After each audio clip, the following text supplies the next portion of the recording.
Chapter 101. Although the warriors of Asgard and Warner Protoss didn't know what a Buddha was, it didn't affect their shock at the scene in front of them. A 20-meter-tall behemoth broke through the obstruction and attack of the giant tornado and descended from the sky in a domineering manner. Relying on gravity and Rog's burst of chakra, Wood-Arhut emitted a blue light and had electric snakes coiling around it. He stretched out his right hand and pressed down on Ford and Fry with his huge palm. Boom! A huge sound like a nuclear bomb exploding suddenly rang out, and the entire ground shook violently. When a shockwave from the explosion completely dissipated, Hogan and the others could finally see the scene in front of them clearly. The 20-meter-tall Wood-Arhut stood proudly, and in front of Wood-Arhut was a deep pit with a diameter of tens of meters. Although they couldn't see Ford and Fry, it wasn't hard to guess the fate of the two brothers just by looking at the bloodstains on Wood-Arhut's right hand and the two broken spears that pierced into his palm. With just one palm, he completely wiped out the two famous Warner Protoss brothers, Fry and Ford. The three Storm brothers were all dead. Whether it was Hogan and the others, or the warriors of Warner Protoss, they couldn't believe the scene in front of them. Wasn't this a little too crazy? They were the descendants of Poseidon Njord, an existence that controlled the power of the storm. They were powerful beings that were famous in both Warner Protoss and Asari. It wasn't that the three Storm brothers couldn't die in battle, but the way they died was too humiliating. It was so humiliating that even Hogan, their enemy, felt it was a pity. Freya was a little better, at least he died with a little dignity. But Ford and Fry, looking at the bloodstains on Wood-Arhut's palm, Hogan suddenly sighed. He now remembered something Rog said to him before, something he didn't understand before. Sir, times have changed. The times have really changed to the point where even a veteran like Hogan had the idea of retiring. Although they couldn't accept that Fry and Ford died in this way, the warriors of Warner Protoss still fulfilled their traditional promise, put down their weapons, and admitted defeat. When the warriors of Warner Protoss put down their weapons and admitted defeat, the mercenaries they hired suddenly betrayed them. We're just here to make money. What does glory have to do with us? For these mercenaries who used to be space pirates and wanted criminals, glory was worthless. So they decisively chose to retreat, or in other words, escape. Hundreds of mercenaries suddenly scattered, running in different directions in twos and threes. The actions of the mercenaries undoubtedly gave the warriors of Warner Protoss a slap in the face, completely trampling what little glory they had left. Thus, a battle between the warriors of Warner Protoss and the mercenaries broke out. The warriors of Warner Protoss picked up the weapons on the ground, and then pointed them at the mercenaries who were their comrades a dozen seconds ago. Although the warriors of Warner Protoss didn't have as many mercenaries, in terms of actual combat power, each of them had the strength to take on a few mercenaries. The warriors of Warner Protoss used their actions to prove the huge gap between professional soldiers and amateur soldiers. The warriors of Asgard didn't intervene in the civil war between the warriors of Warner Protoss and the mercenaries. They just lined up near the camp and then silently watched the scene in front of them. Under the huge gap in strength, the mercenaries didn't last long. After more than 10 minutes, the commander of Warner Protoss came in front of Hogan alone and handed the weapons stained with the blood of the mercenaries to Hogan. After Blockhead-Arhut killed the two brothers Ford and Fry, Rog directly sat on top of Blockhead-Arhut's head and began to think about a serious problem. Although the storm power of the three Storm brothers wasn't particularly strong, it had a very obvious nature of natural energy. Whether it was the tornado or the rainstorm, it wasn't the power of the three Storm brothers themselves. What they did was to use the storm power in their body to trigger the resonance of natural energy, and then through the manipulation of natural energy, they created tornadoes and rainstorms that were far stronger than their own energy. Although Rog didn't lack chakra now, compared to the natural energy that filled the whole world, the amount of chakra he had was not worth mentioning. Originally, he planned to practice Sage Mode after his chakra reached the level of Nibi or Sambai. But the appearance of the three Storm brothers made him plan to advance his plan. The Sage Mode inheritance can be chosen from Mount Mayaboku, Ryuchi Cave, or Shikatsu Forest. The exchange price is 400 ninja coins. The price of Sage Mode wasn't high, and he still had 256 ninja coins. If he wanted to exchange, as long as he was willing to spend a few months or half a year, he could get the 400 ninja coins needed for the exchange. To exchange or not to exchange, that was the question. After thinking about it for a few minutes, he finally made the decision to advance his plan. Since he had to exchange sooner or later, he might as well solve this problem before returning to Earth. Mastering Sage Mode earlier was also a good thing for him. After night fell, Hogan and Rog received the latest information from Thor and Fandral. Like them, when Thor and Fandral attacked the camp, they also encountered the reinforcements sent by Warner Protoss. Although the process was a bit difficult, they finally took the camp smoothly and completed the established plan, including the initial advance camp. Asgard now has 4 camps, which can be regarded as the initial foothold. Thor also specifically told Rog to avoid too bloody killing in the process of the battle. It seems that Thor was still worried about Rog, worried that he would accidentally do something excessive. Asgard came to maintain the order of Warnerheim, not to start a full-scale war. Rog did not take Thor's instructions to heart at all. Well, although Odin asked me to assist Thor in maintaining the order of the 9 realms, as you know, I'm a private investigator. When he heard the word private investigator, Hogan was stunned. Let me put it another way. I'm not Asgard's man, so I'm different from you. I don't have military pay. Therefore, in the upcoming battle, I hope that we can cooperate in another way. Although Hogan looked like he only knew how to fight, when he heard the word military pay, he immediately clenched the wallet on his belt. They had not known each other for a long time, so if it was about borrowing money, then forget it. Although Hogan did not speak, Rog understood what he meant. I don't want to borrow money. What I mean is, if you need me to fight in the next battle, you can commission me. My fee is very cheap, especially for you. I can give you a discount you can't imagine. Chapter 102. Mission? Are you planning to be a mercenary? Hogan, who was originally vigilant, suddenly looked distressed after hearing Rog's words. Are you betraying the warrior's honor? How can you be a mercenary? You're degenerating yourself. You won't be able to go to the Hall of Valhalla after you die like this. Before Rog could speak, Hogan had already started persuading him with righteous words. It's just that Hogan's persuasion skills are a bit difficult to explain in a few words. What do you mean I won't be able to go to the Hall of Valhalla after I die? I'm still very young, and I don't have any plans to die in battle. As for the warrior's honor, I don't have a damn warrior's honor. I'm a ninja. I'm the kind of ninja who spits fire and occasionally rolls a meatball. Although that's what he thought, Rog still said, strictly speaking, I'm still a little different from a mercenary. A mercenary's main job is to kill and set fires, but I'm different. I can accept other kinds of missions besides killing and setting fires. For example, do you have any unfulfilled wishes? Or do you have a sister who's been missing for many years? Even if you want to see your ex-girlfriend whom you've broken up with for many years, that's also possible. After listening to Rog's explanation, Hogan shook his head fiercely, obviously unable to accept Rog's words.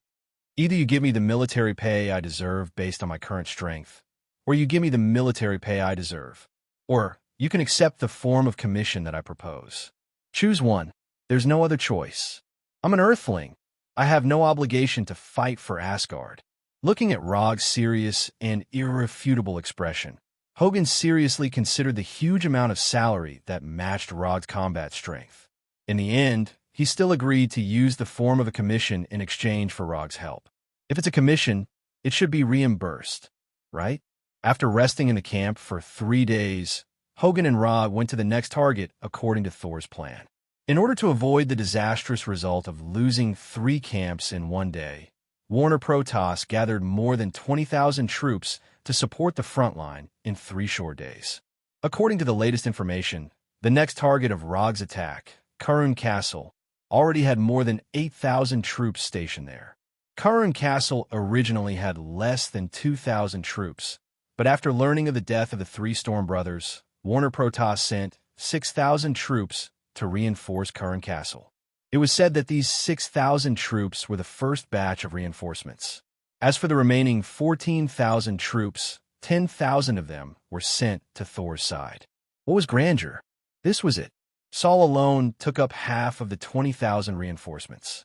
That's why sometimes being too famous wasn't a good thing. Because Warner Protas's troops were holed up in the city, Rog and Hogan easily arrived at Curran Castle. Curran Castle wasn't a big city, and the walls were only 10 meters high. Any warrior with a little bit of strength could easily climb over the walls. If it weren't for the dozens of shining energy cannons on the walls, Rog would have thought that he had returned to the Middle Ages in Europe. 1,000 people attacking a city with a garrison of 8,000. This quest is amazing. After arriving at Curran Castle, Rog used Chukra's perception to sense the situation inside Curran Castle. There was no special energy reaction, which meant that there were just a lot of troops stationed there. There wasn't any enemy that needed special attention. We are the warriors of Asgard. Don't compare us with those miscellaneous troops. Although the number of troops was far less than the enemy, Hogan's confidence wasn't affected in the slightest. He didn't know where he got his confidence from. 1,000 against 8,000. That means one person can kill 8 enemies. Moreover, we're the ones attacking the city. Thor really knows how to arrange missions. We don't need to attack Curran Castle. We just need to pin them down here. Asgard's reinforcements are already on the way. No wonder Hogan was so confident. Rog thought that he was hiding some big move. Compared to attacking Curran Castle, it was much easier to pin down the troops stationed in the city. However, Rog didn't intend to waste too much time here. Do you still remember the mission I told you before? There's a good opportunity right now. Do you want to give it a try? Rog tempted Hogan like a devil from hell. What opportunity? As expected, Hogan took the bait. It's very simple. You just need to entrust me to help you take down Curran Castle.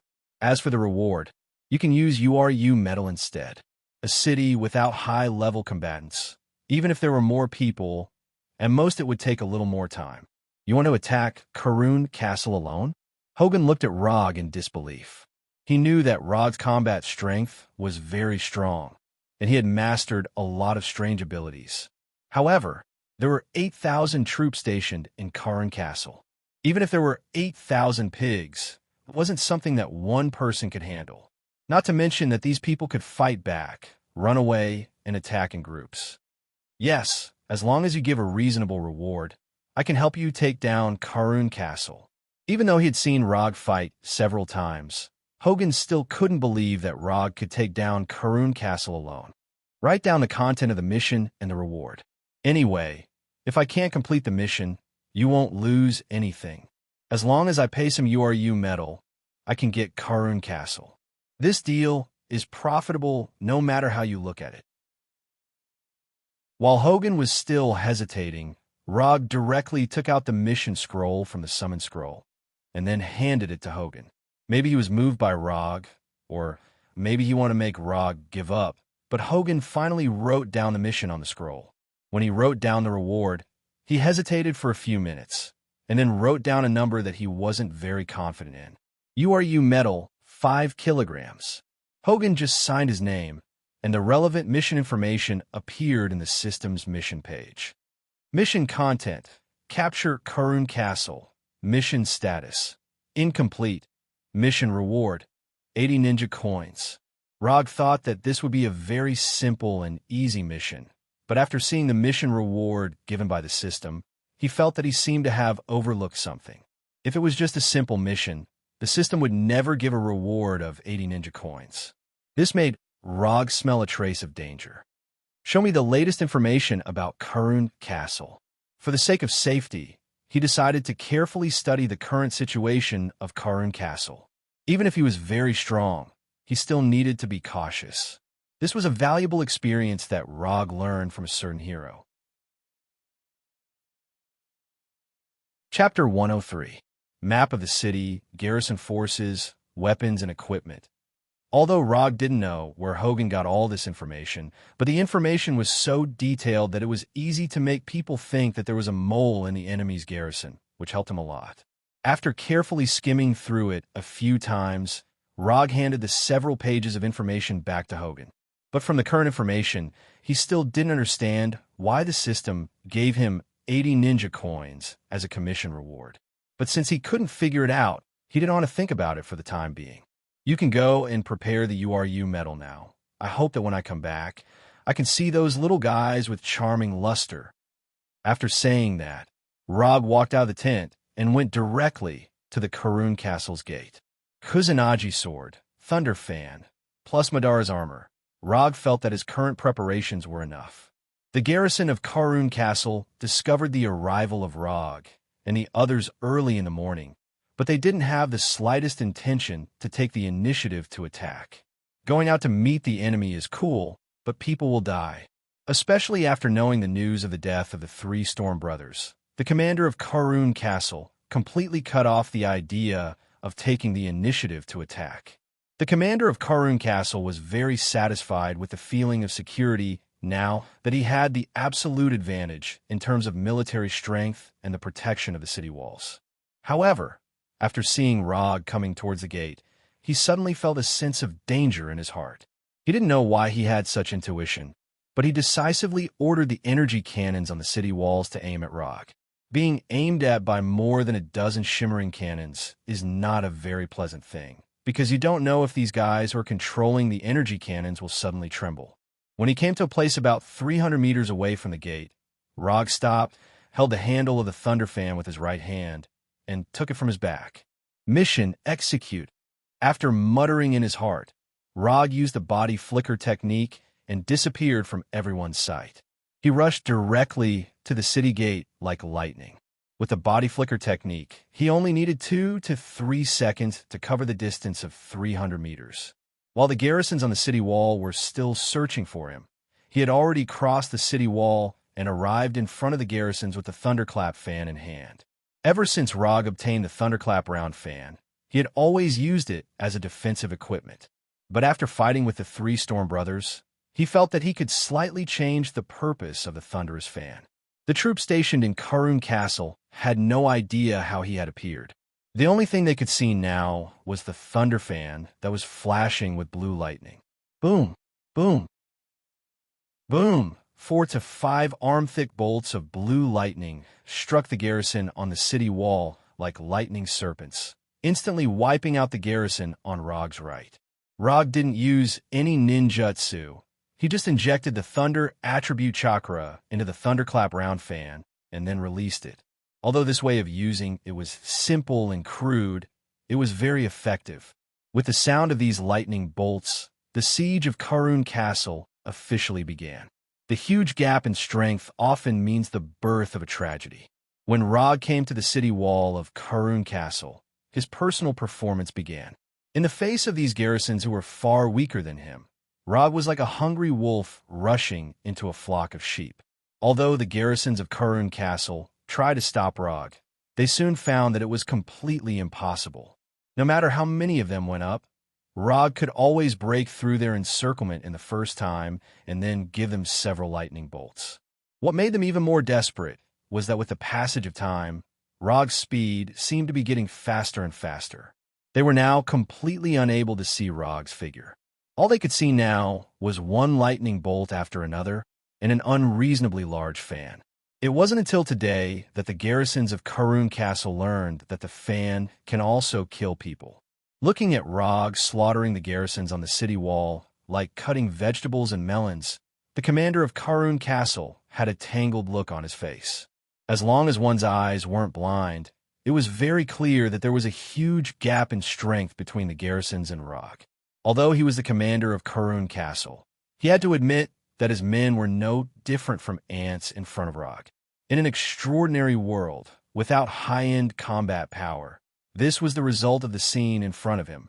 Thinking of this, the commander of Karun Castle couldn't help but curse in his heart. After those bastards in the military knew that the three Storm brothers had died in battle, they refused to send high-end combat power over. To save their reputation, they had to put high-end combat power on a more suitable battlefield. After struggling for a few minutes, the commander of Karun Castle finally made a decision. Go to the dark dungeon and bring Al here. Tell him that as long as he can defeat one person, we will return his sister to him. Sir, this is not good.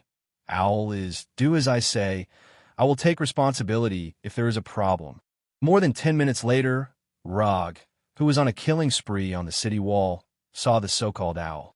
He didn't know if it was because his killing just now was too brutal or because Owl's reputation was too great. But when Owl appeared on the city wall, the garrisons quickly retreated as if they had seen the devil, and the entire city wall became empty in an instant. The moment Owl appeared, Rog used chakra to perceive a situation, and then he got a result that surprised him. There was no energy reaction in his body, and his vitality was at a normal level. Other than being over 2 meters tall and having muscles that were comparable to a bodybuilding champion, the shirtless owl didn't look special at all. This guy, there's nothing special about him. Just when Rog identified Owl as an ordinary person, an amazing scene happened. Owl, who was dozens of meters away from him, flashed in front of him, and his right fist directly hit the armor on his chest, sending him flying. Boom! Rog, who was sent flying, directly crashed through the wall of the tower. This speed, it was the first time Rog encountered this kind of thing. Until now, he still didn't figure out what had just happened. If he wasn't wearing armor, Owl's punch was enough to cause him a lot of injuries. However, at this moment, the strange owl appeared in front of him again. Again? Rog, who had already suffered a loss once, naturally wouldn't sit still. When Owl's right fist was about to hit him again, dozens of blue electric currents visible to the naked eye appeared on his body. Lightning release, 1,000 birds. Boom! Rog was once again sent flying by Owl, but this time, Owl who attacked him also flew out upside down. Although he looked a little disheveled, Rog did not suffer any particularly serious injuries. Thank you, Vibranium. Thank you, URU Metal. Thank you, 1,000 birds. After returning to the city wall, Rog didn't dare to have the slightest carelessness. He put the Thunderround fan back on his back and took out the flying Thor Kunai. It was faster than his body flicker technique and surpassed the dynamic visual ability of Sharingan.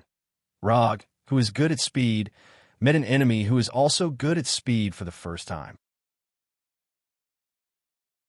Chapter 104. What was going on with this guy? If a person possessed unimaginable super speed, then generally speaking, there were only two possibilities. One was to master the extraordinary power related to speed, and the other was a superpower born from the genetic mutation of the body. But at this time, Owl was obviously neither of the two situations. There was no energy in his body, and his life force was at a normal level. There were no signs of genetic mutation. Owl, who had attacked Rog twice in a row, did not stop there. When a numbness caused by the 1,000-bird flow slightly eased, he launched a third attack on Rog. It was still a straightforward attack. Although Owl had incredible speed, his attack method was so simple that it made people speechless.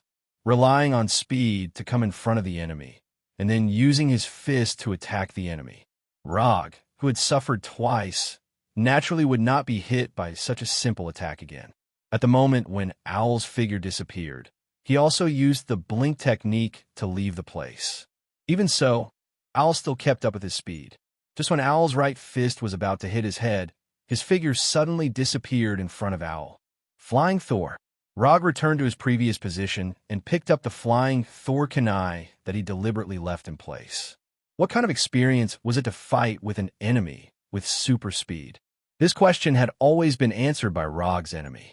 And now, he could finally answer this question himself. The answer was only one word: aggrieved. To be precise, it was extremely aggrieved. Unable to see the enemy's trace.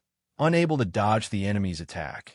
Unable to keep up with the enemy's movements, no matter what the situation was, it was enough to make people feel extremely aggrieved. What was more troublesome was that behind this aggrieved feeling, death followed closely. The blink technique was definitely out of the question. Owl's speed had obviously exceeded the blink technique's speed. This also meant that Rog only had one last choice left: the flying Thor technique. Rog did not expect that there would be a day when he would use the flying Thor to compete with someone in speed, and it was with a strange man who had super speed for some unknown reason. Were they trying to determine who was the fastest man? Rog didn't have a problem with the word fastest, nor did he have a problem with the word man. It was just that he had an instinctive repulsion when he put the fastest time with a man. Just when Rog was still thinking about it, Owl recovered from his doubts and no longer cared about how Rog disappeared just now. In this regard, Owl was very similar to Rog. Since he couldn't figure out, he wouldn't think about it anymore. Before Owl launched an attack, Rog took the initiative to throw the flying Thor kunai in his hand to Owl. After throwing out the flying Thor kunai, he didn't care whether the kunai hit Owl or not. Instead, he used the body flicker technique to leave the place, and then took out another flying Thor kunai. Although the speed of the flying Thor kunai is very fast, it is obviously not impossible to hit Owl. Owl just tilted his body slightly and avoided the flying Thor kunai flying toward his head. But just when he had just avoided the first flying Thor kunai, the second flying Thor kunai also came in front of him. Then the third, the fourth, the fifth. It wasn't until after throwing out 8 flying Thor kunai that Rog stopped this seemingly meaningless attack. Because each time the flying Thor kunai was thrown from a different angle, these flying Thor kunai that Owl dodged were inserted in different positions on the city wall. If you carefully observe the landing point of these flying Thor kunai, you will find that these flying Thor kunai seem to be thrown out randomly, but in fact, each flying Thor kunai presents a similar angle. The preliminary work has been prepared, then it's time to perform. Rog threw the flying Thor kunai in his hand, and then disappeared with the kunai in an instant. Although Owl didn't know what Rog was going to do, at the moment when Rog disappeared, he also entered an incredible state of speed. From the perspective of a bystander, Rog and Owl seemed to have completely disappeared, and the entire city wall became empty in an instant. So an awkward scene happened. Whether it was the garrison on the Karun castle or the Asgard soldiers outside the city, they could only silently stare at the empty city wall like fools, and then pray for the appearance of Rog and Owl. If it weren't for Rog and Owl's figures occasionally appearing on the city wall, they would even suspect that Rog and Owl had already left the Karun castle. Rog repeatedly jumped between the flying Thor kunai, and Owl would also appear in front of him at the moment when he finished teleporting.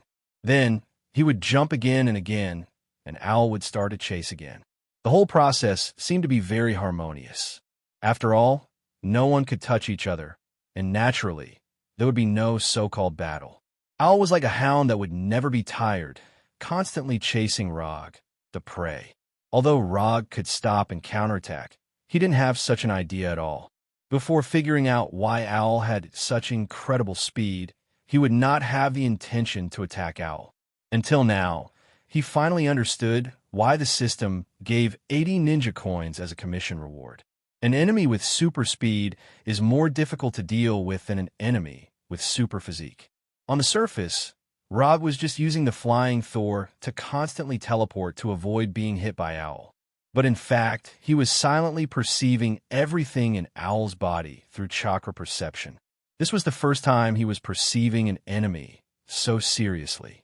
Almost after chakra perception's perception ability was exerted to the limit, he finally perceived a trace of abnormality in Owl's body.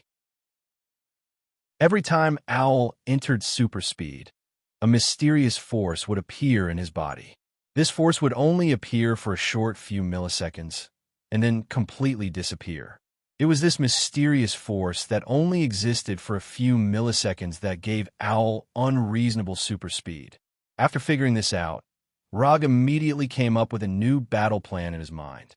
If Owl's super speed was his own ability, then Rog could only have a real speed competition with him.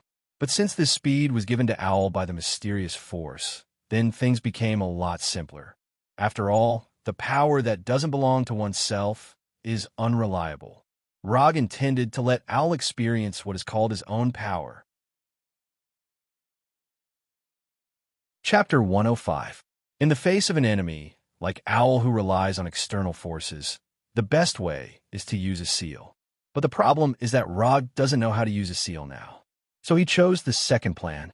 The second plan is also very simple. That is to directly choose a war of attrition. Because Owl's super speed is not his own ability, it means that his super speed is uncontrollable. This uncontrollable does not mean that he can't control his super speed. It means that he can't decide the duration of his super speed. If he is lucky, he can maintain this super speed until the battle is over. If he is unlucky, he will be beaten back to his original form in the next second and become an ordinary person again. After making the decision, Rog stopped the previous repeated flying Thor teleportation and stopped directly on the edge of the wall, waiting for Owl's arrival. Although Owl had unimaginable super speed, it was a pity that he did not have the combat skills to match this super speed. Owl's tactics are always so straightforward, perhaps in his heart. This kind of straightforward attack is enough to solve all the enemies. When Owl rushed toward himself again, a light blue lightning struck straight at Owl. Right on Chidori Iguchi. Although Owl's combat skills are not worth mentioning, it is not difficult for him to avoid the attack of Chidori Iguchi. Just when Owl sideways to avoid the lightning tip of Chidori Iguchi, Rog's right hand suddenly waved, and Chidori Iguchi directly swept toward Owl. In order to avoid being hit by Chidori Iguchi, Owl can only change his forward posture and let the left side dodge. From the beginning to the end, Rog didn't expect Chidori Iguchi to hit Owl. The reason why he used Chidori Iguchi was just to let Owl appear where he wanted. Although Owl, who dodged to the left, avoided the sweep of Chidori Iguchi, he ignored the flying Thor kunai at his feet. Flying Thor. Rog, who was standing on the edge of the wall, came to Owl's side in an instant, and then before Owl could react, his left palm hit Owl's back. Rog's left palm did not cause any harm to Owl. It was just a simple slap. If time permits, Rog doesn't mind letting Owl experience the taste of Rasengan. Although it only takes a little time to cast Rasengan, this time is enough for Owl to use super speed to leave here. After being patted by Rog, Owl also realized something. But at this moment, it was meaningless. Flying Thor. If it wasn't for the Flying Thor spell on Owl's body, Rog wouldn't be interested in touching a male's body. The outcome of this battle had been decided. Relying on the super speed granted by the mysterious power in its body, Owl continued to jump for more than 10 minutes. In the end, when the mysterious force did not continue to appear, Rog used the flying Thor kunai in his hand to cut across Owl's neck, completely ending his life. Without Owl's restraint, Rog once again began his one-man siege. At the moment when Owl's body fell to the ground, in the mind of the commander of Karun Castle, the picture of the fall of Karun Castle involuntarily emerged. Although there were still 7,000 or 8,000 troops stationed in Karun Castle, and a large number of specially prepared defensive equipment, but this did not change the fate of Karun Castle. After killing Owl, Rog did not continue to attack the ordinary soldiers, but began a purposeful beheading operation. With the help of the Flying Thor, all the defenses of Karun Castle were useless to him. No matter how many guards there were around these commanders, the last thing they saw was the Kusanagi sword with lightning wrapped around it. One commander after another was killed, and the command system of Karun Castle quickly collapsed. It didn't take long for the garrison of Karun Castle to be in a mess. They didn't know what to do now, whether to continue to hold their posts, or to pursue Rog, who was alive and kicking in the city, or to choose to retreat directly. Death and chaos quickly shrouded the entire Karun Castle. When most of the commanders of Karun Castle were killed by Rog, the remaining commanders finally made a decision. Give up Karun Castle, preserve the strength, and prepare for a future counterattack. Half an hour later, the west gate of Karun Castle was opened, and the garrison of Karun Castle began to retreat. Looking at the mighty 5,000 or 6,000 people, Hogan seriously thought for a moment, and finally made the decision to pursue. Although it was impossible to wipe out the enemy, but it was not a problem to add some trouble to the enemy. Most of the garrison of Karun Castle chose to retreat, and those who stayed in Karun Castle also chose to surrender. Although Rog did not attack these ordinary soldiers, but his previous battle had left a very deep impression on these soldiers. So after the main force retreated, they decisively put down their weapons and expressed their willingness to surrender. Anyway, it was not the first time they surrendered, and losing to Asgard was not a disgrace. In terms of treatment of prisoners of war, Asgard's reputation had always been very good, and this also unknowingly dispelled some of the worries of the garrison of Karun Castle. Until now, these soldiers still thought that Rog was from Asgard, because in their minds, only a powerful country like Asgard could produce a strong person like Rog. A few hours later, Hogun led the Asgard soldiers to officially take over Karun Castle. Whether it was Hogun or the other Asgard soldiers, they did not expect that this siege of Karun Castle would turn into a one-man show by Rog. Except for the loss of some soldiers when pursuing the garrison of Karun Castle, Asgard took over Karun Castle without any losses. Well, the URU medal you want may be given to you later. It will take a few days for the logistics team to arrive. They should have some URU medal in their hands.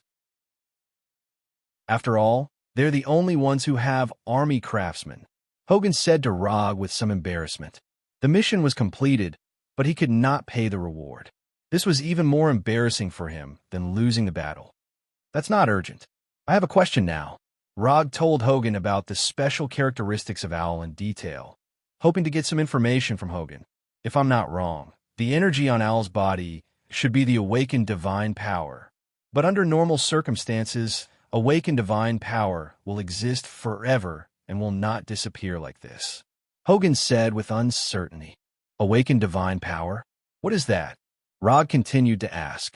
The reason why Asari and Warner Protoss are called the Protoss is because we have a kind of energy called divine power. But not everyone can awaken divine power. Only the best of a race can awaken their own divine power. The power of Odin, the power of Heimdall, the power of omniscience, and the power of the storm of the three Store brothers are all awakened divine powers. Chapter 106.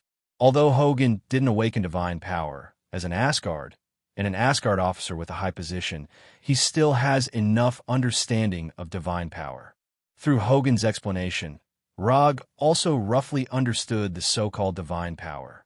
In short, divine power is the racial superpower of Asari and Warner Protoss.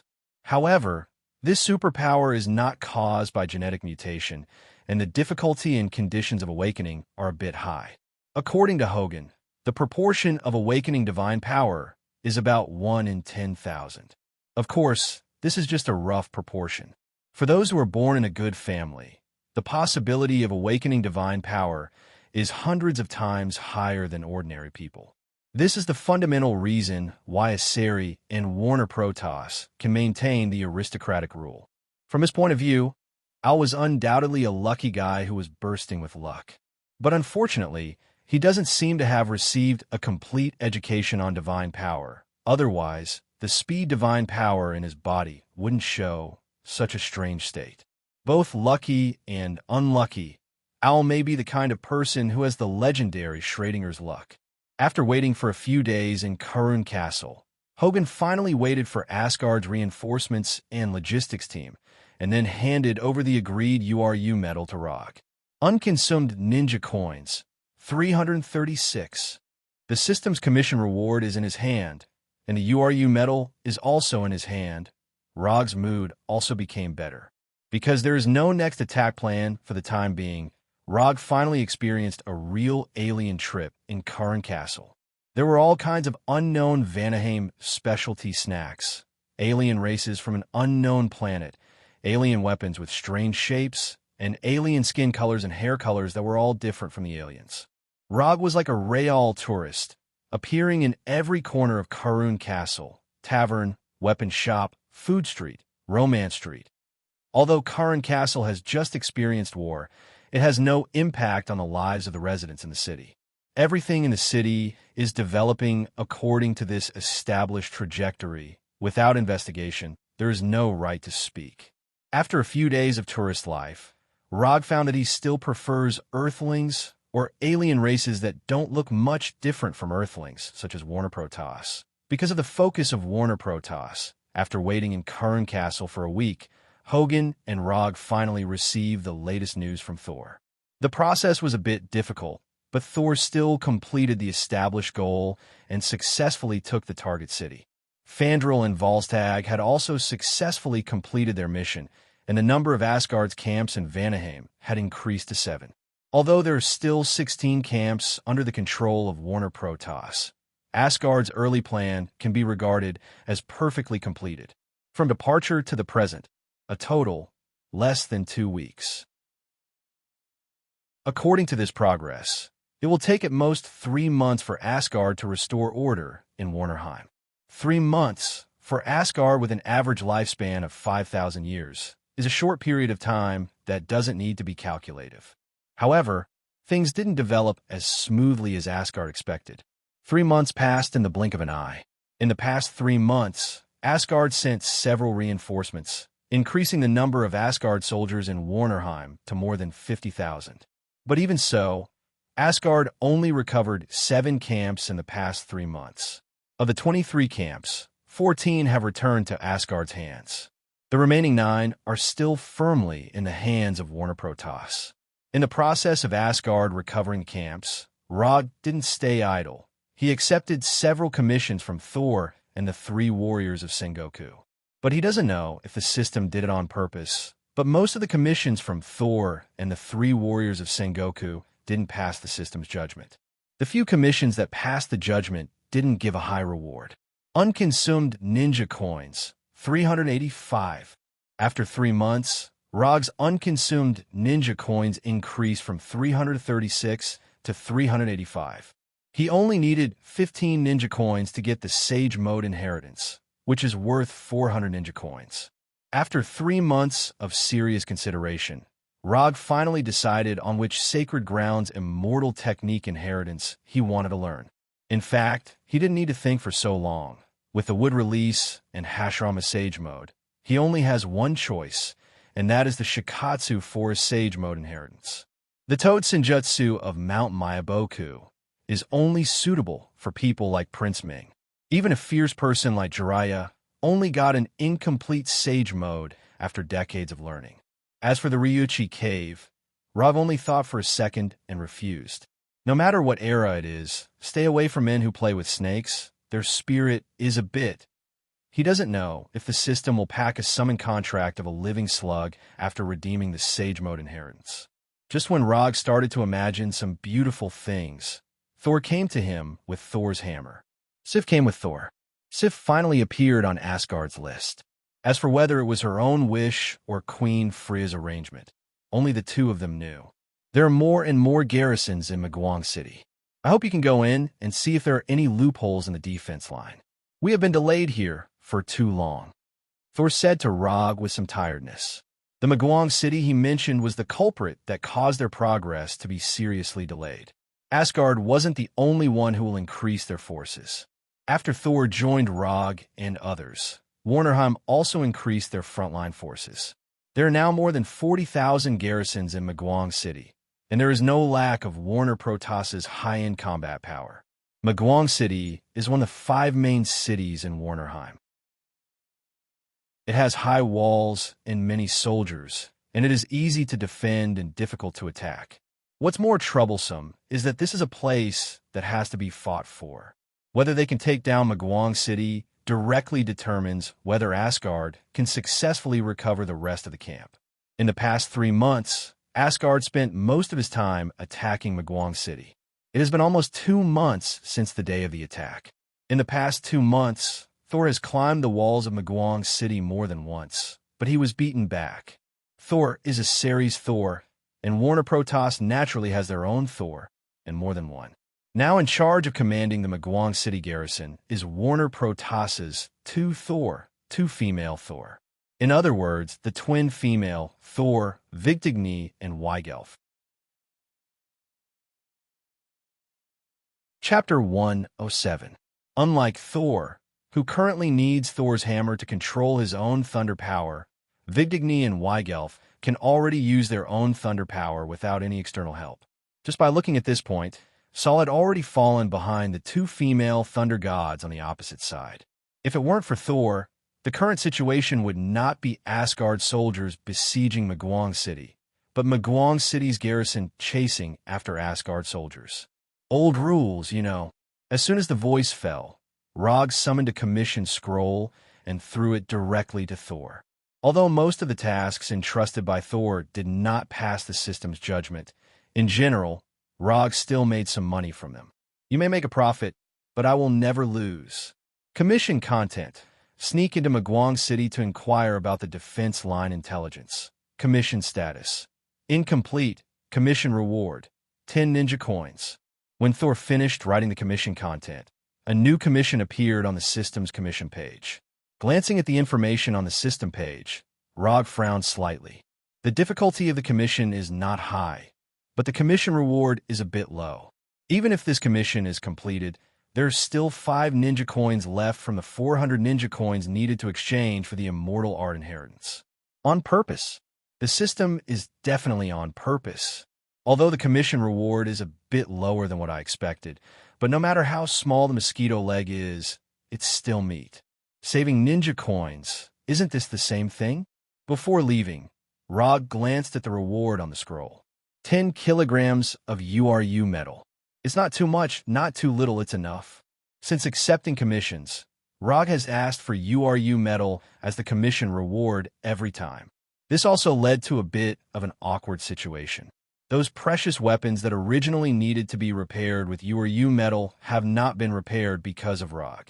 Those who can use URU metal weapons are basically famous in the army. So in addition to Thor and the 3 warriors of Sengoku, those officers with damaged weapons have a lot of complaints about Rog. If it weren't for Rog's strength far beyond them, maybe these officers would sneak into his tent in the middle of the night, and then, after throwing the commission scroll in the summon scroll, Rog left the tent and walked in the direction of Maguang City. As a ninja, sneaking is the foundation of the foundation. This was especially true for Logue, as infiltration was his specialty. What is the perfect sneak? As long as the witnesses are killed, it is a perfect sneak, said a certain assassin who didn't want to reveal his name. Said confidently. Once, Rog was also a loyal fan of the Kong-style sneak method. But after coming to Warnerheim, his sneak method has changed slightly. In the end, he is still a ninja, so after mastering the transformation jutsu, he returned to the normal way of sneaking. More than 10 minutes later, a Warner Protoss soldier came out of the forest outside Maguang City, then took advantage of the night to climb over the wall of Maguang City and entered Maguang City. In the City Lord Hall of Maguang City, the 2 sisters Vigdigny and Weigelf were carefully looking at the topographic map outside the city, and from time to time, they asked other generals next to them. At this time, Weigelf, as the younger sister, suddenly frowned. "Sister, something may happen tonight." After hearing Weigelf's words, the City Lord Hall instantly quieted down. Although Weigelf's strength is weaker than her sister Vigdigny, she has a strong sixth sense that is completely unreasonable. Raise the level of alert. Change the temporary password of the entire army. Double the number of patrols. Without any hesitation, Vigdigny immediately issued the latest order. Anything that can make Weigelf have an intuition is not a trivial matter. This has been unquestionably confirmed in the past 1,000 years. The next second after Vigdigny issued the order, more than a dozen generals quickly left the City Lord Hall and began to implement the latest order. "Can you predict who it is? Is it Thor or Rog?" Vigdigny asked. "I don't know, but I think the possibility of it being Rog is higher," Weigelf said with some uncertainty. After hearing Rog's name, Vigdigny's face became extremely cold, like an iceberg that has not melted for thousands of years. If you want to pick the person in the opposite Asgard army that she wants to kill the most, then Vigdigny will always have only one answer, and that is Rog. Even Asgard's commander, Thor, has to be ranked behind Rog. The reason why Vigdigny hates Rog so much is purely Thor's fault. A month ago, Thor gave him a commission to go to Maguang City's database to get a copy of Maguang City's construction log. It was a very simple commission, and it didn't require fighting and killing as long as he got the information. Originally, this commission was indeed very simple. But Thor and Rog did not expect that someone would fall asleep in the database. And this person was not someone else, but the highest commander of Maguang City. As a commander, it was normal for him to learn about the defense of the city in the database. Because he was too tired, it was also normal for him to fall asleep in the database. The only abnormal thing was that the book that Vigdigny pressed under her hand happened to be the Magwang City's construction log that Rog wanted to steal. The next thing was very simple. Rog and Vigdigny fought in the database, and the final result was that Rog smoothly took away the city's construction log. It's just that when he picked up the city's construction log, he was a little disgusted. The construction log that was covered with saliva on the cover was something that anyone would dislike. Moreover, before the Flying Thunder God left the database, he said a very normal sentence, but it completely ignited Vigdigny's anger. You're already such a big man, and you're even the commander of an army, but you still sleep and drool like a child. Originally, this sentence was nothing, but coincidentally, when Rog said this sentence, the defenders near the database just arrived at the scene. As for what happened later, Rog wasn't too clear. The only thing he could be sure of was that from the next day onwards, as long as he appeared on the battlefield, Vigdigny would chase him crazily with the two-handed greatsword that was not much smaller than his round fan. Rog, who was walking in Magwang City, suddenly sneezed and then glanced around vigilantly. It can't be that bad, right? I just came in. Although Rog didn't fight much with the two sisters, Vigdigny, he knew very well how terrifying the intuition of his sister Weigelf was. Weigelf was the only person he had met who could see through his shadow clone and transformation technique. Chapter 108. To be precise, she didn't see through it, but she used her incredible sixth sense to directly distinguish between the original body and the avatar. As for the transformation technique, it was the same. Even if he turned into the most inconspicuous guard, Weigelf would still be able to recognize him. This was a bit unreasonable, and what was even more troublesome was that Rog had no way to deal with it. After entering Magwang City, Rog was like a real patrol soldier, constantly moving forward in the city. In order to make himself look less lonely, he also deliberately summoned 9 shadow avatars and let them disguise themselves as patrol soldiers. As a result, a standard patrol team was born. If someone paid a little attention, they would find that the people in this patrol team were all soldiers who died in battle. In the Silent Night, a small patrol team made up of the dead who had died in battle was patrolling the city like ghosts. With the addition of some sparse drizzle and a bleak breeze, it was a typical opening to a horror story. Although there were many garrisons in Magwang City, they were not very familiar with each other. So even if there was a completely unfamiliar patrol team passing by in front of them, they did not have any doubts. The military discipline is quite strict, and the line of defense is also very reasonable. From the looks of the soldiers, their food and sleep are not bad, and their mental state is also very normal. Generally speaking, this is a good army with good combat effectiveness. After pretending to patrol for more than an hour, Rog came to a conclusion that he already knew. If the level of the garrison in Magwang City was not good, even with the 2 female, Thor Vigdigny and Weigelf, they could not stop the attack of the Asgard soldiers. Could it be that he could only go back like this tonight? Although no matter whether the loopholes in the line of defense were found or not, it would not affect the final judgment of the commission. But coming here in the middle of the night and then leaving without doing anything was not in line with Rog's character. Just as he was considering whether to do something temporarily to let the garrison of Magwang City have a full night, a real patrol team came towards them. Password. Rog wanted to bring his doppelganger team over, but the leader of the opposing team asked for the password. Rog didn't answer. He just silently opened his Sharingan. Sharingan, Jinjutsu. After seeing Rog's blood-red eyes, the patrol captain was instantly hypnotized. Just as the patrol captain was about to lead the team away, a young soldier in the middle of the team suddenly shouted, "Captain, they didn't answer the password." As the saying goes, if you don't seek death, you won't die. Rog had originally planned to let this team go and stir up trouble elsewhere. However, this young soldier directly interrupted his plan and successfully obtained a VIP ticket to hell for himself. Kill them all. Rog and the others weren't the only ones here. There were also the other garrisons that had just been replaced.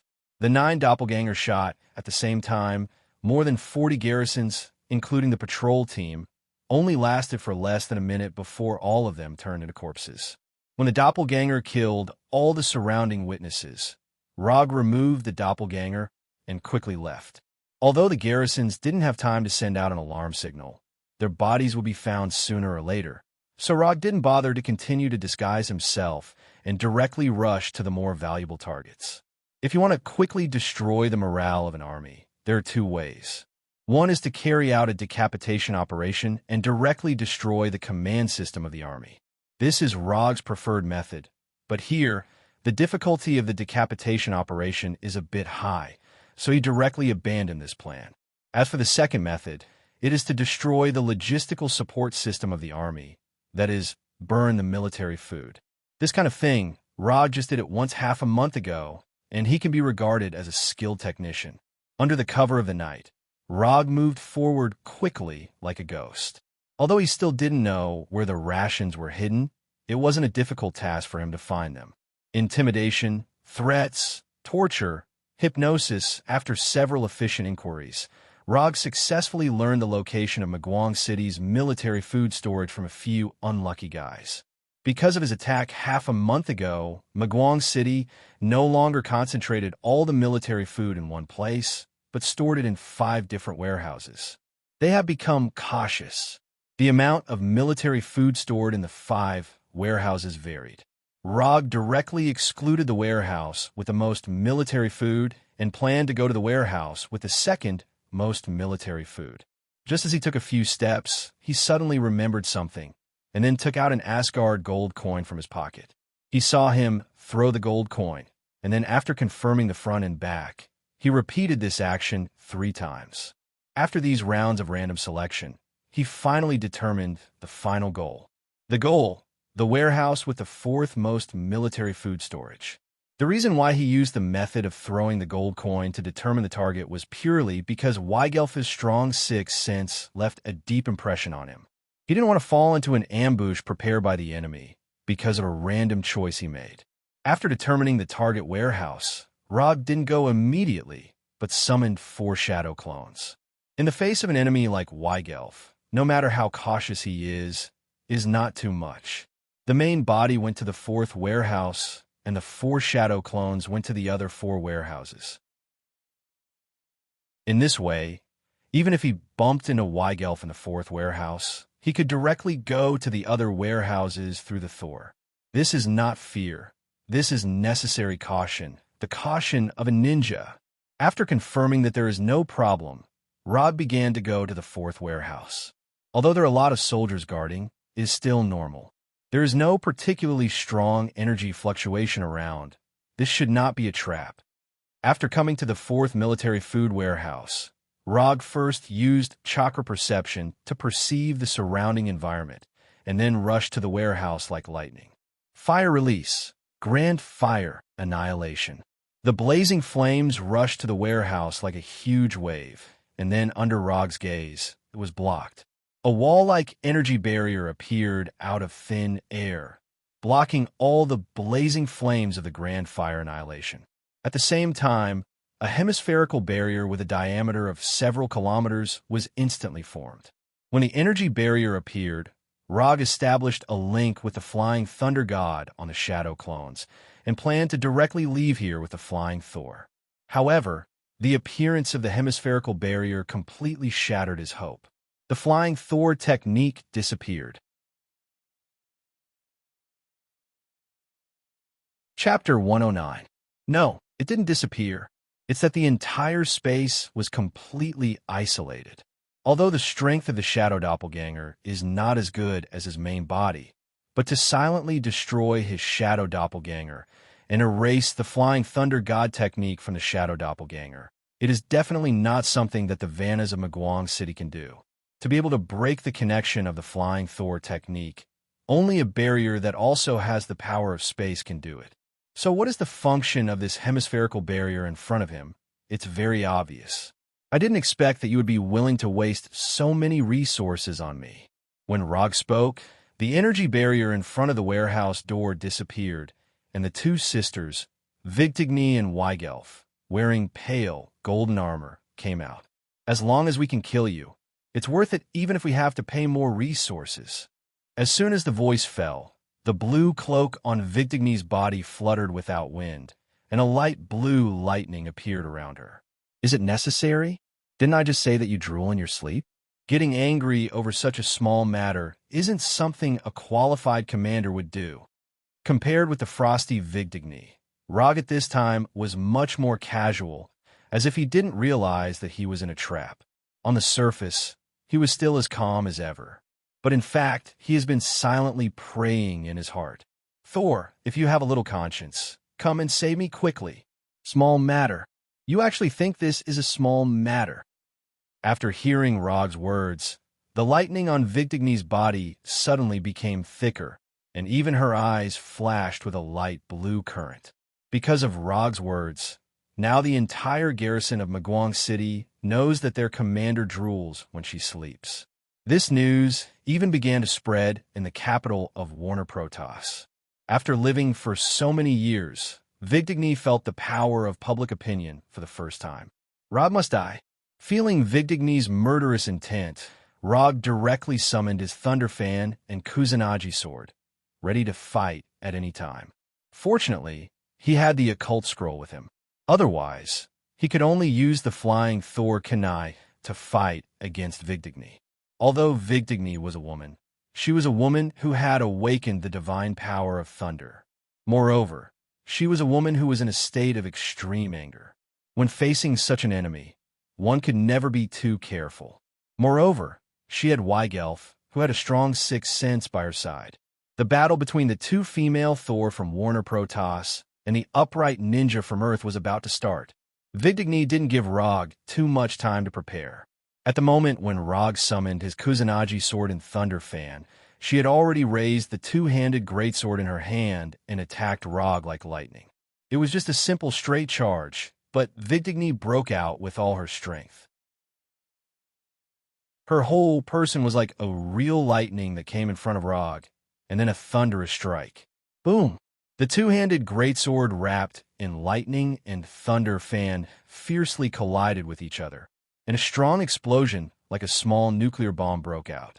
Vigdigny and Rog were blown away by the explosion at the same time.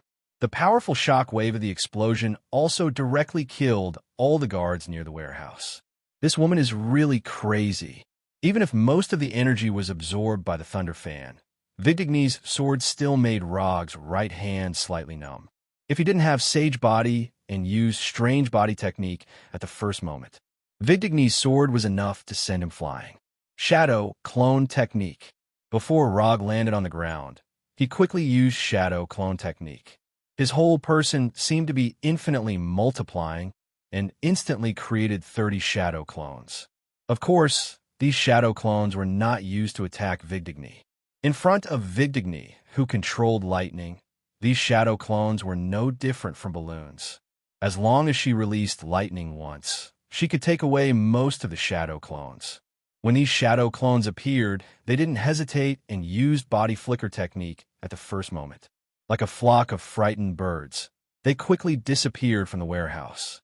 This hemispherical spatial barrier was like an independent space. It isolated Rog from the outside world's Thor technique. Since he couldn't connect to the outside world's flying Thor technique, then he could only set up flying Thor techniques inside the barrier. The 30 shadow clones that he just summoned were his flying Thor technique. The original body is still here. Those that left are all clones. Weigelf's voice immediately sounded. Rog wasn't surprised that Weigelf could see through his shadow clones. However, even if the shadow clones were seen through, it wouldn't affect his plan at all. When the shadow clones scattered and ran in different directions of the barrier, one by one, flying Thor techniques appeared in his perception. With the flying Thor technique, the flying Thor was the real flying Thor. While the shadow clones were constantly setting up flying Thor techniques, Vigdigny attacked Rog again. However, this time, she pounced on empty air. When the two-handed greatsword in Vigdigny's hand was 10 centimeters away from him, Rog activated flying Thor and instantly disappeared from Vigdigny's sight. Admit defeat. This is already my home ground. You are not my opponent. Rog's voice sounded more than 10 meters away. However, Vigdigny obviously wouldn't stop here. The moment she saw Rog's figure, she once again waved her great sword and rushed over. Vigdigny's speed was indeed very fast. However, for Rog, who already had enough coordinates to teleport, this speed was still too slow. Boom! A 10-meter deep pit appeared on the ground where Rog was standing. However, there was nothing in the pit other than gravel. Why bother? Rog sighed helplessly. Can't they just sit down and have a good chat? Why do they have to fight to the death? And Vigdigny, as the commander of Maguang City, shouldn't she put the city defense first? Why must she make things difficult for an upright ninja like him? It seems that she couldn't bear to see her sister Vigdigny being teased alone. Weigelf also joined the battle. Compared with Vigdigny's two-handed greatsword, Weigelf's weapon was much more normal. It was a one-handed rapier of normal length. When Vigdigny once again attacked Rog like a violent lightning, Weigelf also launched an attack at the same time. Boom! Vigdigny's attack once again missed, and a normal house was blasted into ruins. Through flying Thor, Rog easily avoided Vigdigny's attack. But at the moment when he had just completed the teleportation, a strong intuition of danger emerged in his mind, prompting him to instinctively use flying Thor again. Before teleporting away, he saw a rapier shining with electric light appear in front of him. Chapter 110. Referee, I want to report, someone here is cheating. Rog's teleportation coordinates at this time were randomly selected by him, but Weigelf seemed to have known that he would be teleported here and came here in advance.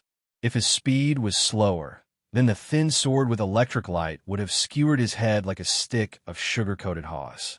Does your sixth sense have to be so strong? Do you want me to live? Although he avoided Weigelf's attack at the last moment, Rog couldn't help but break out in a cold sweat. This little girl was much more ruthless than her sister. Vigdigny had a fiery personality and was easily impulsive. This could be easily seen from the weapon she chose and the behavior she showed. Weigelf was just the opposite of Vigdigny. She was the kind of person who didn't talk much, but once she made a move, she was ruthless. Moreover, her speed was faster than Vigdigny. Compared with Rog, Weigelf was more like a professional assassin. In order to avoid such a situation, Rog did not continue to stay near the warehouse, but teleported to a roof hundreds of meters away. Until this time, Thor, who was outside Maguang City, finally found that something was wrong. He waved Thor's hammer and flew into the air. He saw a space barrier with a diameter of several kilometers suddenly covering an area of Maguang City, exuding a moonlight-like light. This kind of large-scale barrier consumed a lot of energy every second. Even if Maguang City had sufficient energy supply, this was an extremely extravagant and wasteful behavior. Thor silently looked at the space barrier, and a thought involuntarily emerged in his mind. Did Rog really just go to inquire about the defensive line of Maguang City tonight? Could it be that he, although he didn't know what Rog had done, as the commander of an army, Thor knew what he had to do now? The warriors of Asgard quickly mobilized, and a siege battle that was not part of the plan began. When Thor led the Asgard warriors to attack Maguang City, Rog was also thinking about the next tactic. Now, there were only two paths in front of him. The first method was to use the flying Thor to constantly change his position until the spatial barrier ran out of energy. This method was also the most stable one at the moment. Other than being a little cowardly, there were no other shortcomings. The second option was to defeat the Vigdigny sisters, or use brute force to forcefully destroy the spatial barrier. If it was a one-on-one fight, whether it was Vigdigny or Weigelf, he had the confidence to win. But if it was 1 against 2, he didn't have much confidence. After all, neither of them were ordinary women. Even Thor, who was also good at discharging electricity, could not gain the upper hand when facing the two of them, let alone him, an earthling with a weaker body. As for relying on brute force to destroy the spatial barrier, this kind of thing was just a dream. If he had such strength, he wouldn't have been forced to dodge everywhere like he was now. Do you want to be a coward for a lifetime? Or do you want to be a hero, even if it's only for a few minutes? He didn't know why, But this sentence suddenly appeared in his mind. This sudden sentence caused him, who was originally flashing away, to be slightly stunned. He was actually distracted in the battle. In the next second, Weigelf's 2-finger-wide thin sword came in front of him. Clang! The tip of the sword, flashing with electricity, failed to stab Rog in the end, but it was blocked by the thunderous round fan. Seeing that her attack did not hit the target, Wiggle quickly retreated. Just at the moment when Weigelf had just made space, Vigdigny's 2-handed giant sword followed and slashed at Rog. Boom! The raging electric current was like an out-of-control dragon, attacking everything around it. The violent energy did not differentiate between friend and foe, attacking everything around it. Vigdigny took advantage of the situation and retreated, avoiding the violent energy storm. In the middle of the energy storm, Rog, who was holding the round fan, was motionless like a wooden man. If it wasn't for the strong chakra light shining on his body, Vigdigny would even suspect that Rog had directly lost consciousness, so he stayed in the energy storm stupidly. At this time, Rog was very awake. It could even be said that he was very awake. Although there was the protection of chakra, the electric current in the energy storm still gave him an incomparable stimulation. The reason why he didn't Flying Thunder God was that he wanted to personally feel the thunder power released by Vigdigny and compare it with his newly developed ninjutsu. Without the subsequent energy input, the energy storm, which used thunder power as the main energy source, completely dissipated in the air after more than 10 seconds. When the energy storm dissipated, Rog put the round fan behind his back and directly condensed a Rasengan in his right hand. It was just an ordinary Rasengan. There was no change in nature, and the size was also the normal size of a palm. However, in the next second, Rog began to inject the Thunder Attribute Chakra into the Rasengan. In the past, Crown Prince Kamui created the strongest ninjutsu of the Wind Release Ninjutsu by injecting the Wind Attribute Chakra, Futon, Raisen Shuriken. After fighting with the 3 Storm Brothers, Rog also began to develop his own unique Rasengan. Compared to Crown Prince Kamui, Rog was more proficient in thunder and fire release, so his Rasengan certainly couldn't be based on the Wind Attribute Chakra.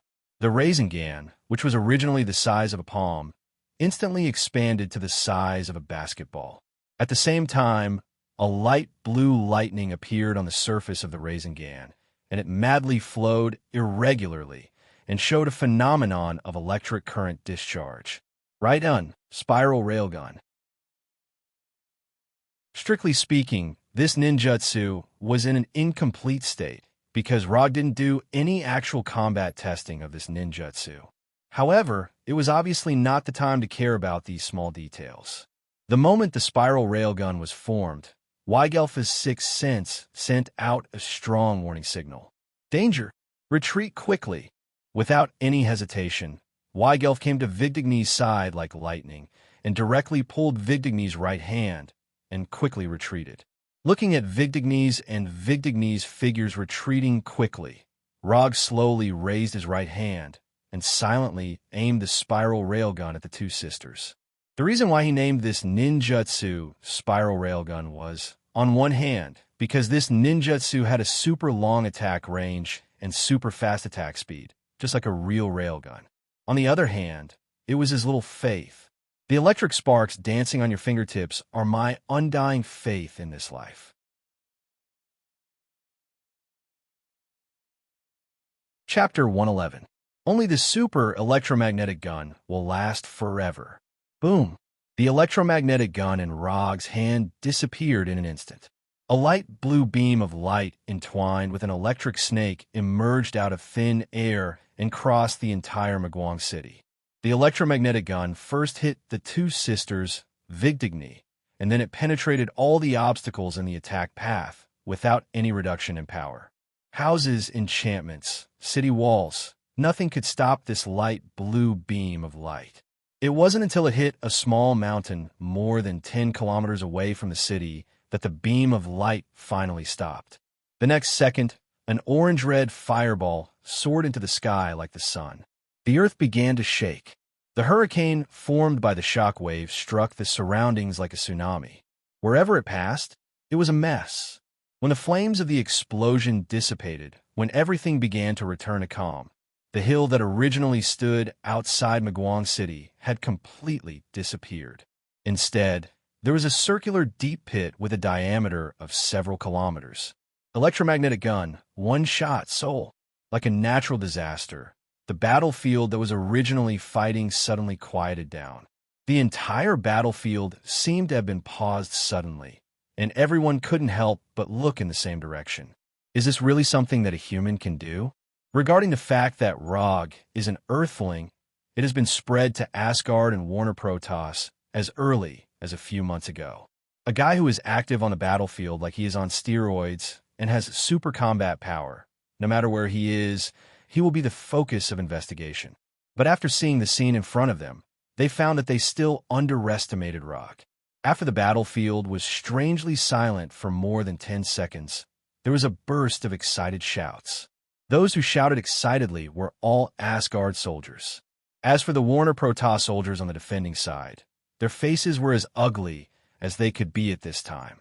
The existence of high-end combat power can not only improve the combat power of the entire army, but also greatly improve the morale of the army.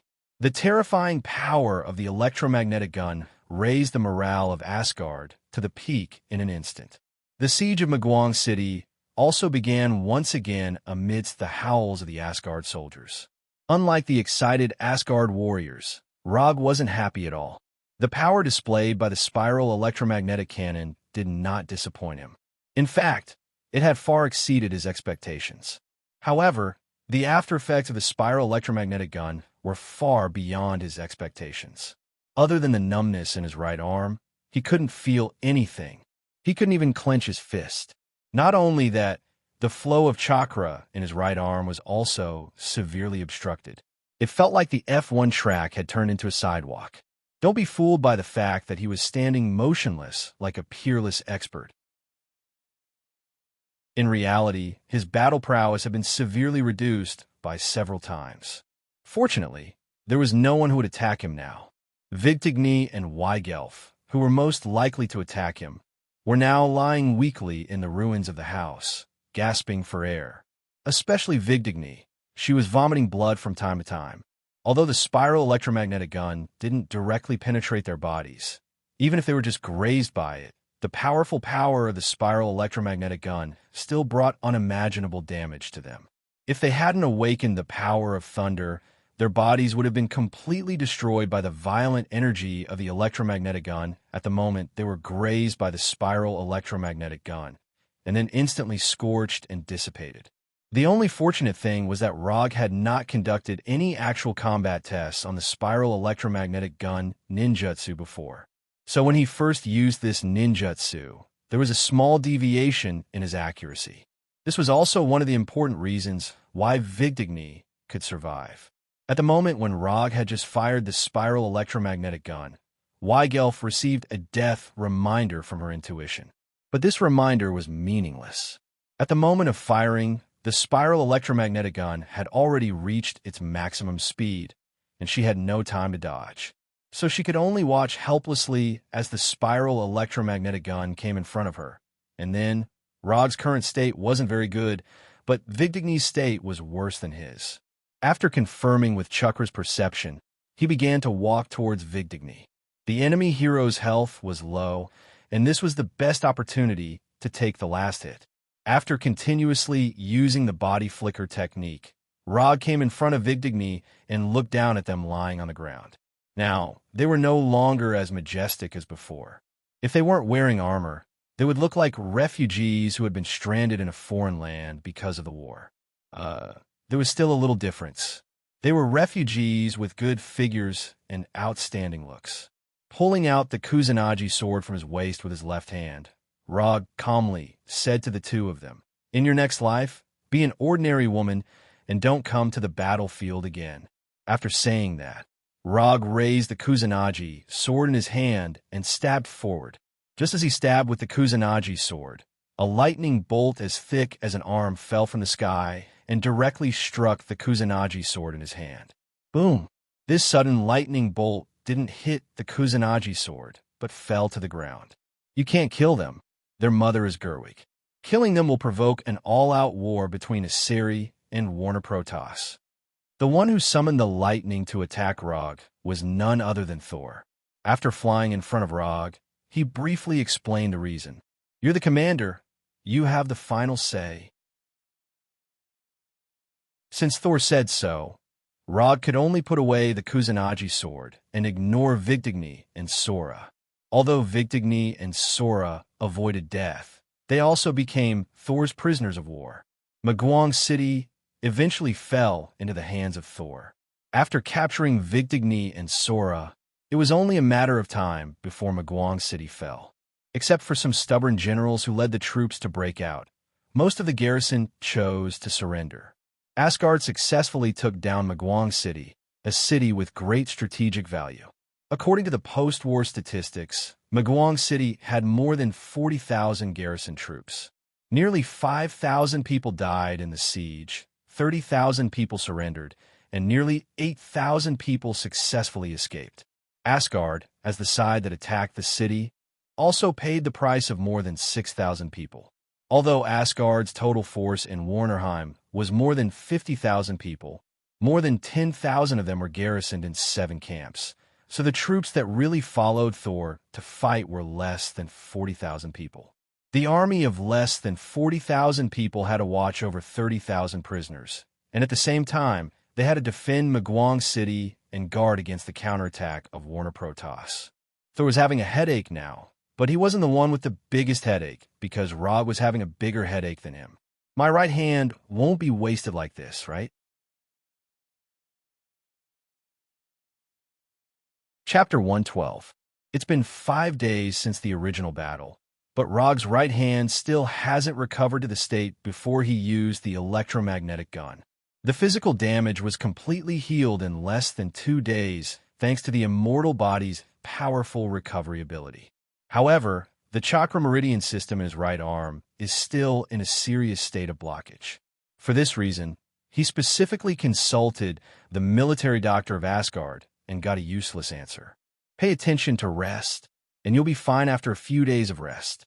If it weren't for the medical doctor's rich medical experience and good reputation in Asgard, Rog would definitely regard him as an ignorant and incompetent charlatan. If only there was a medical ninja here. It's best if it's a female medical ninja with a golden ponytail and a proud figure. Putting those unrealistic fantasies behind him, Rog opened the exchange page of the system and looked at the medical ninja page. To exchange or not to exchange, that's the problem. After thinking about it for a few minutes, he finally dispelled the idea.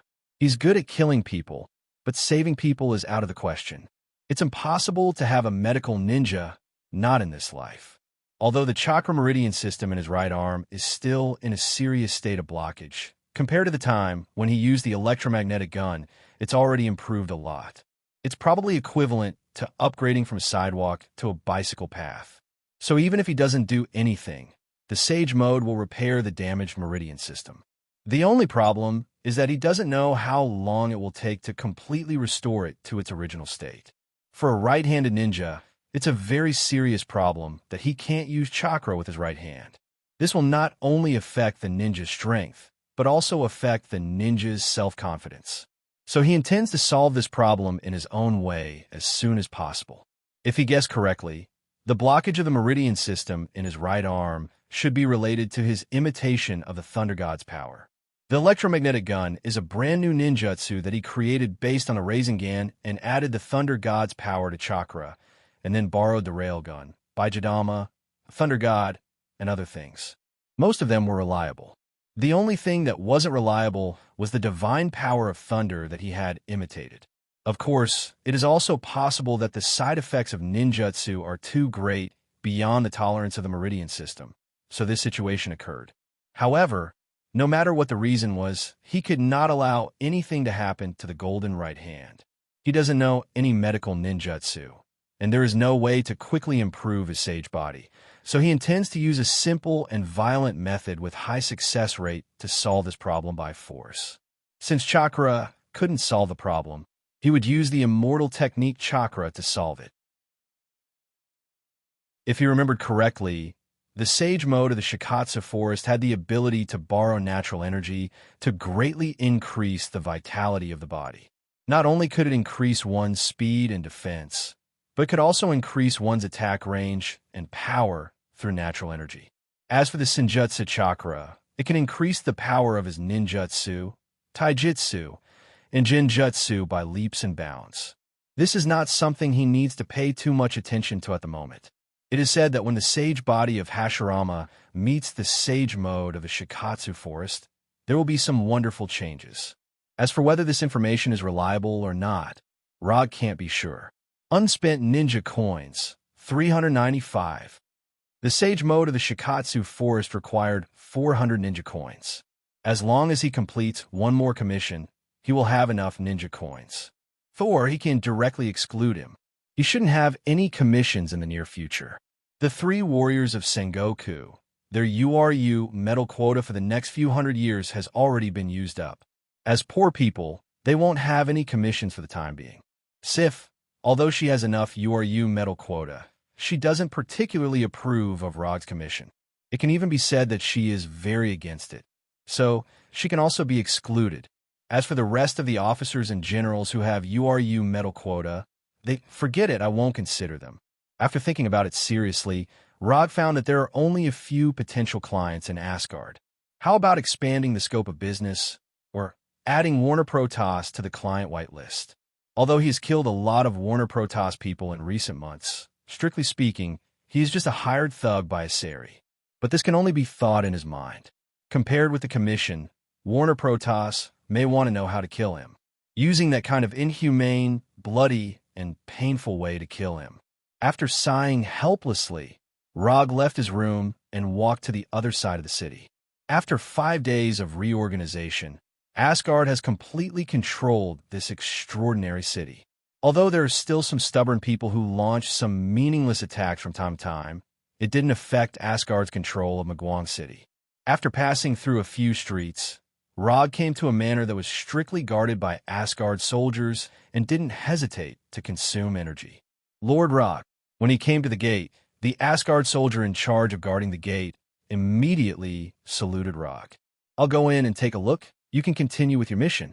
After saying that, he passed through the specially set up Spirit Formation gate and entered the magnificently decorated manor.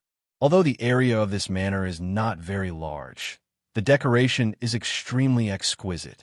Even Rog, an earthling, had a sigh at this ingenious alien architectural style. When he came to the hall of the manor, he saw 2 familiar faces. After seeing Rog's arrival, the hot-tempered Vigdigny immediately stood up and rushed towards him. At this time, Vigdigny completely lost her previous valiant posture. Even the fist she waved was as weak as an ordinary person. At this time, do you still hate me so much? Rog easily avoided Vigdigny's fist, pressed his left hand on her shoulder, and then pushed her back with a little force. Although Rog only pushed her slightly, Vigdigny stepped back more than 10 steps before finally stabilizing her body. Give up. You can't be my opponent now. After speaking, Rog ignored the angry Vigdigny and found a seat to sit down and poured himself a cup of tea. What do you want to do? Weigelf, who was sitting opposite him, asked. Nothing. I just want to know if you have any unfulfilled wishes. Chapter 113. After hearing Rog's words, Weigelf, who was sitting opposite him, rolled her eyes at him, and then slowly said, If you have something to say, just say it. You don't have the intention to kill me and my sister, otherwise you wouldn't have locked us up here. Weigelf is not only calmer than Vigdigny, but she's also more thoughtful than Vigdigny when considering things. So she won't be distracted by Rog's words. I was going to make a little joke with you. In that case, I will say it clearly. Do you have any commission that you want to complete now? If there is, I can help you complete it. Of course, letting you go, or killing Thor, and so on are not in the scope of this. Rog said straightforwardly, completely ignoring the fact that he was the one who had captured Vigdini and her companion. What is the price? Weigelf asked calmly. This depends on the specific content of your commission. As long as the reward is not excessive, I can accept it. Considering the current situation of Vigdigny, Rog didn't specifically specify the reward. What he wants now is just ninja coins. As for the reward, it's just icing on the cake. Weigelf looked at Rog seriously, and then continued to say in a calm tone, "No, you can leave now." "Really? That's really a pity." After getting a clear reply from Weigelf, Rog stood up directly and walked straight towards the door. He originally planned to come over and try his luck. If there's a commission, of course, everyone will be happy. If there is no commission, he won't care too much. Just as Rog was about to leave the hall, Vigdigny suddenly said, "Wait, I have a commission." Rog stopped and turned to look at Vigdigny. "I want to fight with you. If you win, the Wrath of the Hurricane is yours." After that, Vigdigny pointed to the two-handed greatsword placed in the corner of the hall.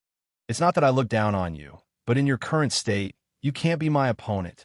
Even if I stand still and let you use one hand and 2 feet, you can't beat me." Although Thor didn't put Vigdigny and Vigdigny in a real prisoner camp, in order to avoid some unpleasant things, he still made some restrictions on them. For example, adding a seal on them. Because of the existence of the seal, Vigdigny and Vigdigny not only lost control of their thunder power, but even their physical fitness was suppressed by the seal to the level of ordinary Warner Protoss soldiers. It was also because of this that Saul was at ease to lock them up in this manner instead of the underground prison that was strictly guarded. Although I don't understand your power attribute, I'm very sure that you must have a way to suppress your own level to the same level as me. Under the same conditions, one-on-one, whoever loses will hand over their weapon to the winner," Vigdigny said as she walked towards Rog. When she finished, she was less than a meter in front of Rog. "Being too competitive isn't a good thing, but since you insist, I don't mind fulfilling your little wish." As soon as his voice fell, a commission scroll appeared in Rog's hand. "The commission is for me to fight with you once, and the reward is for your Wrath of the Hurricane. You think you can win? I've never lost in front of a woman." Although she was not very happy with Rog's current tone and attitude, Vigdigny still took the commission scroll and wrote the content. When Vigdigny finished writing the commission, the system also gave the result of the judgment, and a new commission task appeared in the commission page. Commission content: fight with Vigdigny once. Commission status: incomplete. Commission reward: 5 ninja coins. 5 ninja coins commission reward. Just as Rog had expected, the system had given him the lowest reward. "When do you want to start?" As soon as Rog finished speaking, Vigdigny's fist came in front of him, showing his answer with practical action. Although Vigdigny's attack was very sudden, it was limited by her current sealed body. Her punch was not only weak, but also not fast. With the speed, Rog could avoid it with his eyes closed. But at this time, not only did he not avoid the punch, but he also took the initiative to stretch out his right hand, letting his right palm take the initiative to appear in front of Vigdigny's fist. It turned out to be this level of strength. After blocking it with his right palm, or after feeling Vigdigny's current strength, he took a step back and took the initiative to open the distance. Obviously, Vigdigny did not think too much about it. When she noticed that Rog had retreated, she immediately rushed forward and launched a series of quick attacks. Rog didn't resist Vigdigny's fist like before, but kept retreating, and at the same time silently remembered Vigdigny's current speed, attack speed, and reaction speed. After getting enough information, he suddenly accelerated his retreat and instantly opened a distance of 4 or 5 meters from Vigdigny. "You cheated," Vigdigny said discontentedly. "Let me correct you, I didn't cheat just now. I just wanted to confirm what level you are now. Next, it's the official battle." Even if he didn't use chakra, Rog's physical strength was far beyond the sealed Vigdigny. So in order to make Vigdigny accept her loss, he still needed to deliberately control his strength and speed to maintain his level as much as possible to be on the same level as Vigdigny. After saying that, Rog took a starting position that Vigdigny had never seen before and said very seriously, "Wing Chun, Rog." Although Vigdigny didn't know what Wing Chun was, looking at Rog's current appearance, she knew that Rog was finally serious.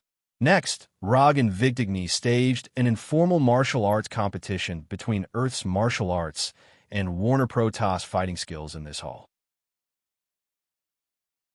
Spread, arms, prone, small thoughts, bridge, seeking, index, wooden dummy technique. Although Rog hadn't officially learned Wing Chun before, after gaining the Sharingan, he silently copied this famous fist technique. This was the first time he used Wing Chun in a battle, and from the current situation, the effect was pretty good. Although Rog didn't use strength and speed that exceeded Vigdigny's, he still easily gained the upper hand. Vigdigny's fighting skills weren't weak, and she was experienced enough, but unfortunately, she met Rog, who had better skills and more experience.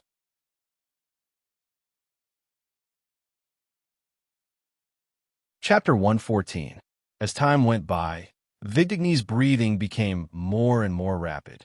Her movements began to change, and there were more and more flaws in her attacks. At this time, Vigdigny had completely lost her initial confidence. Even if Rog suppressed his own level to the same level as her, she still couldn't cause any injury to Rog. Can't win, really can't win. This discovery made Vigdigny begin to despair. She originally thought that as long as Rog didn't have those fancy abilities, she would be able to defeat Rog. But it turned out that even if Rog didn't use ninjutsu and chakra, she still wasn't Rog's opponent. Disappointment quickly enveloped her entire heart.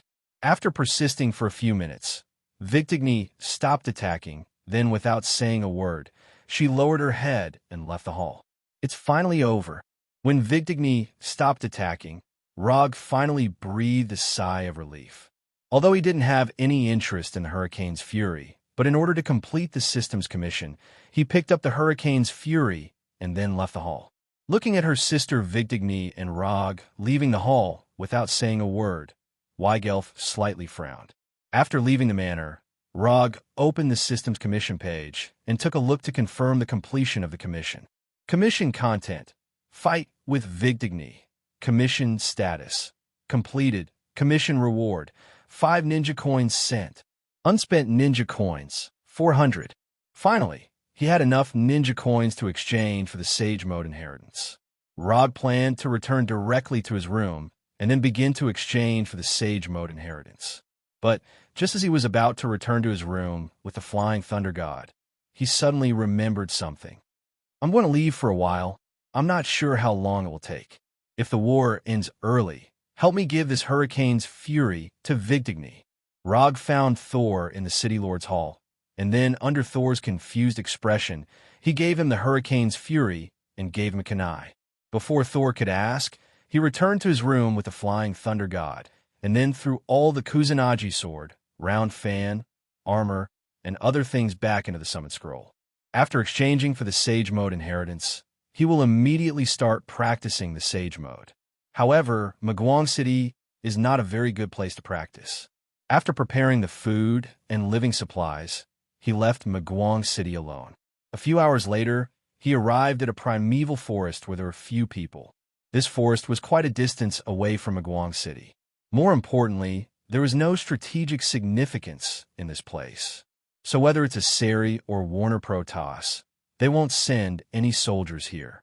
After using chakra perception to perceive the situation in the forest, he opened the system's exchange page and exchanged for the Sage Mode inheritance. For 100 ninja, coins instantly returned to 0, and all the information of the Sage Mode appeared in his mind. Sage Mode, in a strict sense, is also a kind of ninjutsu. It's just that the Sage Mode uses the Sage Mode chakra, and the ninjutsu released with the Sage Mode chakra is also called Sage Mode. By fusing physical energy and spiritual energy, one can obtain the ordinary chakra. On the basis of physical energy and spiritual energy plus natural energy, one can form the Sage Mode chakra. The principle is very simple, but the difficult part is that the 3 types of energy must maintain an absolute balance. That is, according to a strict 1/3 ratio, to obtain the Sage Mode chakra. If the natural energy is more than 1/3, it will be swallowed by the natural energy and turned into stone. If it's less than 1/3, it can't fuse chakra and naturally can't enter the Sage Mode. Rog has known the principle of chakra for a long time, but the key is that he doesn't know how to absorb the natural energy, and he doesn't know how to use it. In the Sage Mode information of a Shikatsu forest, there's all the information he needs, including a set of training materials and notes. As for which senior these notes are from, there is no note in the information. Under normal circumstances, the Sage Mode can only be practiced in the 3 inheritance grounds, namely Shikatsu Forest, Mount Mayaboku, and Ryuchi Cave. The system considerately considered this problem, so it gave him a new ability. Inherent Barrier, Shikatsu Forest.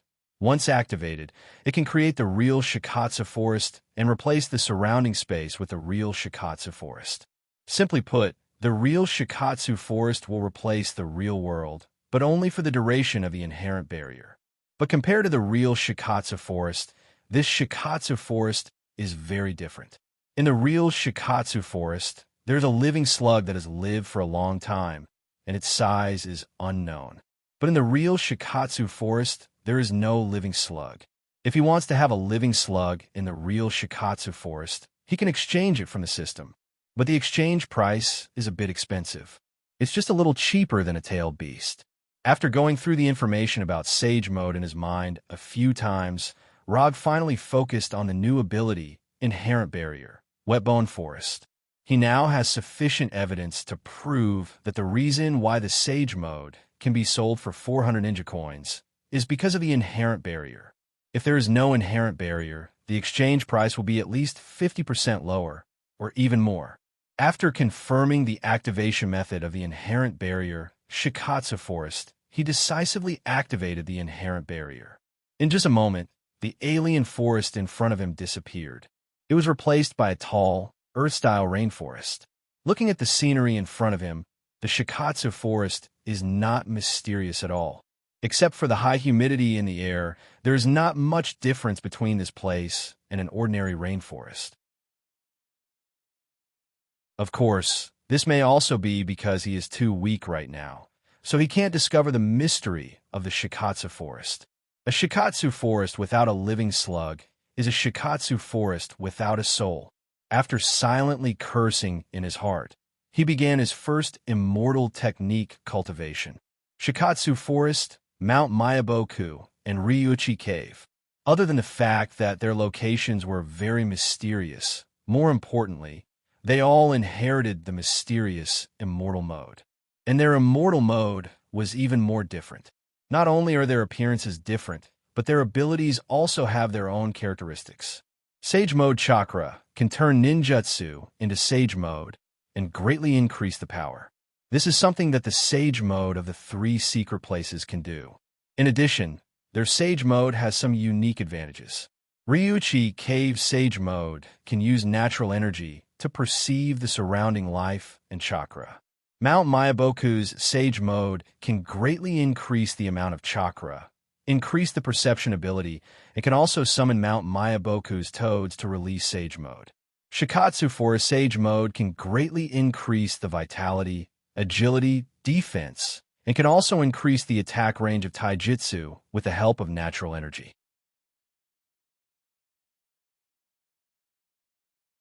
Chapter 115. A strong physique, a huge amount of chakra, and a tenacious will. These were the 3 main points of cultivation in the Shikatsu Forest Immortal Mode cultivation notes written by a senior who did not wish to reveal his name. For an ordinary ninja, these 3 prerequisites may be a bit difficult to achieve. But for Rog, these 3 prerequisites are basically non-existent. Hashirama's Sage Mode, Ichibi's Chakra, and his tenacious will, Shikatsu Forest Sage Mode, seems to be tailor-made for him. Of course, this is just a fantasy in his mind. After adjusting himself to his best condition, he sat cross-legged on the ground according to the requirements of cultivation. Then, he began to empty his mind, relaxing the mind, letting the chakra flow naturally, perceiving the chakra in the body, perceiving the natural energy in the world, perceiving the whole world. Then his hands began to form seals, Zi, Cho, In, Mao, Chensi Wu Wei, Shun Yu Su, Hai. After rapidly forming 256 seals without stopping, Rog finally felt the legendary natural energy. Vast, pure, and filled the whole world, as if everything in the world was born from it. He didn't have time to sigh. This energy forced into his body, swelling, tearing, swallowing, decomposing, all kinds of heart-wrenching pain instantly enveloped his whole body. At this moment, he finally understood why the notes specifically said that the practitioner needs a tenacious will. Although he tried his best to keep himself awake, the pain acting on his body and mind at the same time was like the power of heaven and earth he couldn't resist. 1 second, 2 seconds, 3 seconds. Just when he thought that his spirit was about to collapse, his consciousness suddenly entered a world that was only white. There was no color, no substance, and no energy. Rod was like a leaf that fell into a river, floating aimlessly in this world. After floating aimlessly for a long time, a green planet completely made of trees appeared in front of him. When he saw this green planet, he suddenly remembered something. Isn't this the planet he saw when he transplanted the Sage Mode? When this memory appeared in his mind, the pure white world suddenly disappeared. Instead, it was replaced by a vast starry sky.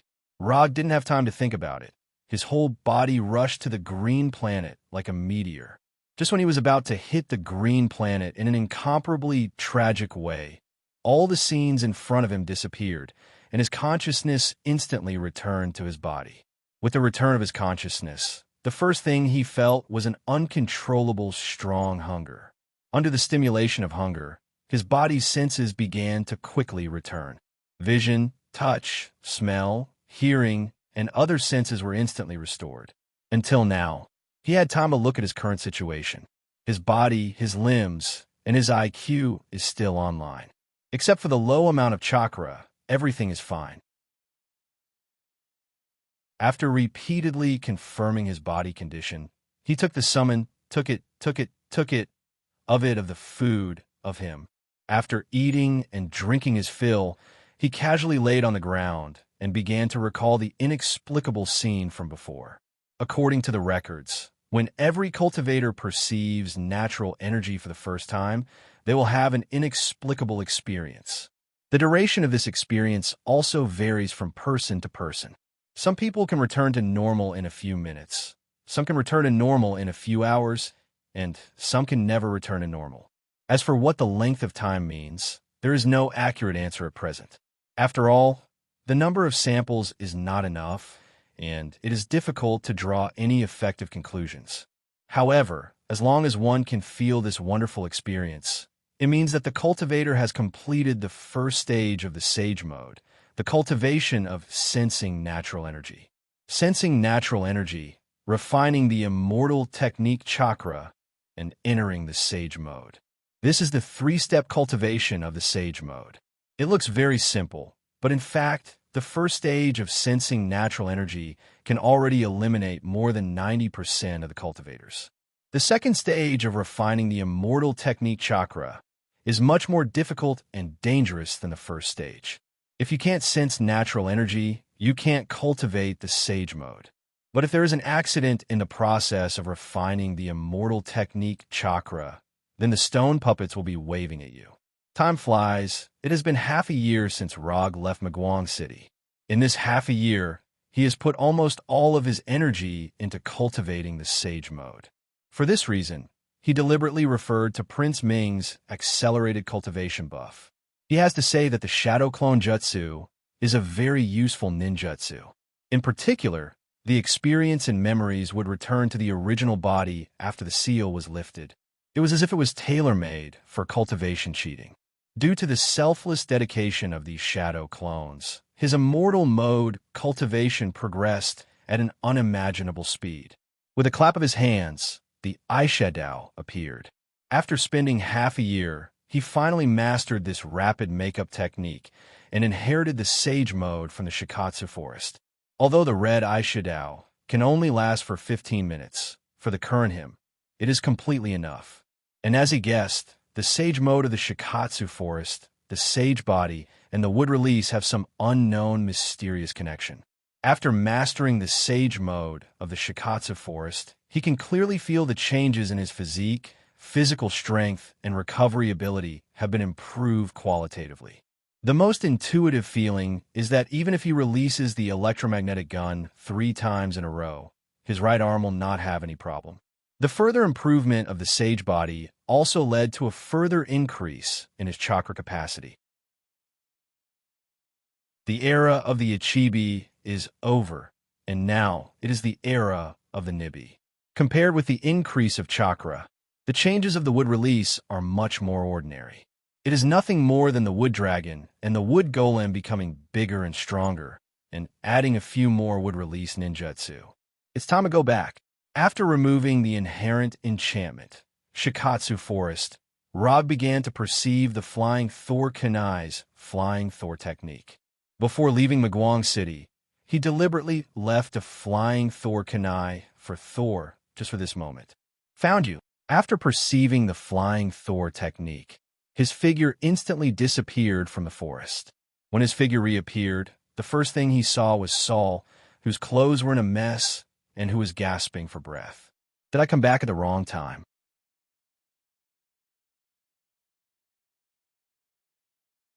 Chapter 116. Thor's hammer was carelessly placed to the side.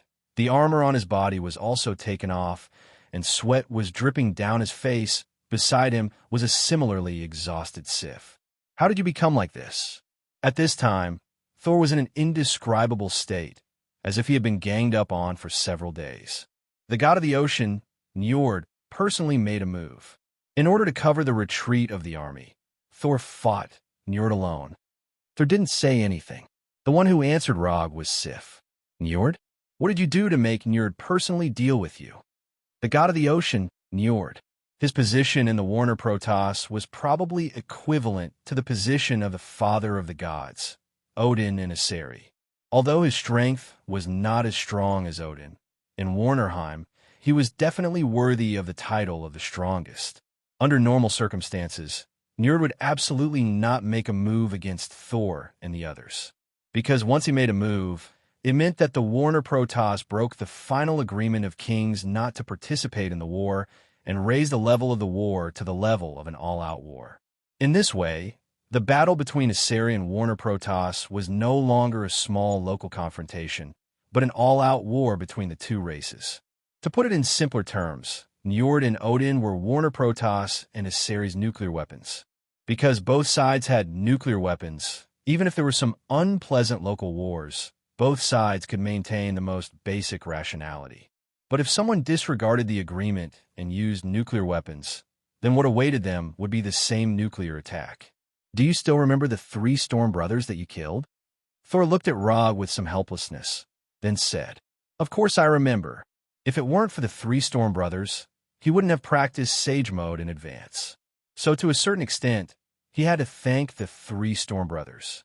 If it weren't for their selfless contributions, he wouldn't have been so motivated to cultivate.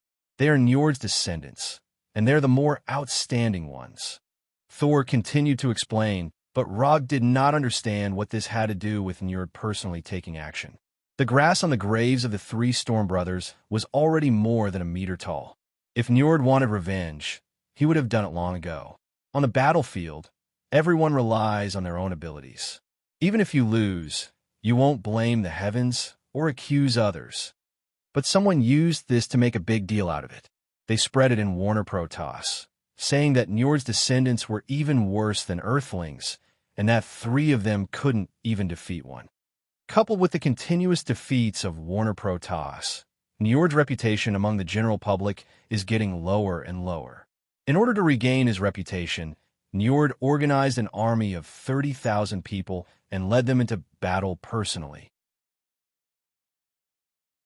This reason sounded reasonable, but Rog still felt that this reason was a little too far-fetched. Would Njord, an old monster who had lived for God knows how many years, be so impatient? It was impossible that he didn't know what it meant for him to personally take action, but he still chose to do so. In order to regain his reputation, he didn't hesitate to draw out Odin. This didn't seem like something a king would do, especially when his own strength was not as good as Odin's. Don't you feel that something is wrong? Rog asked in return. We also feel that something is very wrong, but that's all the information we have right now. And Njord really did take action. Thor naturally noticed this, but Njord's action made them have no time to think about other things. The most important question now was how to stop Njord. If they couldn't stop Njord, then everything they had done before would be meaningless. At this moment, the three warriors of Sengoku suddenly came into the tent and said to Thor, "Njord is coming with the army. He will appear in front of the camp in at most an hour." All the Asari camps in Warnerheim had been recovered.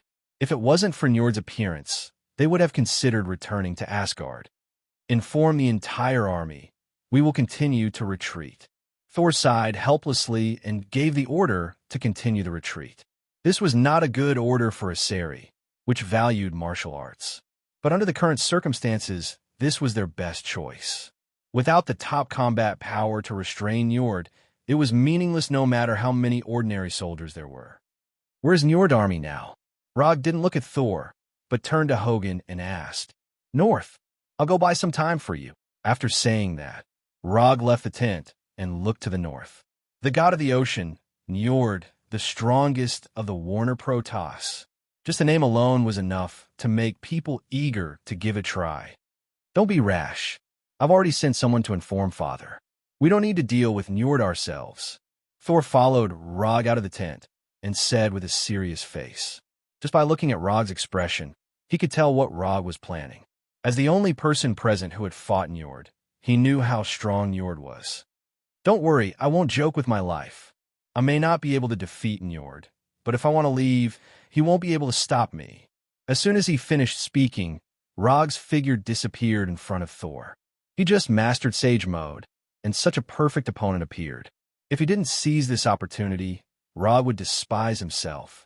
And as he said, even if he can't defeat Njord, he has absolute confidence to leave the battlefield. A ninja who mastered Thor is so confident. After running north for a while, he saw a mighty army of Warner Protoss, and Njord who was riding a mount he couldn't name. The moment he saw Njord, who was walking at the front of the army, also saw him. Although it was the first time he saw Rog, Njord recognized him at a glance. The man in red armor was the one who killed the three Storm Brothers. Njord slightly raised the trident in his right hand, and the army of Warner Protoss behind him immediately stopped moving forward, and the whole army quietly stayed in place. Then, Njord slowly walked toward Rog on his cheetah-like mount. When Njord walked toward him, Rog also summoned the Kusanagi sword and the Thunder Fan, and then put these two weapons on his body. After arriving in front of Rog, Njord looked at him condescendingly, and then pointed the trident in his hand at him. "You are the Earthling Rog?" Njord deliberately asked in a very oppressive tone. "No, I am Sage Rog." Roger put his palms together, and a red arc of eyeshadow appeared in his eyes. A red circular pattern also appeared on his forehead.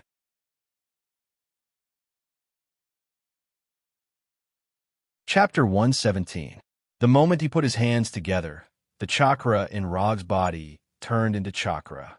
Unlike Mount Miyaboku's Sage Mode, Shikatsu Forest Sage Mode doesn't need to absorb chakra in a static state, and it doesn't need to transform into chakra in advance.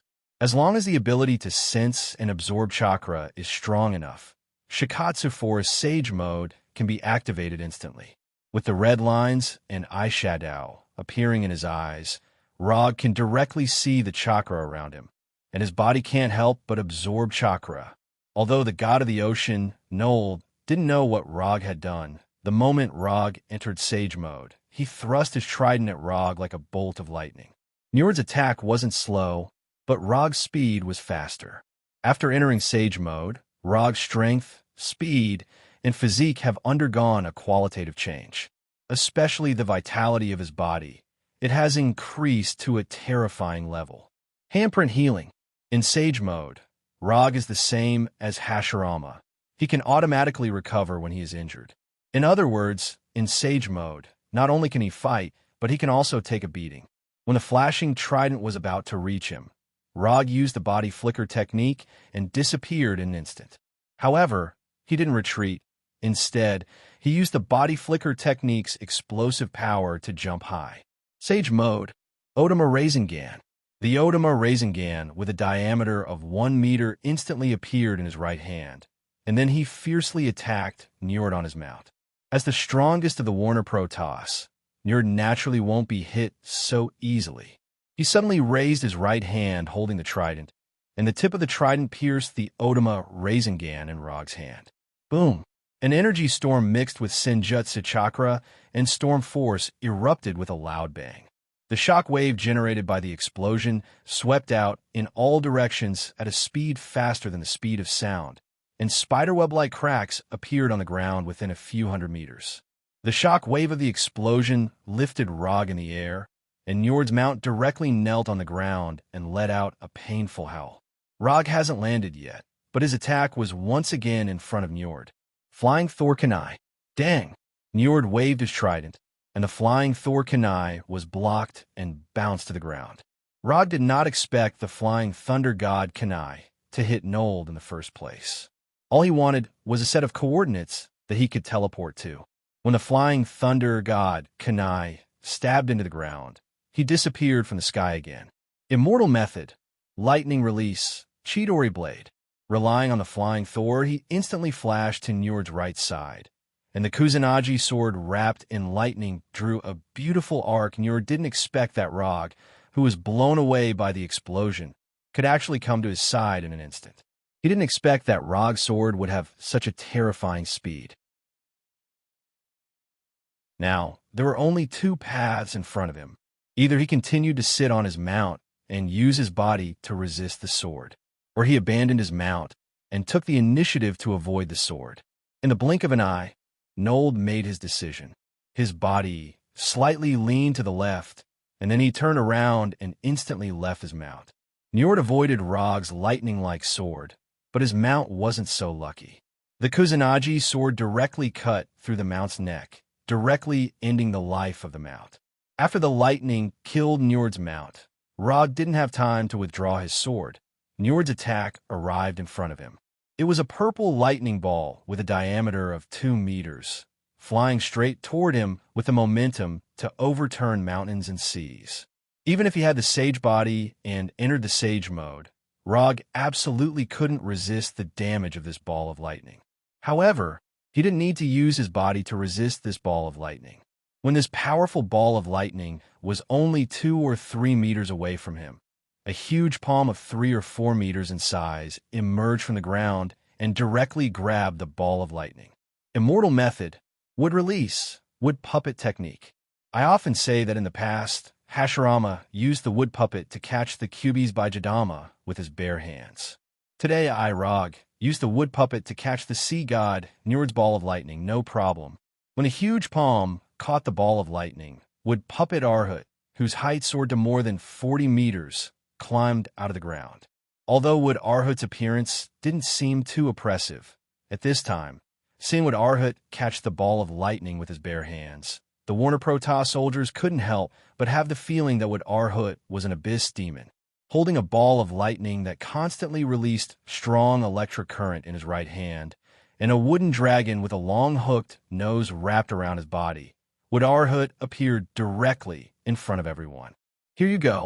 Under Rog's control, Wood Arhut's right hand was like a meteorite falling from the sky towards Njord. At this time, Njord finally understood why the 3 Storm brothers who had awakened the power of the storm lost to Rog in the Battle of Champions.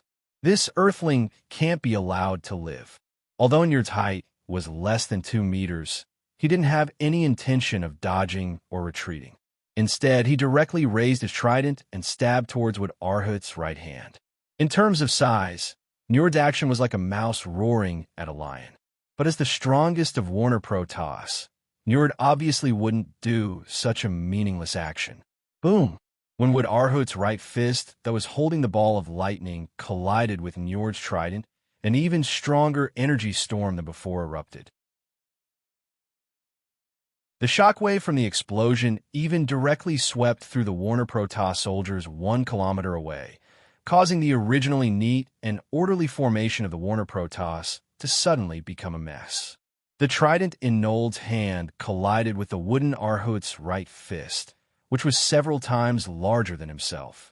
The trident that was about the size of a toothpick in front of Wood Arhut not only blocked with Arhut's right fist, it also didn't bend at all. This kind of unscathed state was no longer something that could be explained by the strength of the trident itself. Before Wood Arhut could retract his right fist, the trident in Njord's hand shone with an ocean-like blue light. Then, an indescribably shocking scene appeared in front of Rog. On this plain, far away from the ocean, a 40 to 50 meters tall and several hundred meters long wave appeared out of thin air in front of him. It was like a natural moat formed by the waves, towering in front of him. Ocean god Njord was starting to get serious.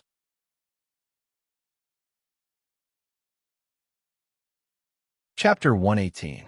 Is this the power of the god of the ocean? To be able to create waves of this magnitude on a plain without water, no wonder he's the god of the ocean. Looking up at the wave that was taller than Arhut, Rog not only didn't have any fear, but became even more excited. An opponent of this level is worth going all out. Under Rog's control, Arhut opened his arms and roared at the huge wave like a beast. In front of Arhut, the god of the ocean, Njord was like a mouse in front of a lion. And in front of this wave, the wooden Arhut was like a pet dog in front of a wild wolf. Sometimes the ups and downs of life came so quickly. At this time, the Warner Protoss soldiers in the distance didn't know how to describe the battle between Njord and Rog. Their only thought now was to retreat as soon as possible, as far away as possible, so as not to be affected by the terrifying battle between these two. Dying on a battlefield was the glory of a soldier. But if he died in the process of being a spectator, it would be a blatant irony. Under the command of the other generals, the disrupted formation of the Warner Protoss soldiers began to quickly retreat. At the same time, on the other side of the plain, Thor and the 3 warriors of Sengoku were also shocked. They knew that Njord was very strong, the strongest of the Warner Protoss. But they didn't expect that Njord could use divine power to directly create a vision of heaven and earth that went against the laws of nature. And what surprised them even more was that Rog, who had been missing for half a year, could actually fight Njord back and forth. Moreover, judging from a few exchanges just now, he had a slight upper hand. He has a power similar to divine power, but I've never seen this type of power. As the only one present who had awakened divine power, Thor was the only one who could detect the natural energy in Rog's body. Divine power? Earthlings can also awaken divine power?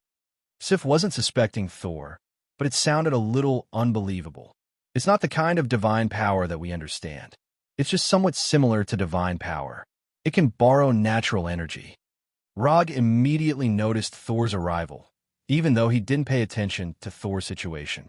After entering Sage mode, his perception ability had been significantly improved, especially in the area of natural energy perception, which had an unparalleled improvement. Thor, who had awakened the power of thunder, was like a walking human-shaped lightning bolt. Moreover, it was the kind that kept releasing electricity. Therefore, as soon as Thor appeared, he would be able to sense Thor's arrival. But now, he didn't pay attention to Thor because he still had a troublesome wave to deal with. Under Njord's control, the tens of meters high wave rushed towards Arhut like a ferocious beast. It had the momentum of completely destroying Arhut. At the moment when the wave hit, Rog also used a ninjutsu that he had never used in actual combat. Sage mode would release World of Trees Descending. At the moment when the wave was about to hit Arhut, the whole earth began to tremble violently, and huge trees directly rushed out from the ground.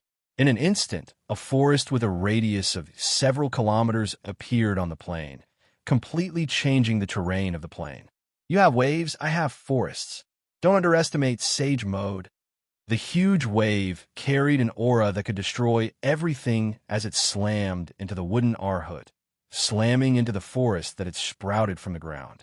At the moment when the wave hit the forest, the earth seemed to howl, and the dull and heavy sound of the wave resounded throughout the world. The waves flowed through the forest like a flood, destroying a large number of trees. An obvious gap appeared in the originally dense forest. When the seawater dissipated, the forest was still standing on the ground, and Arhut was still standing. Now it's my turn. Rog didn't give Njord a chance to launch another attack. Arhut's fists were like Gatling guns as they bombarded Njord. The Gatling Bodhisattva of Namo had saved the world with great compassion. 3,600 revolutions in a single breath. Physics is converted to Buddha. Yula Yula Yula Yula. The last time this happened was when the destroyer was made of URU metal. Njord was not the destroyer, but the wooden Arhut was not the wooden Arhut of the past. Right now, the wooden Arhut was burning the immortal technique chakra, just as Arhut's physical fist was about to hit Njord. A spherical barrier made of light blue light appeared in front of him, completely blocking Arhut's fist that could destroy rock and steel.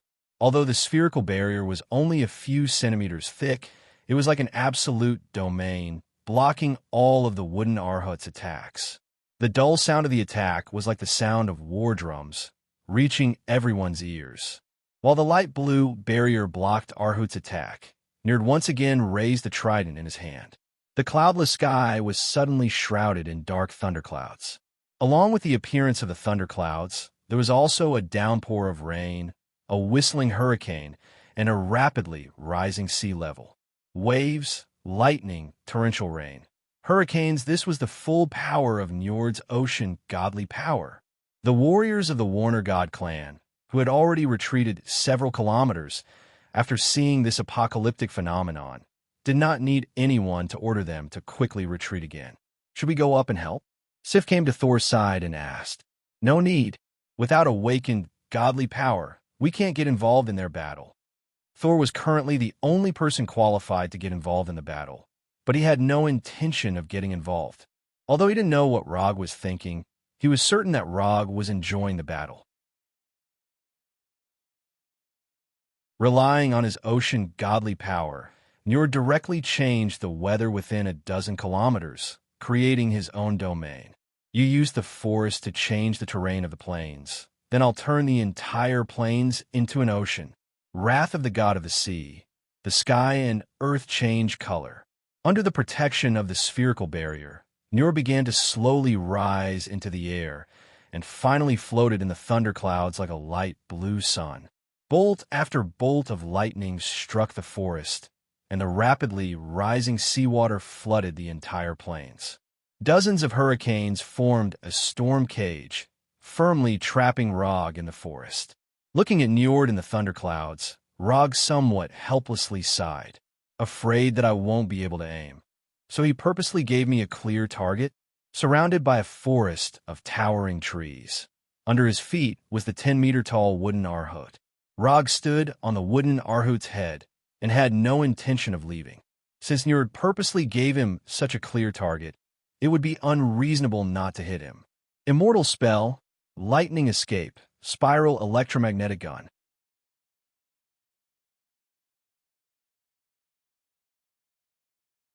Chapter 119. With a thought, the light blue spiral electromagnetic gun with lightning wrapped around it appeared in Rog's right hand. Looking at the spiral electromagnetic gun in Rog's hand, the god of the ocean, Njord, snorted in disdain. You want to use this to defeat me? Aren't you looking down on me too much? Njord knew exactly what the spiral electromagnetic gun in Rog's hand was, and he also knew that Rog used this move to defeat Vigdigni and her sister. But he still didn't think that the spiral electromagnetic gun could hurt him. He was the god of the ocean, the strongest of the Warner Protoss. The spiral electromagnetic gun could defeat Vigdigni and her sister, but it could never defeat him. This was the confidence of the god of the ocean. Glancing at Njord, who was high above, Rog slowly raised his right hand and aimed the spiral electromagnetic gun at Njord. From the outside, the spiral electromagnetic gun in his hand was no different from the last one. But in fact, the spiral electromagnetic gun, this time, was more than 10 times stronger than the last one. What was circulating inside the spiral electromagnetic gun was not chakra, but the immortal technique chakra. After aiming the spiral electromagnetic gun at Njord, Rog fired the spiral electromagnetic gun without any hesitation. The best way to deal with those arrogant guys was to give them a hard slap on the spot. In just a moment, the spiral electromagnetic gun, wrapped in lightning, arrived in front of Njord. Then, it slammed into the absolute barrier built by the god of the ocean. Boom! A strong explosion, like the explosion of a neutron star, rang out, and a strong and dazzling blue light instantly shrouded the entire sky. Pitch-black thunderclouds, violent lightning, raging tornadoes, the original apocalyptic scene was swept away by the terrifying shockwave generated by the explosion and instantly returned to its original sunny appearance. One punch of wind and rain, no gods in the four seas. For some reason, this sentence suddenly flashed in Rog's mind. Before he could think about it, the shockwave generated by the explosion roared like a tsunami and slammed into Arhut, the wood, and the forest. The trees in the forest were uprooted, and even the amazingly large wood Arhut couldn't help but take a few steps back before he finally stabilized his body. The shockwave disappeared as quickly as it came. When everything returned to normal, the originally lush forest was already a mess. Rog, who was standing on top of Arhut the wood, ignored the situation in the forest and looked directly at Njord in the air. The absolute barrier formed by the god of the ocean still appeared in front of Njord. However, compared to the previous complete sphere, the current divine barrier was like a wall that had been blasted by a Gatling gun. There were holes everywhere, and it gave off a feeling that it would collapse and dissipate at any time. Behind a fragmented barrier was Njord, who was gasping for breath. Now, he was no longer as conceited as before, and the armor on his chest had completely caved in. The size of the dent was just a little smaller than the spiral electromagnetic gun. Never in his wildest dreams did Nold expect the helical railgun to be so powerful. At the moment when he was hit by the spiral electromagnetic gun, he felt as if he had been hit by Odin, who was holding Thor's hammer. If it wasn't for the god of the ocean dissipating part of the spiral electromagnetic gun's power, the attack just now would have left him with an unforgettable memory. At this time, the first thing that appeared in Njord's mind was not how Rog could make such a powerful attack, but which bastard had investigated. The attack's power was limited. Although it defeated Vigdigni and Weigelf, it did not cause serious damage, and did not have the power to directly kill. Njord really wanted to kill the intelligence officer who came up with this conclusion. Even the god of the ocean's divine power that he had created could not stop the spiral electromagnetic gun. This attack's power could not only seriously injure Vigdigni and Weigelf, but could also instantly kill them. The last time he suffered an attack of this level was more than 1,000 years ago when he fought with Odin. It was also because of that defeat that Warner Protoss signed a peace agreement with Aseri.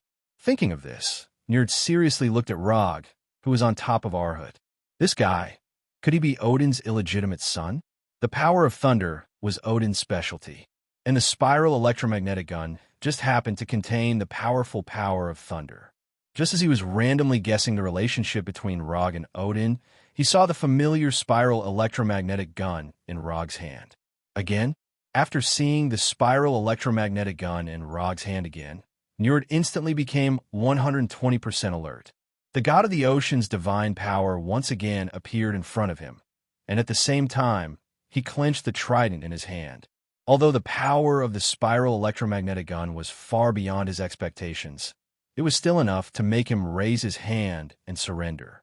There was only one person who could make him put down his weapon and choose to surrender, and that was the father of gods, Odin. Rog raised his right hand again and aimed the spiral electromagnetic gun at Njord. After mastering Sage Mode, his Sage body had also undergone an obvious evolution.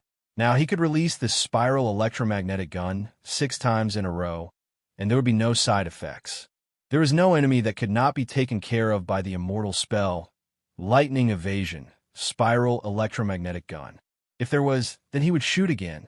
Just as Rog was about to release the spiral electromagnetic gun, a cylindrical rainbow fell from the sky. It was the teleportation of the Bifrost. When the brilliant light of the Bifrost dissipated, Odin, who was riding an 8-legged horse, wearing armor and holding the Gungnir, appeared in front of Rog and Njord. The father of gods, Odin, had made his appearance. After seeing Odin appear, Rog took the initiative to deactivate the spiral electromagnetic gun in his hand, and at the same time, deactivated Sage Mode. Njord, are you going to violate the agreement between us? Odin's tone was very calm, and it felt like he was asking Njord if he had eaten breakfast. However, it was this sentence that made Njord, who was floating in the air, take the initiative to land in front of Odin and deactivate the divine power barrier in front of him. I have no intention of violating the peace agreement between us, but my descendant. Before Njord could finish his words, he saw Odin's extremely cold eyes, and then he silently swallowed the rest of his words. Looking at Odin, who was silent on the eight-legged horse, Njord did not say anything in the end and silently left. A few minutes later, the army of Warner Protoss began to retreat. Did the difference in treatment have to be so obvious? Something that he could not do even if he fought for his life? Odin did it with just one sentence. This was too much a blow.